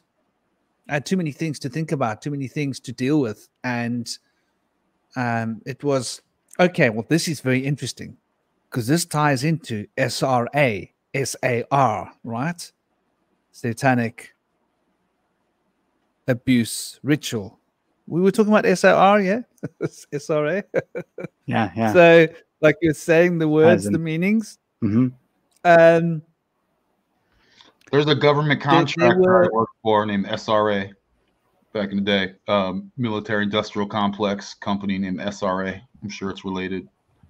Continue, Franklin. Yeah, and I'll throw in the R's, Goetia, ARS. Sure. Yeah, are we? We are. Interesting how we are always rotating on that R. I see R as like a rotating thing, like when you look at the wave, that roll. When you say that, I have to bring up Sorat, which is actually like the satanic figure in the Lucifer, in the Steinerian. It basically, his ideology was Lucifer, Ahriman, Sorat is basically the worst of them. Really? And that's it's Rotas basically backwards, so you have that rotation right in the name. Yeah. That name is in the Astaroth sigil that is correspondent to the Jesuit logo. But yeah, he has him as a black sun demon, I think. So damn. Yeah, the Jesuit logo is totally. Also, the 666 is that's who he. That's his jam. That's nuts. Yeah. All right. I see it. Franklin, you were going somewhere with that SRA or SAR, and I feel like there was stuff happening. I wasn't specifically. We were working closely with Occupy, and we were connected to Occupy. And so we ended up helping Occupy, and a lot of Occupy's people ended up coming to us because I was like, we're going to take something that belongs to UBS. And so we thought, like, that's what we're taking. It's worth like $250 million pounds at that time, which then the dollar was less. So it must have been like a third of a trillion. We were like, we're taking that. From that's going to hurt them. So we took it legally. And we turned it into our activist movement head HQ, but we had QCs representing us because we were fighting the Magic Circle. Now the Magic Circle, gosh, I don't even know where to start. If you're in the UK, for those of you in the UK, you might know who the Magic Circle is. They are. If you hear the words the Magic Circle and you're in litigation, you're screwed. I've had clients come to me scared as hell, and I say to them, "You're in litigation, aren't you?" And they go, "How did you know?" Magic Circle. How did you know? High-profile political people use these. High-profile corporations use the Magic Circle. UBS. If you ever end up in litigation with UBS, they will take the best. Now, the Magic Circle is exactly what it says it is. They attack you in different ways. It's not just in court.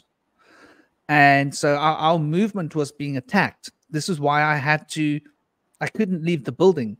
I literally had to maintain a shield for the buildings because there was continual downloads trying to come into the space, and it would cause people to lose their minds. And this was happening at Occupy. The women were being ritualistically abused. There was all sorts of crazy stuff happening, and it wasn't just normal. I mean, if you've got an eye for it, you know what's happening. So we started to protect them. And we had, like, I got a couple of big strapping guys, you know, made a tranquility team. We'd send them out there to go and sort out what's going on in the Occupy circus, because they were out on the street. People were just crazy. People would be drinking. And because they're drinking, they're open to the spirits. Because they're open to the spirits, things can get in. And they would go out of their minds. And they would literally lose their minds to the point where they aren't themselves. And, okay. My Malamut. Woody. You see, I got one that comes here. Now they both have to come because they don't want to miss out. If this one comes, that one has to come. Okay, go lie down. Lie down. So, anyway, there were sigils coming on the walls. There were strange people in the building. And after they'd be in the building, there would be things happening in the building that were not normal. And a lot of people got scared and got freaked out. And there were currents of energy that would come into the building. So if I left the building for 12 hours, there'd be violence, there'd be broken windows, things would go to trash because people would lose their minds because the attacks would be getting in, literally psychic attacks. So I had to maintain continual meditation and focus on the entire space while I was there the whole time and keep up a shield, a psychic shield. And when I went to sleep, I had to reinforce that ritually to make sure that the shield was up because they were literally on the other sides of the roads. They had all these beacons that they had put up, aerials and antennas and stuff that they were pointing at us, all the buildings around us. And so anyway, at that point, there were beings trying to get into girls' heads. And we speak about these lizard beings. I mean, I've had a lot of clients come to me in the past with attachments and psychic abductions, people being abducted in their dream time and having had ritualistic sexual abuse done to them by these lizardy looking beings. And my ex-girlfriend that I was with, she and people that she knew were also being afflicted. And she was able to learn to see them through the crystals, through crystal balls. So I taught her how to scry them out. And then once you see them, you get a lock on them and you pick up on their frequency because each thing's got its own rhythm. And once you've got a lock on their rhythm, you can track them. And then they don't want to come near you if you can track them. Because, like, we don't realize how powerful we are. This is why this Ahrimanic thing is happening to us. We're actually extremely powerful beings. We have no idea. And I think this was the story that Enki and Ea was explaining to in the garden. Listen, you guys are like extremely powerful beings. You're like basically got our godly genetics in you, and you can do things you don't even know what you can do. And so we need to be kept in the stupor. And if you start to awaken your psychic forces and you start to go out of your body and you start to learn these things, they will come. And you will have to learn to face them down. You know, and basically fear becomes your disabling potential. So you've got to find out what it is that you're afraid of and go into it in order for them not to have a hold over you. Because if you're not afraid of them, you can believe one damn thing, they will be afraid of you. It's like animals, right? Mm-hmm. If you're afraid of the animal will be on the attack. But if you have no fear and I've been charged by bulls a lot of times in my life. And what you do is you root yourself in your feet and you look the animal square in the eyes and you prepare for death. And when an animal sees you preparing for death, they get scared, wary, because they can't understand. Like, you're preparing for death. Like you literally feel currents moving through your body. The whole universe starts to vibrate because you're getting close to that. So you've literally got power. If you're prepared to go so close to that, right? If you're prepared to sit there and go, you know what? There's the coin. Flip it. Let's roll. Right. If you're prepared to go that distance, what gets unleashed to you is that concentration in your consciousness that you can transcend certain limitations. Obviously, there needs to be the preliminary training in concentration, because otherwise you won't be able to tone down your heartbeat in those moments, and tone down your hormones and tone down everything, and prepare yourself psychologically to be at peace with whatever happens, and be out of expectation of what could happen or what will happen. It doesn't matter. None of that matters. I'm here and I'm now, and here's me. You know, and when you go into that place, you become extremely powerful. And so part and parcel of the awakening process psychically on the spiritual planes is these beings are out there, and there's a whole multitude of them. The lizard beings are just the ones that deal in the currency of fear. Then you've got the insectoid beings. I'm not quite sure what they are. They look like ants to me, but people call them mantis, but they look like ants to me. And they sit in their crafts above the earth, and they use psionic technology to make you think you're seeing an angel or Jesus or whoever you want to see. They can, like, I'll be whoever you want me to be, you know? And so a lot of these people having religious experiences are being psionically entrained with these kind of things that they've got, which is like a liquid.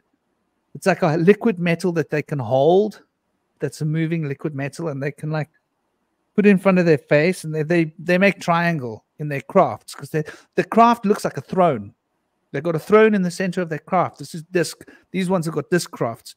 Then you've got the tall, gigantic human beings that are like perfectly most beautiful human beings you've ever seen. They don't have crafts. They just sit in a chair. They're like in chairs. These like beings in chairs, like they don't even need a craft. They're literally sitting in a chair, translocating themselves where they need to be. They have weaponized boredom. Well, I that's think those are what the angelic weaponized boredom. Yeah, that's interesting. And then there are other beings which are smaller beings, which are different, that often want to do things with us. They will help us. Sometimes there's not all of the beings are out to get you, but the lizard beings, in my experience, tend to want to operate on the fear frequency. And you can tell they're different insignias in their armor because they're wearing a suit. What I discovered is they're wearing a suit. They're somewhere else physically, wearing a suit that helps them to go into that other place to here. And it's like a technological suit that they wear. And depending on their rank, depends on the suit they get to wear. And the generals have got like this zooped up suit. And that suit zoops up their psionic, their potency. And so they've got somehow engaged with technology, with their minds and their bodies. And I think this is where this Ahrimanic thing is coming from with technology, because those are the ones that deal in the currency of fear, and the currency of fear is what we see in our world. So different orders of beings deal with a different currency of what they trade in. Yeah. And you'll be surprised how common this ritualized rape is. I've actually done, I don't know if you guys have seen it, I've done a 8 hours of interview with a lady that I've known for a number of years that was, if you've heard of The Family. Yeah. As the next episodes come up, you're gonna be shocked at what happens. We're talking animals involved, humans, sacrificial, animal, all sorts of the scale of what they do here on the physical plane. Now, these beings on the physical plane are actually trying to invoke, and they do these rites with blood in order to make connections with these beings over there. It's actually what they're doing. It's the whole purpose of the ritual.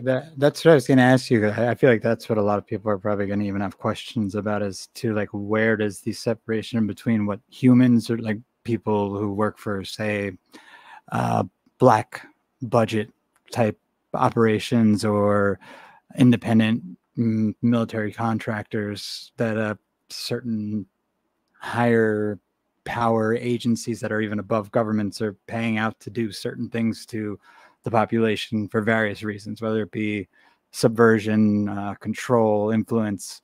Like, where does that line come between what they're doing to people and then the more occult side of things, and that get into this type of entity worship or exchange for information, knowledge, like via, I get something for doing this for you, for the sacrifice, for the blood ritual type of thing?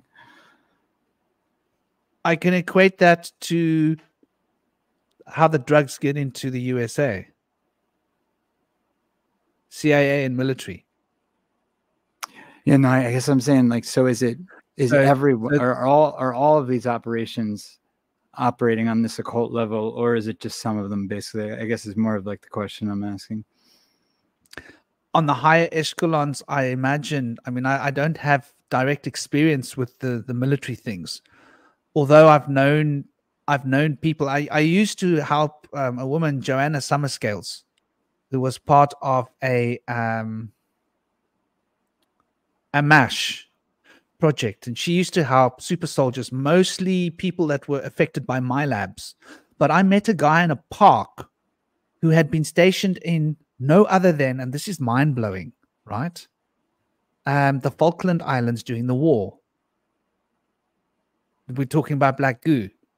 He was there, and he was in an accident, and years later, he couldn't get the technology removed from his body that he didn't know had ever been put in there. And when he went to the NHS, they said this is military hardware, and they gave him the parts numbers and the x-rays and the scans and everything.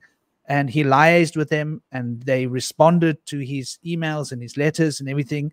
And they basically said to him, we cannot operate on that. That's military hardware. Then he went to the military and they refused to help him. Then he got a Freedom of Information Act, and it was all blacked out national security. And the hospital where he had actually been sent to, well, this is ironic, was in the same place where my ex-girlfriend had been born, because her father was in the military. Her whole family was in the military. Now, there she had exceptional ESP as well. And anyway, bottom line, he had gone to that particular hospital in Germany that was managed by the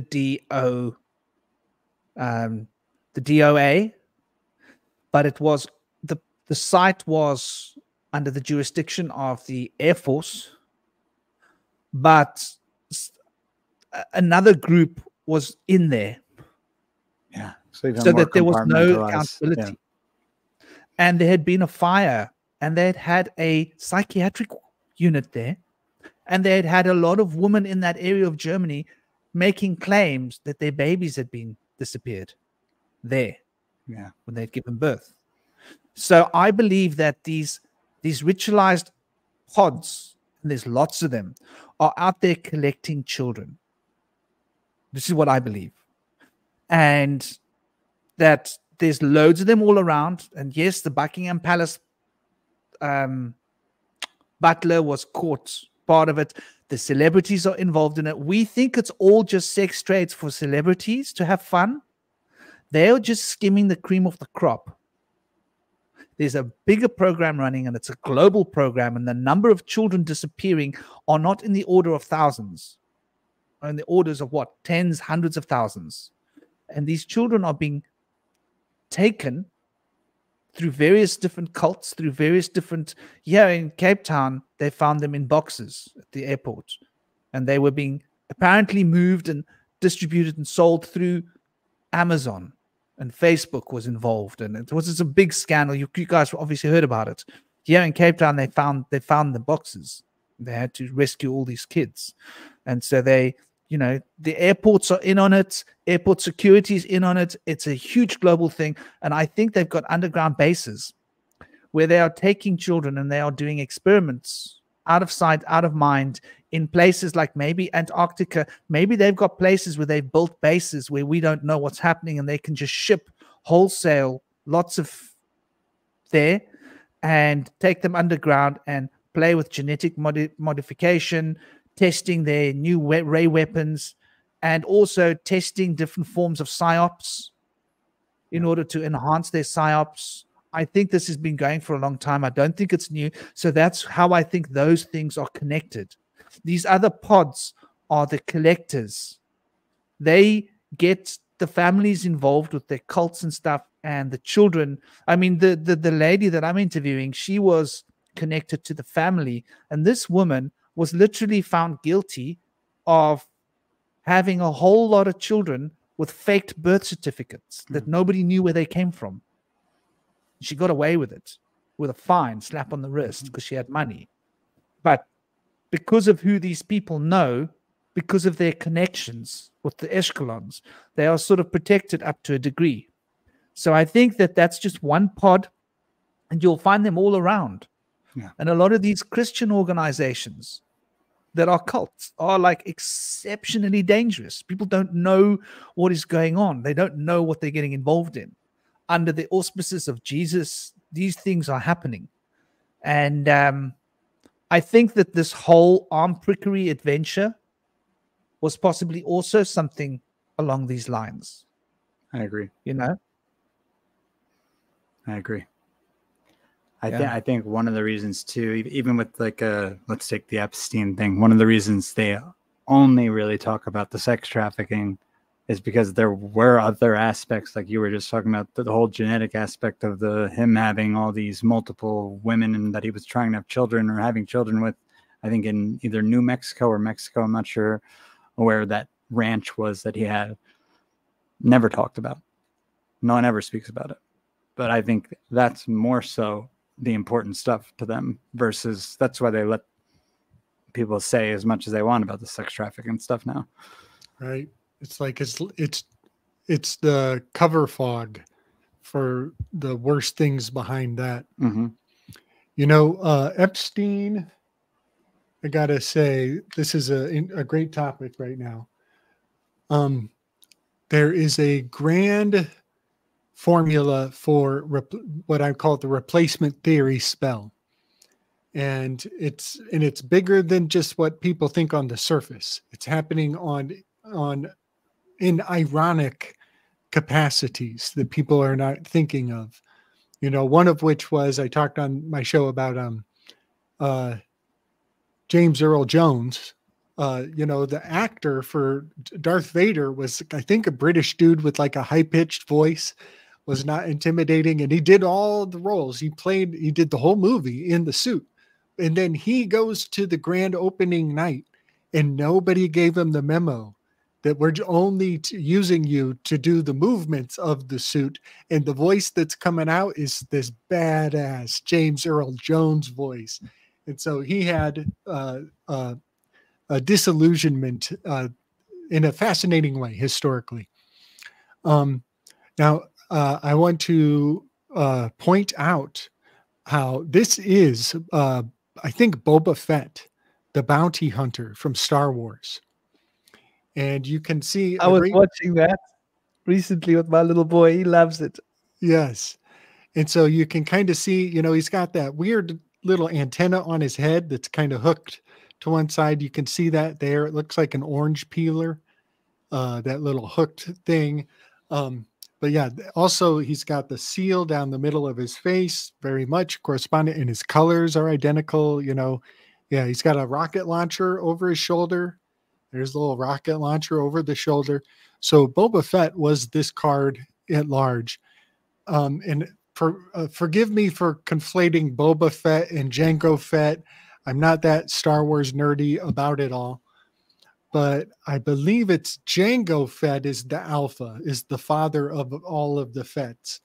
And he had a covert operation where he was on a remote planet where he was inseminating all of the clones based on him. And so he is the alpha genetic. His price, he did this as a service, and the only thing he asked in return was that they would himself. And that turned into, I think, Boba Fett, the son of Jango Fett.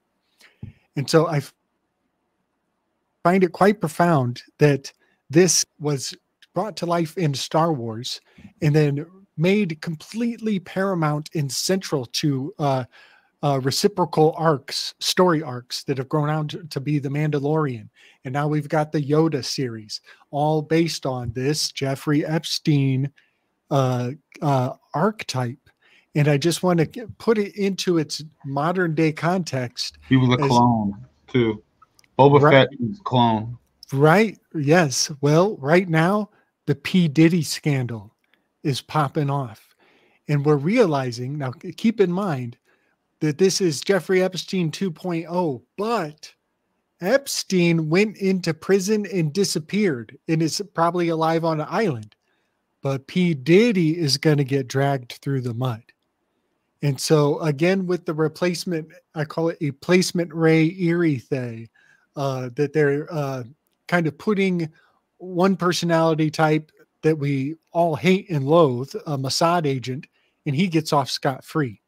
But then they put another personality type who we all harmonize to sympathetically when we liked his music, so we associate with him, and he's going to get dragged through the mud. And so, yeah, the Archon's playing God on the world stage. It has fascinating tethers and connection symbols, particularly to this card here, the adjustment card. Gabriel, do you know who his cellmate is at this moment? Not to mention the same jail as the Epstein death. Right. I just heard. Tell me again. Who is that? Sam Bankman-Friedman. He's the one that. That's right. What? Oh my God. What? Really? Hold on. I got to dig up a picture. You guys know how did they swing that? And you guys know I'm heavily involved in crypto. So they are cellmates. SBF is a member of certain tribes. Give me a minute. It's going to take me a minute to pull this picture up, but I got something to show y'all. How do they swing that? That's insane. Maybe celebrity, maybe like high profile people get put together, but who knows? The crimes too are so different though. Like if you have someone being accused of, just say their sex trafficking crimes versus fraud. Yeah, I wouldn't be surprised if based out of the islands, which is the FTX dude were operated out of, and being a part of the same tribe, that there probably wasn't some other shenanigans going on there with financial things. There's crossover with the trafficking profession as well, and I have no evidence of that. And I also don't care, but I'm like can't say that's for a fact, but it wouldn't surprise me. Yeah, it stands to reason that their fingers would have been in a lot of pots if you got a lot of money to play with. Definitely, but my thing, they didn't charge him with anything. I don't think. So that's why I'm like, so how the hell do they put him in the same prison as? But I guess if you're a high-profile person, maybe. But that's very, very bizarre. So basically, I already made this graphic months ago. And I don't have it yet. I'm still digging it out. It's a needle in a haystack. But for you to tell me that blows my mind because I made this graphic months ago. Okay, give me a minute. It's really going to take a minute, but it'll be worth it. How did you find this art in the crypto world?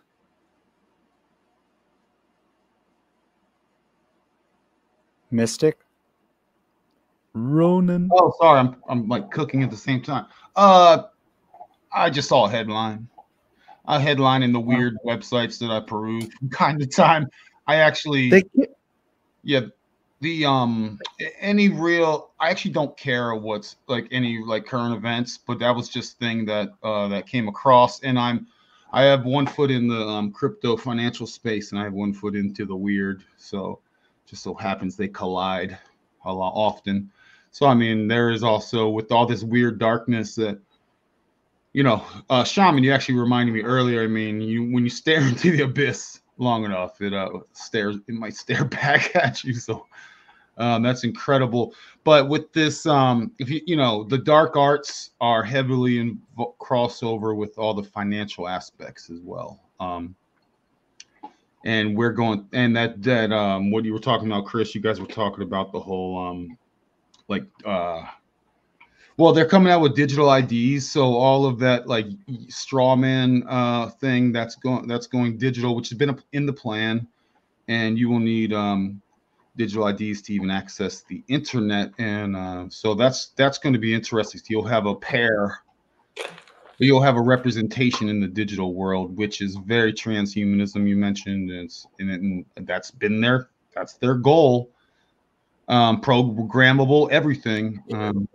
Yeah, you guys know that though. I don't really feel like I need to harp on that. I'm also trying to stall while Snake looks for functional. Yeah, they managed to keep that well hidden, didn't they? Sorry. Go ahead. No, I was just saying they managed to keep that well hidden, that these two high-profile people were together, because you would have thought that would have been touted over and over again.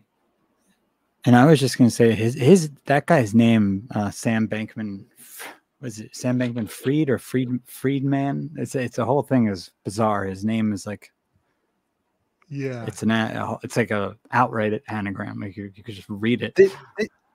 Isn't there a movie about him on Netflix? Is there already one out on him? There might be.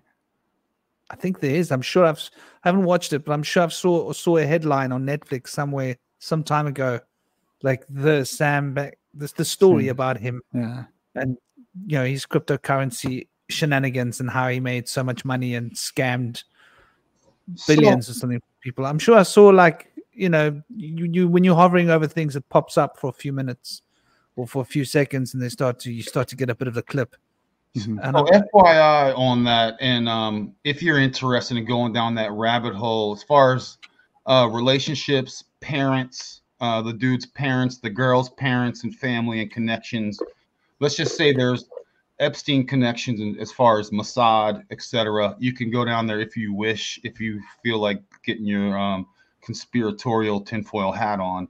But just know that that's all included in that whole thing.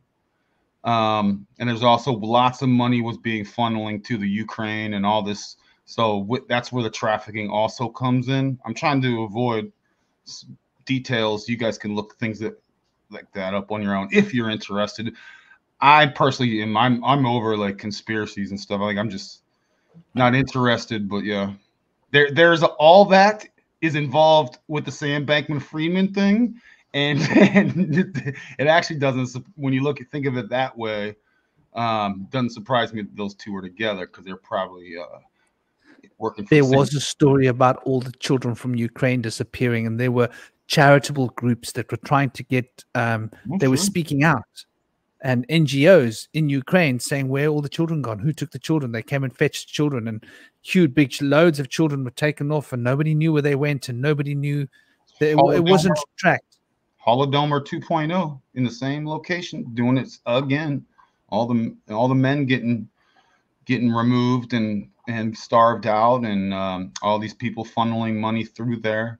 Yeah, there's lots of connections. You know, that whole recent Trump dude is buddies with Zelensky and all that stuff. The world's a stage, and all this stuff, none of this stuff is separate, and this is all related, believe it or not, to all the stuff we've been talking about today on the show. It's all connected, man. But when you talk about these, when you talk about these people in the Ukraine and everything, that's just how that's the 3D material realm, how they exercise, how they do the below, you know, the as above, so below. That's how they operate, if I should say that. So, all right. So I found the picture. Thank you very much for waiting. And the name Freed, it has that latent Freud hiding in its echo. And so many people, as soon as they hear Freud, they become a Freud and they recoil, they look away, they presume something psychosexual is about to happen, so they should not participate. So yeah, the word freed. But then also, we also already suspected that Epstein had been freed. And so, yeah, it had totally all kinds of associative fuckery, I guess we could say. So It here also looks like fried the way they, I mean, it's FRIED, right? So it's like fried, like you think about the electric chair almost at the same time. Yes, totally. Just like that duality in it. So just to add more to what's happening, they released another guy. Well, they took in the TG guy, right? And they must have took him in a room, and they must have played with some bulls of their own with him, because he came out and was like, hi guys, I'm going to cooperate with any and all governments. So he's had a change of tune, and be awesome picture. But they also have another guy who is his name is CZ. He runs Binance, which is the biggest crypto exchange in the realm, and he just got released, I think, today or yesterday. Interesting. And now he is he was arrested for, you know, all kinds of money laundering stuff, but he is like the Telegram guy. He's now changed his tune and is playing nice with the powers that should not be. So so that's all happening now, and yeah, it's all connected. Can I ask you, what do you know about the Telegram guy? I just want to share. Yeah, do. Oh, well, one thing I just want to let everybody know that the association that I made with that graphic months ago was from knowledge drawn out of this deck. I just want to give credit to the fact that I am working with the art that was commissioned by Barbara Bush's father. When people hear his name, they think of a million other things, but I just want to keep it in the channel of Barbara Bush's father made these things. And so the fact that I'm channeling them from who was his father? From a stream of consciousness that is very well informed. I just wanted to put that forward. That is part of the reason I was able to make those associations. Oh, so tell everybody, brother, you know, we're in sync. We live in sync. We live sync life. This is sync life. You know what I mean? Sync life, baby. Sync life. Yeah, I just see that as just more confirmation that always tells me where I'm on the right path when I have these synchronicities. But what was Barbara Bush? Who was his father? Emphasis on his. That's right. I forget that part too. I always forget that part. Yes. Crowley. Bush's father. And that's who commissioned this deck.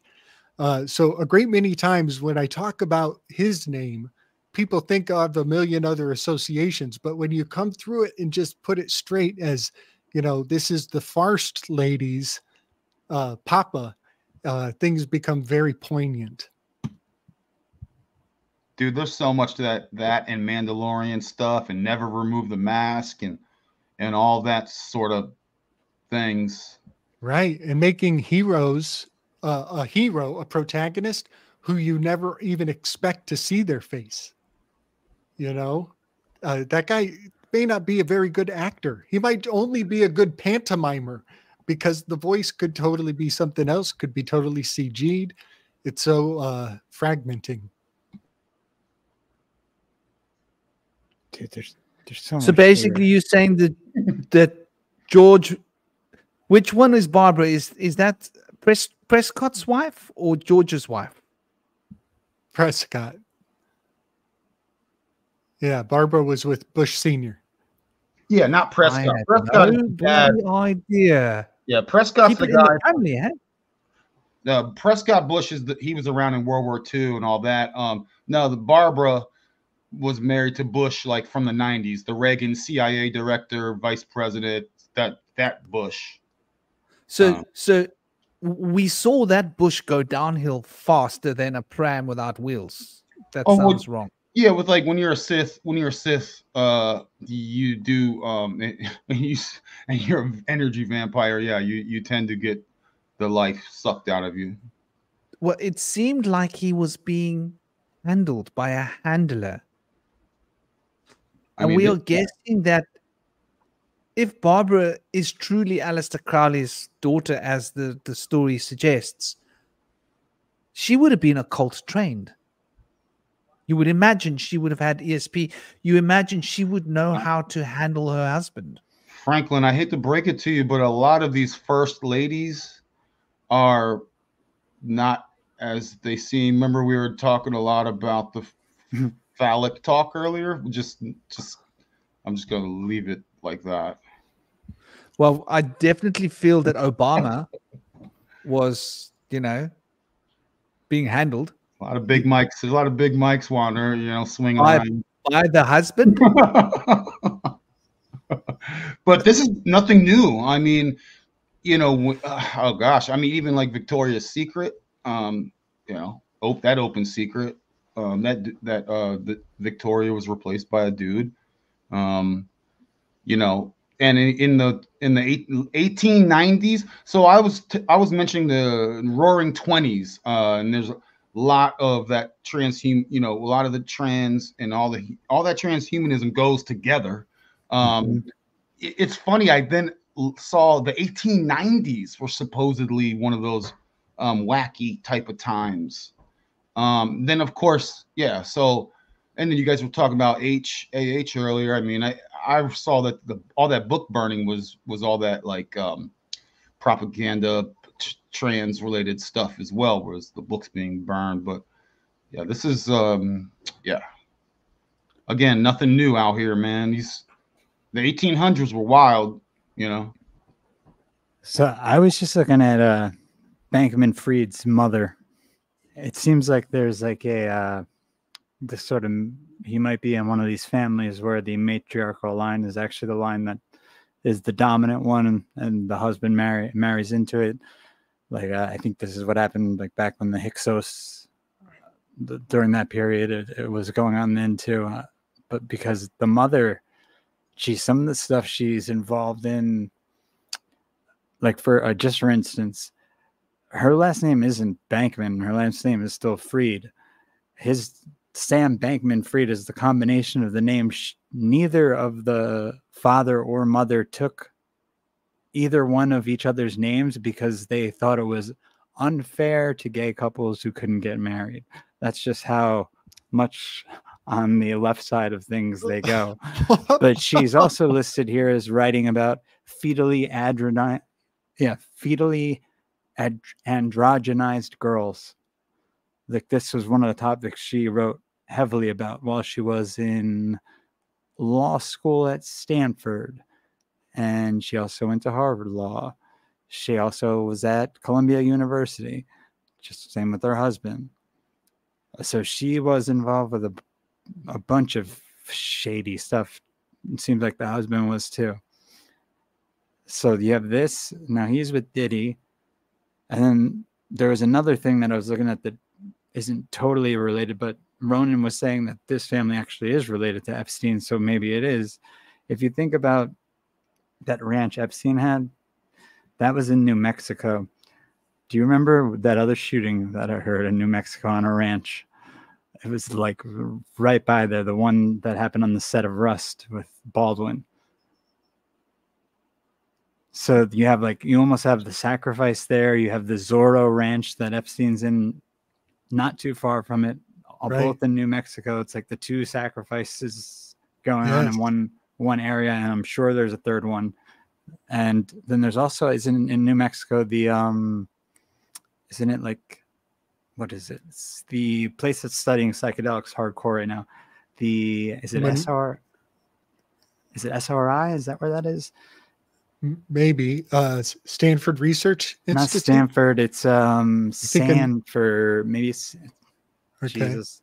SFI. SFI. It is. Let me see. I think that's what it is. I just want to mention how, Trump prophesied that he could shoot somebody in broad daylight and get away with it. And then the person who impersonates Trump, the Baldwin, straight up shot somebody who was holding the camera. And he shot 2 people. 2 people, right. So the fourth wall, the ascent of the fourth wall, is intrinsic to the Smith-Mundt Remodernization Act. And the fact that from now on, propaganda has been fully weaponized onto the domestic citizenry.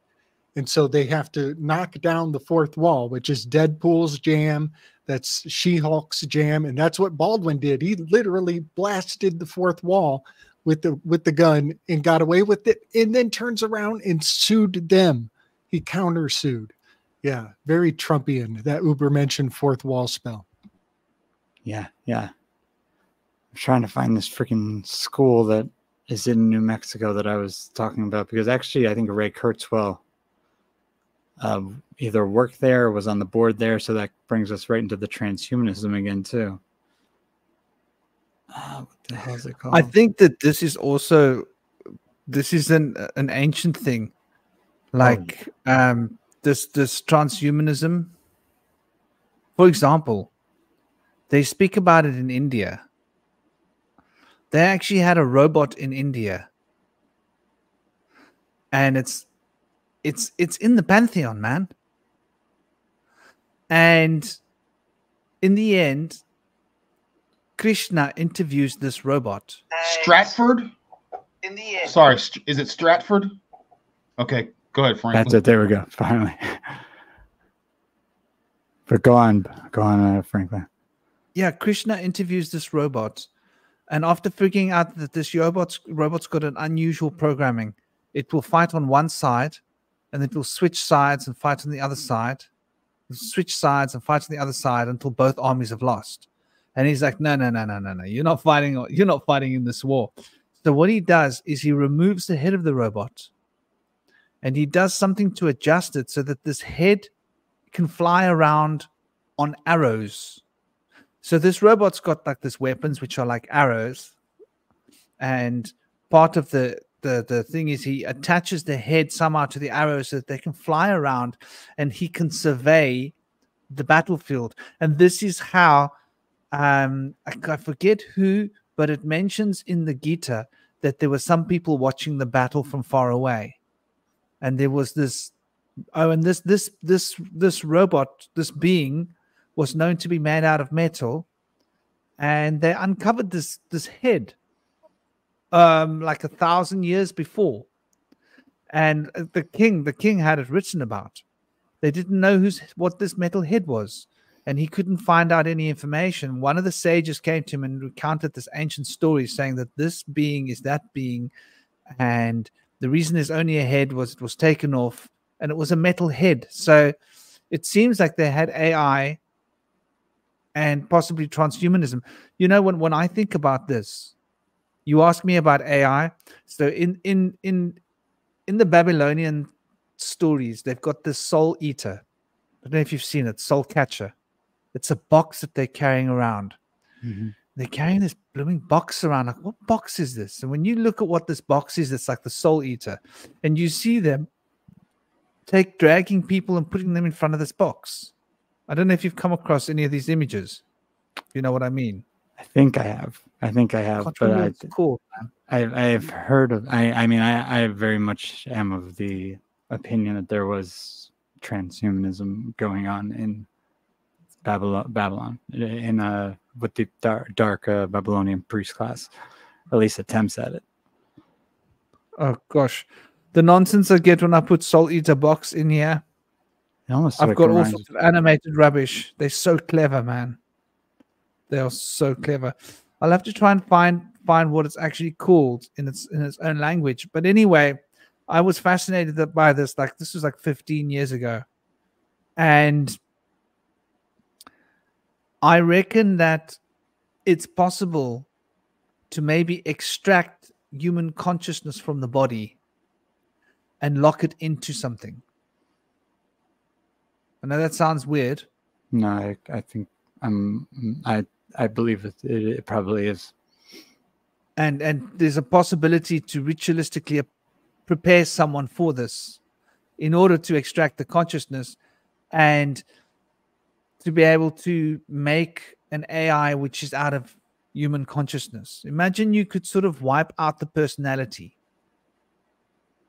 through SRA, right? Ritualistic abuse, and then be able to program the personality. And we've seen that they've done a lot of research, and they seem to be able to do this with some of their intense programs.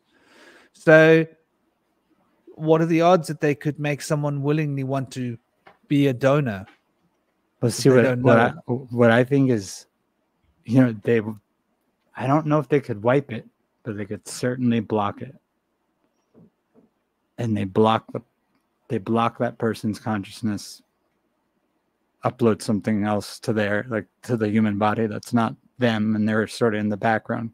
Because I think that's the problem they seem to be having with the AI. It's like it can't get that, like, whatever, that life, that spark that we have. So it's almost like now they need to integrate the AI with us, but our personalities are the problem. So if you could block that off, but if that consciousness dies and that connection with soul is gone, then you have no connection to the source. And technically we're basically particle accelerators in ourselves, because we reverse the second law of thermodynamics. We can get more energy than we actually can store technically in certain situations. Like this is like a mother like picking up a car off her child. Like, where does that energy come from? That comes from source directly.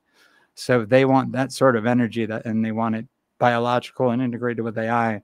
It's like they need somehow to take our soul connection to source and block out our individuality and our consciousness. Yeah, and which is exactly what they're always trying to do with the SRA and the all this MK Ultra type programming. Yeah, and I just had a connection here with the Mandalorian stuff, this stuff, the what is that, Full Metal Alchemy stuff. And when you think about the knights with those suits of armor that weigh, like, who knows, 100 pounds or something, there's speculation that they're not regular just dudes wearing that armor and going to battle. If you think about trying to fight on something like that in melee style, there's a lot of talk that those are like some sort of other, like, automaton thing or some other creature, homunk, whatever. Kind of like in the Game of Thrones where they had that one mountain dude and they turned him into like basically a troll type thing. Mm-hmm. So those are very real. If you guys think about that, it's a very real possibility, especially since all the predictive programming of these metal fighter dudes. Yeah, and I didn't mean to digress, Chris. No, you're fine. You're fine. Yeah, I want to add some of my theoretical ingredients to the recipe. I do believe that one of the most powerful things I was ever given the authority of is in martial arts. We called it the gi up. Some people call it the kia. And this is in a finishing strike. We're instructed to channel all of our rage as we strike with our voice. And so oftentimes you'll be in a sequence, like a 4 or 5 step sequence, and that last strike that you hit, you're instructed to yell your aggression into the move with your voice. And it's kind of overwrought in the dojo on purpose, because in your life, there will be very small opportunities to use this. And oftentimes it is just simply telling somebody, nope, get on, move along. You're not going to find what you're looking for here. And it is to take on the commanding persona. to become a demanding persona, a commanding persona in the heat of the moment when it's required. And so for myself, I have had in my darkest hours, I have literally had to use the phrase, "Be gone, Satan, be gone." And that is tapping into our commanding potentia. And also, I've only recently learned about the Greeks that their language was completely different, and it would have brought forward a completely different psychology. And part of that is because their language was based on verbs. And so I've been looking for the future tense verb. Where is my relationship in my culture today? Where is it around the future tense verbs? Because we don't use them. But I think I found them in command orders. And so when I say, "Hey, jump," the word jump is the verb.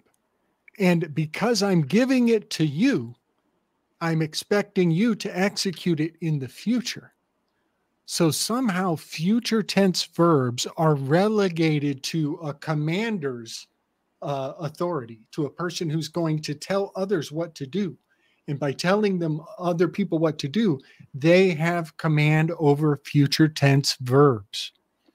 And so I just wanted to kind of share that learning process and my relationship to language onto other people who are very likely going to be put in a situation where you got to flip the script, where the relationship is no good anymore, and you got to tell somebody else what to do, where to shove it.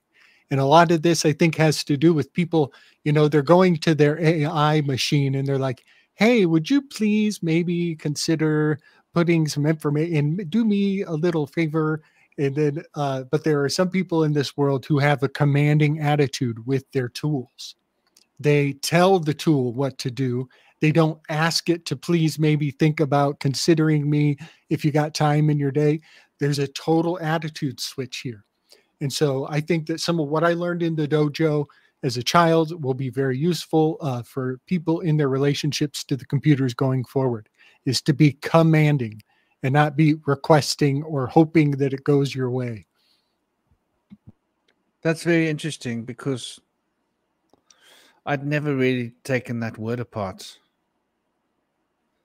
And if you look at what it is, Ki is the name of Earth in Sumerian. Ea is the old name of Enki before he arrived on Earth. But we say Ea Ki. But we've taken the Ki and we've put it at the beginning of the word. Ki.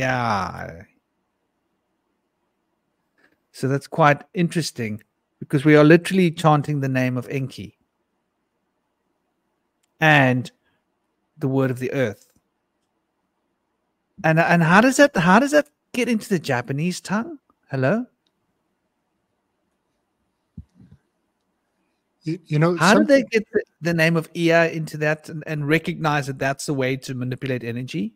Yes. Something that was fascinating in my academy was that almost everybody was saying the same word with their strikes.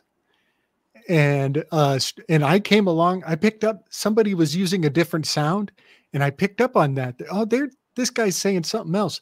And so I took his and I morphed it to my own. And so my Kia didn't sound like Kia at all. It's a funny sound. My Kia is totally unique, and I'll do it. It's been years. Is what mine sounds like. It's 3 syllables long, as opposed to Kaya.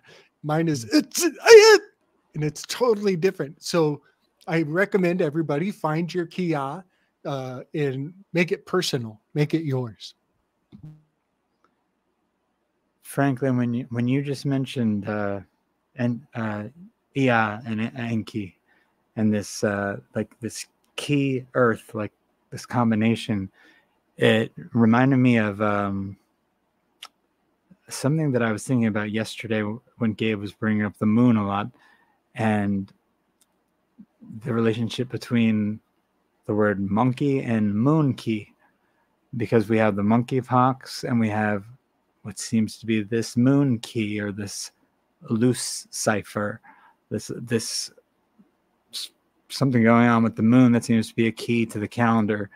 Also, that seems to be a key with, if you make it moon key or monkey, like you have the Darwinism, you have all the genetic people who believe in the dysgenics, all stemming from that. So it's all, it's interesting that there's it seems to be an opposite thing. The Ea is the opposite of the moon. Yeah, There's definitely a connection there. It's hard to articulate it because it's like it's just coming all back to my head, so I'm trying to figure out what I mean by it. But I know you guys are understanding what I'm saying. The moon and the earth are somehow bound in a frequency, and I wonder, like we were talking about how the moon is. If you circle something with something else, and that thing's got metals in it, it creates a geomagnetic field, right? Mm-hmm. And so you've got this moon like a what do you call it? Gyrating, like a gyro around the Earth. So I think that the Earth's gravitational magnetic fields are powerfully affected by the gyration of the moon. And that's what's affecting the tides. Mm-hmm. That gyration effect. Because the Earth, the moon doesn't have its own gravitational field that's worth mentioning. Because it's negligible, isn't it? It's like, I think it's 1,000th of the Earth's. Something like that. It's much less. 1% is probably like a very adventurous guess. But it's negligible. But the metals in the moon are highly, many of the stones are highly magnetic because of coming from elsewhere, and because of the cosmic bombardment that they've probably experienced through space on their journey till they smack bang against the moon. But there's something interesting in this relationship between the moon and the Earth. I think it's why we've used the moon as our calendar piece traditionally. Yeah. I just learned recently that, and I still don't fully believe it. I need more convincing, but somebody told me that the Mediterranean has no high tide or low tide experience at all. And I had never heard that. And I have such a hard time believing that there's one location that is exempt from high and low tide. I'm sure there is. Like when I lived in Khofagziv, I'm sure there were tides. They're not like the tides are here. Uh-huh. I'm sure there were tides. Yeah. Not all of us believe the moon you can actually pick up a rock off of. Some of us believe it's just an awesome timepiece, nightlight, and again, spinning balls in Nowheresville is not in my personal heliocentric. Just FYI. Just because something's plasma, though, doesn't mean it can't change its frequency when it comes in contact with something that's solid. Think about that for a moment. That's what I was going to say too. Yeah, even if it's a plasma moon, it still would affect. That rock, when it comes out, might no longer be plasma. So the Great Lakes don't have tides. The oceans, there's a lot of things in reference to Mount Meru and Polaris, etc., on what creates the tides and the jet stream.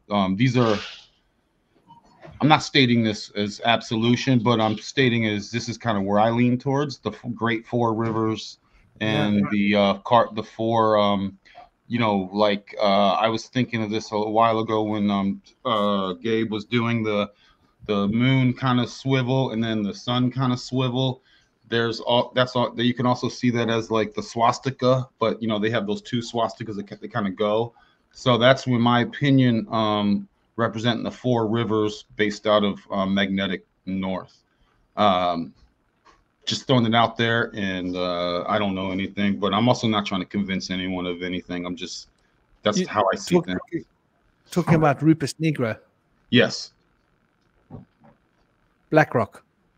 That's one of the names. Meru, Mount Meru is another one, like America and lots of Meru. But anyway, that's in Mount Meru in Kenya. But so when you were talking about the moon, I just wanted to state that I that's where I sit on it being physical or not. Again, I don't have anyway. I'm not trying to get stuck on this topic. I just wanted to throw that out there. I think it if the Mediterranean lacks a tidal ebb and flow that everybody else seems to be subject to, I find it fascinating because of Tolkien's Middle Earth. The word Mediterranean means the Middle Earth. And so Tolkien's building his entire story around a Middle Earth seems to be resonating with this one location that is the exception to the rule regarding tides. Pretty far out. Gabriel, you might. So I stumbled upon my Georgia. There's so much there. Oh my gosh! But the Black Sea, evidently, and I stumbled upon this, has they call it an underwater river. So basically, like a river under the water that goes into, through the Bosphorus into the Mediterranean, connects like with the Nile and connects with all this other stuff.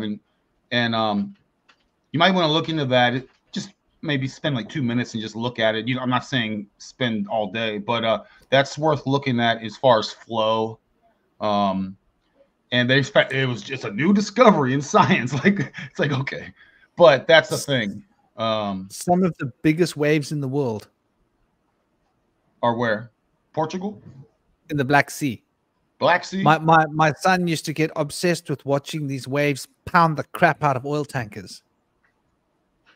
You know how big an oil tanker is? It's not that big in the Black Sea. Looks like a midget. Those waves are ridiculous. And they call if you notice, you have the Black Sea, the Red Sea, the White Sea, the Yellow Sea. One reason they call that, this is mainstream Charlotte's Web telling you why, but they say the Black Sea is due to its being, they consider that north. So the fact, you meant, you said Rubus Negra, it's kind of, there's a connection, a loose connection there. But I like to look up, I spent time the other day going down, what was the OG name of the Red Sea? What was the OG name of the Black Sea? And I just came across just so much amazing information. Again, I'm not trying to plug my thing, but my Georgia vid the other day was 36 minutes and 29 seconds long, and there was so much meat on the bones of that, and I was doing that whole thing on the fly. If anyone's interested in watching that, again, I don't care. I don't care about numbers. This is not a sell thing. I'm just saying it's relevant to this convo. And kind of like Gabe, when you have a show and you have these other convos, you're like, man, I just did a show the other day, and it's all connected. Like that's why I keep bringing it up. I'm not trying to beat people over the head, but these conversations all overlap and intertwine, and I love how we all add our we're all cooks and we add a little bit. Georgia. Georgia. Yeah. Georgia. Oh, yeah. I'm thinking about the flag of Germany. I'm pretty sure it has those colors in some derivative of the black, the yellow, and the red. Yeah. Yeah. And the white. Yeah. Yeah, I do think that there was something else I was going to say, but bringing this back to the story of the Watchers, it's one thing we haven't really covered much. The Grigori. Yeah. The Gregory. Anyone seen Gregory? Is he watching? Is he one of the watchers? Imagine having a name Gregory. It's like, do you even know what your name means, dude? But the Grigori, I think that's quite an interesting, because I think this is, you're talking about Geo, okay? EGG. So is the Grigori. That's the Sumerian name for the Grigori, is EGG. And so the Sumerian take is that there were 200 of them, which is the same what the Grigori says, right? Which is the same that the Bible says, the angels, there were 200 of them. I think the Bible counts 200, does it? Does it specify the number as well? Of the rebellious ones? Yeah. Yeah. Yep. Yeah, because that comes back from the Sumerian, like the oldest form of it. And so these beings were obviously from a different planet, different reality, different zone, different like I don't know the shape of the earth, and I don't really care. Does that sound weird? I'm the same way, but I'm open to it being. I mean, I think we're living in a field. Everything's fields, so it's both. Yeah, exactly. It's fields, and I think that our brain can interpret fields in different ways, and our reality can also be reinterpreted in different ways. Literally, I think there might be times when it is a ball, and times when it is flat, and times when it's concave and convex, and times when it's just who knows. But like I can imagine that for me, all of the ideas seem to converge at the same point. Comes back to this idea of us humans not really being from here originally. And we don't behave like animals. Our breeding cycles aren't like animals, right? Like we're the only animal on this planet that has this funny, like you can get it on anytime you want.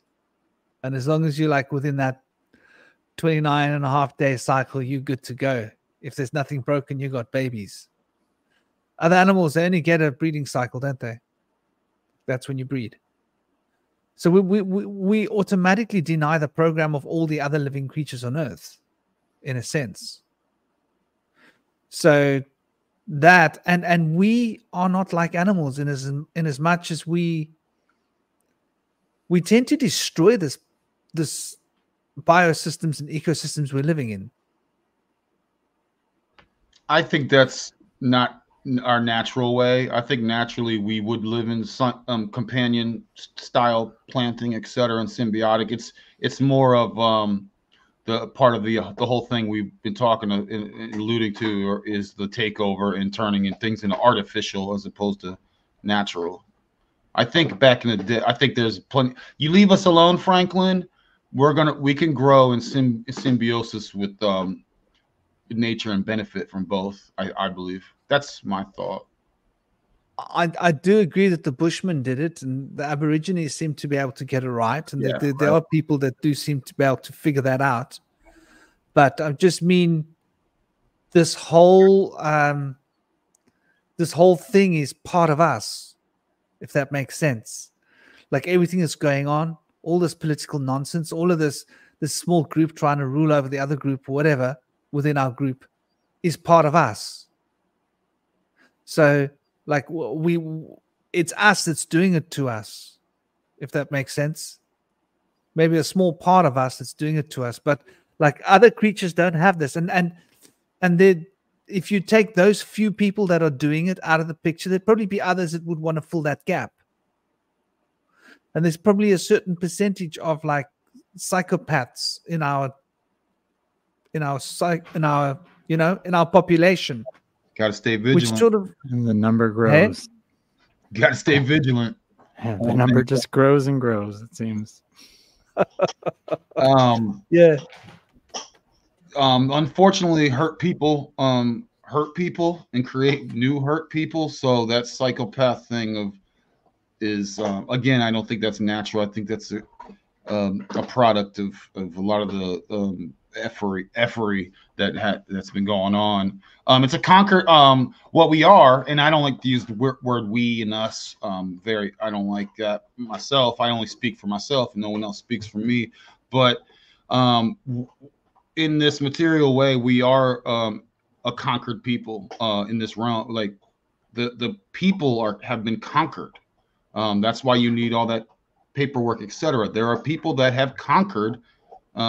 They are successfully conquered everyone and everything, at least in the material world. I'm merely speaking in the 3D. So unfortunately, behaviors have been in culture creators and all that, and all the stuff we talked about with the psychology and Freudian and Edwin Bernays and all that type of thing. Behavior has been adjusted, and unfortunately, that is to really. I mean, most people's problem is the disconnection from nature, and a lot of people have accepted this lack of nature style of living. We live in a square box, we're no grounding or rubber shoes, all that stuff. So that's not our natural state. That's something that has been ingrained in us, not nature, but nurture. That's from nurture style. So that's where I'm not trying to defend. I am trying to defend humanity when left alone. Yeah, there'll be some jerks, but they'll be checked by others, especially. Yeah. So anyway, that's my real convoluted take on some of that. I was learning some of the Bernaysian methodology, and it is fascinating. Some of it is quite brilliant. But one of the methods that he is renowned for, and you can consider him a patron saint of marketing at large, but he told the window stores, the shopping departments, to keep the windows extremely clean and to wash them clean every day. And this card, the star card, it has the glyph at the bottom here that is hey, and hey means window. And the reason why they wanted the windows so shiny is so that when a customer, potential clientele, looks into the window and sees an object that they want, they actually see the object inside of their own reflection. And then their eyes light up with desire, that signifying that they want that object. Ooh, do I like that object? Does that object look good with me? And sure enough, their entire frame of their reflection is surrounding the object. But not only that, but the desire of their glance is bouncing off the window and coming back to them. And so they're actually perceiving a desire refraction from the object itself back onto them. And that was Bernay's technique of make sure those windows are nice and shiny. Desire is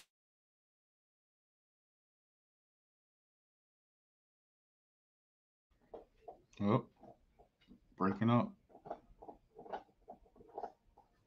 That's not me. Okay, that was you. Totally. Yeah, our own desires are being bounced off the phone, and our glances of want are being refracted back onto us psychologically. And when you say the word shiny, the word ni means negative, no, Germanic Afrikaans. And shy, well, we know what shy means. And the sign of Aquarius is about interacting with a group. So have you frozen or have I frozen? No, Gabriel's.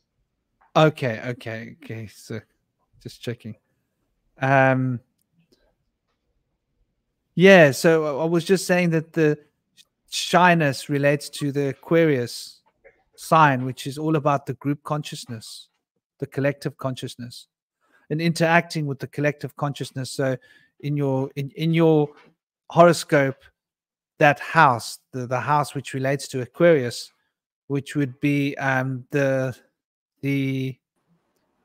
11th house, yeah, relates to your association with people, the crowds, your peers and everything. So it's quite interesting that you mustn't be shy. Right. Yes.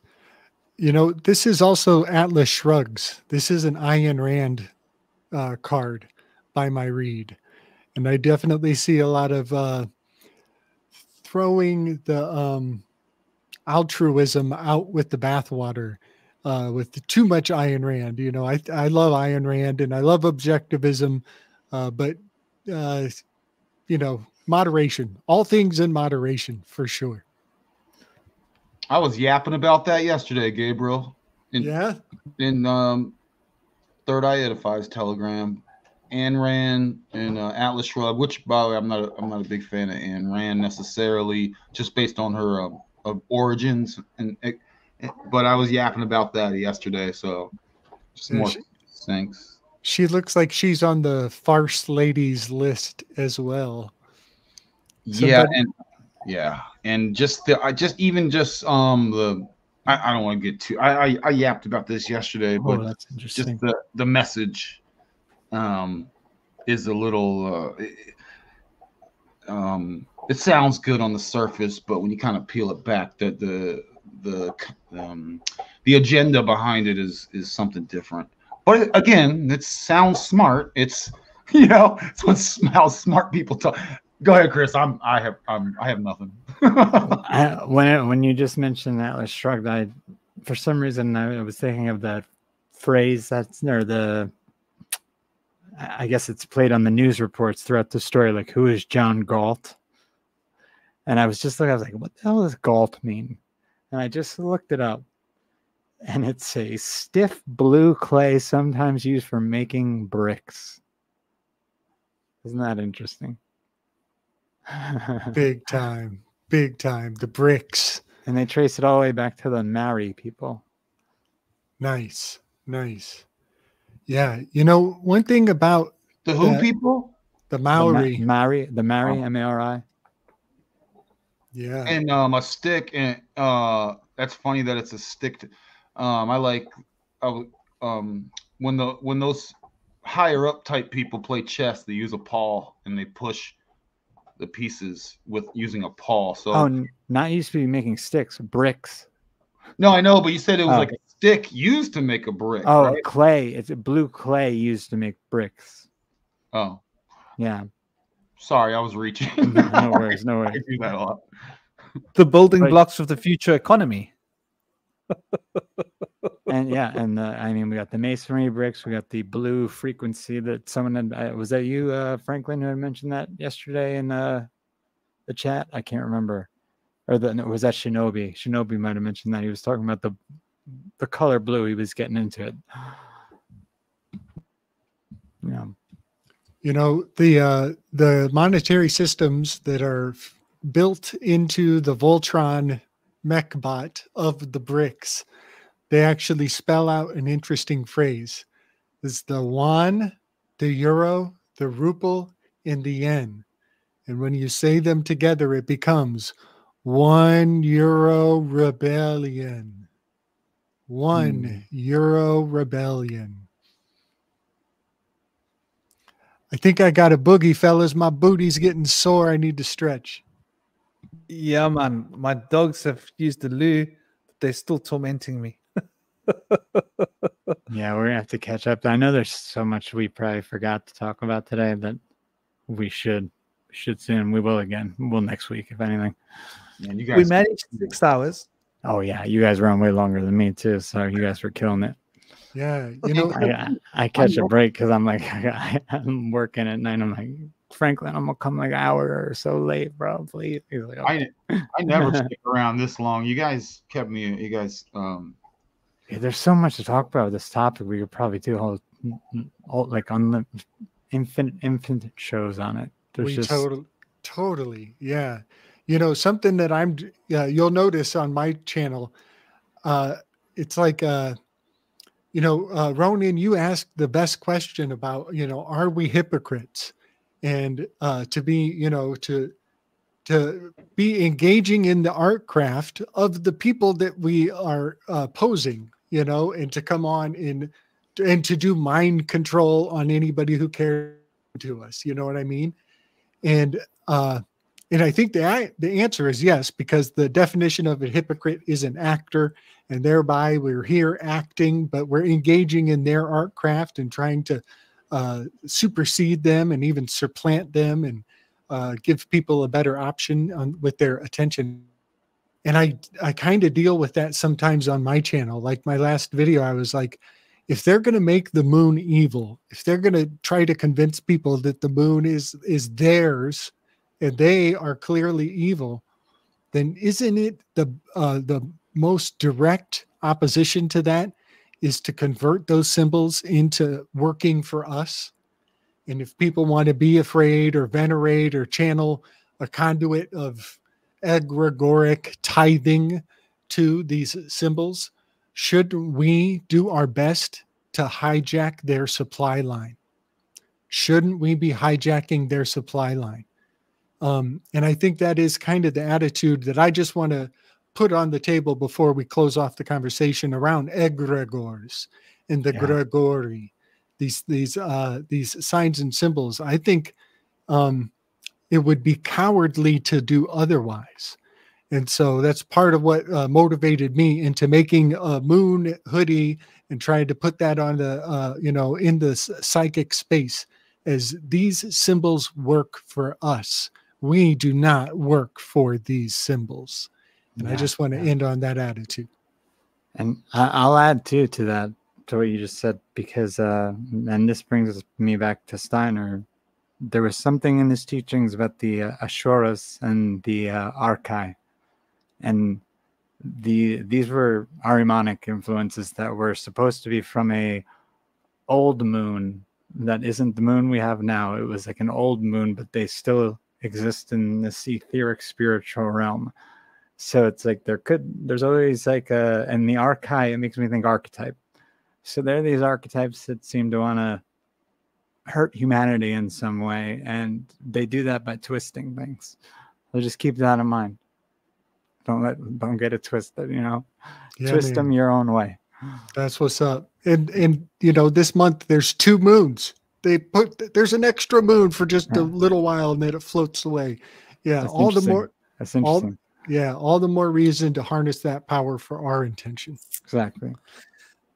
I'm wondering about that because they've got the occulta and the corona.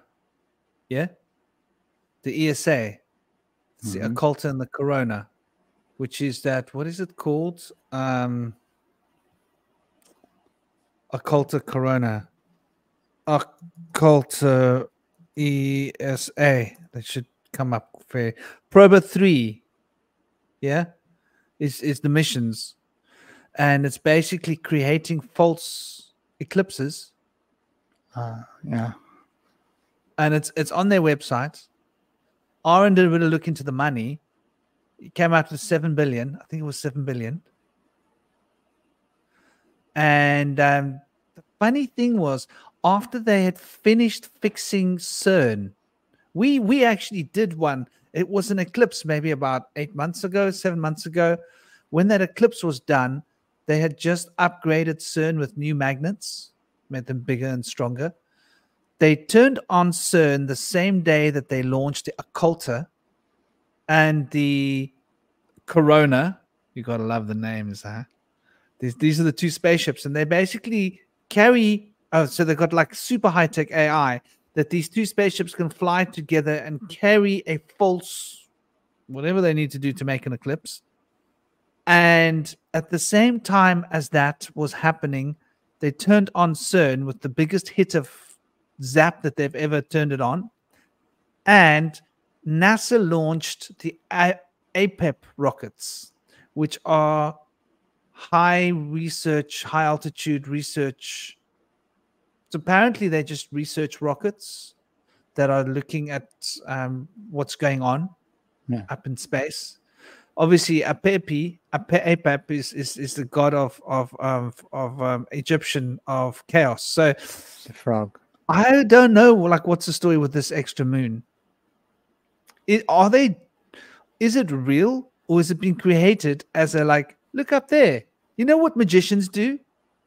Yeah, no, it's They're like, flick this I have hand, no, but this hand's doing all the work, you know? I have no idea either, but it isn't. I see. I didn't know much about this. Like, that's why just hearing it from you and Gabe, I'm like, oh wow, that matches like the old story, at least that I've had read from Steiner. So maybe it's like they're trying to like bring that back in a way. There's some sort of trickery going on there, because it seems like there's always some sort of trickery going on with everything.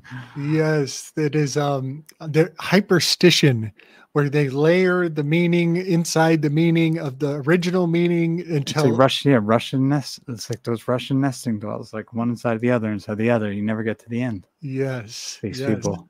So, gosh, I just got done saying I gotta go, but the conversation.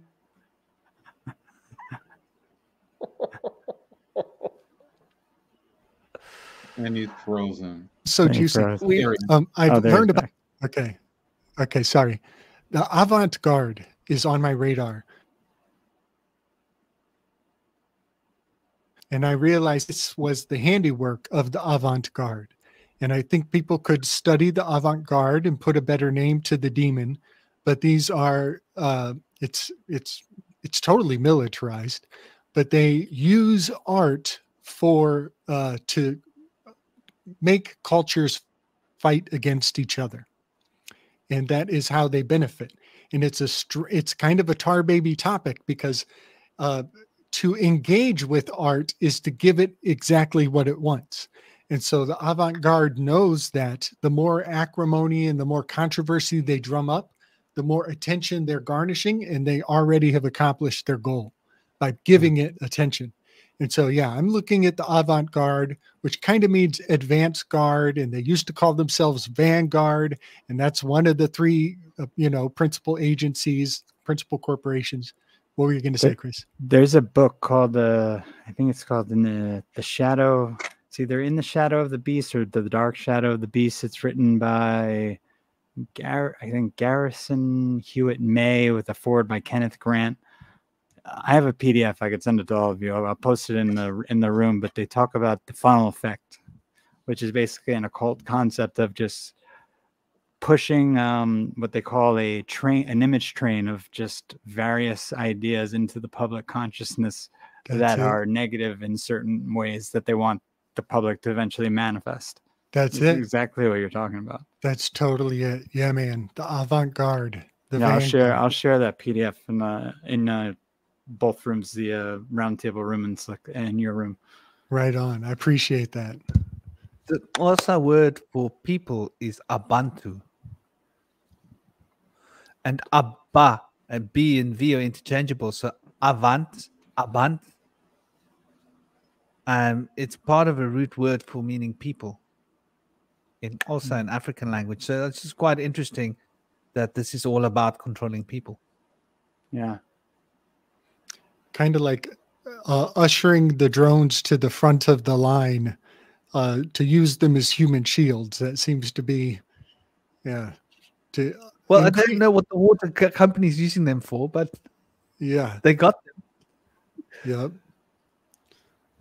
Like the water company is using drones in the UK, so it's going to have fun in the UK. They're going to use it for everything.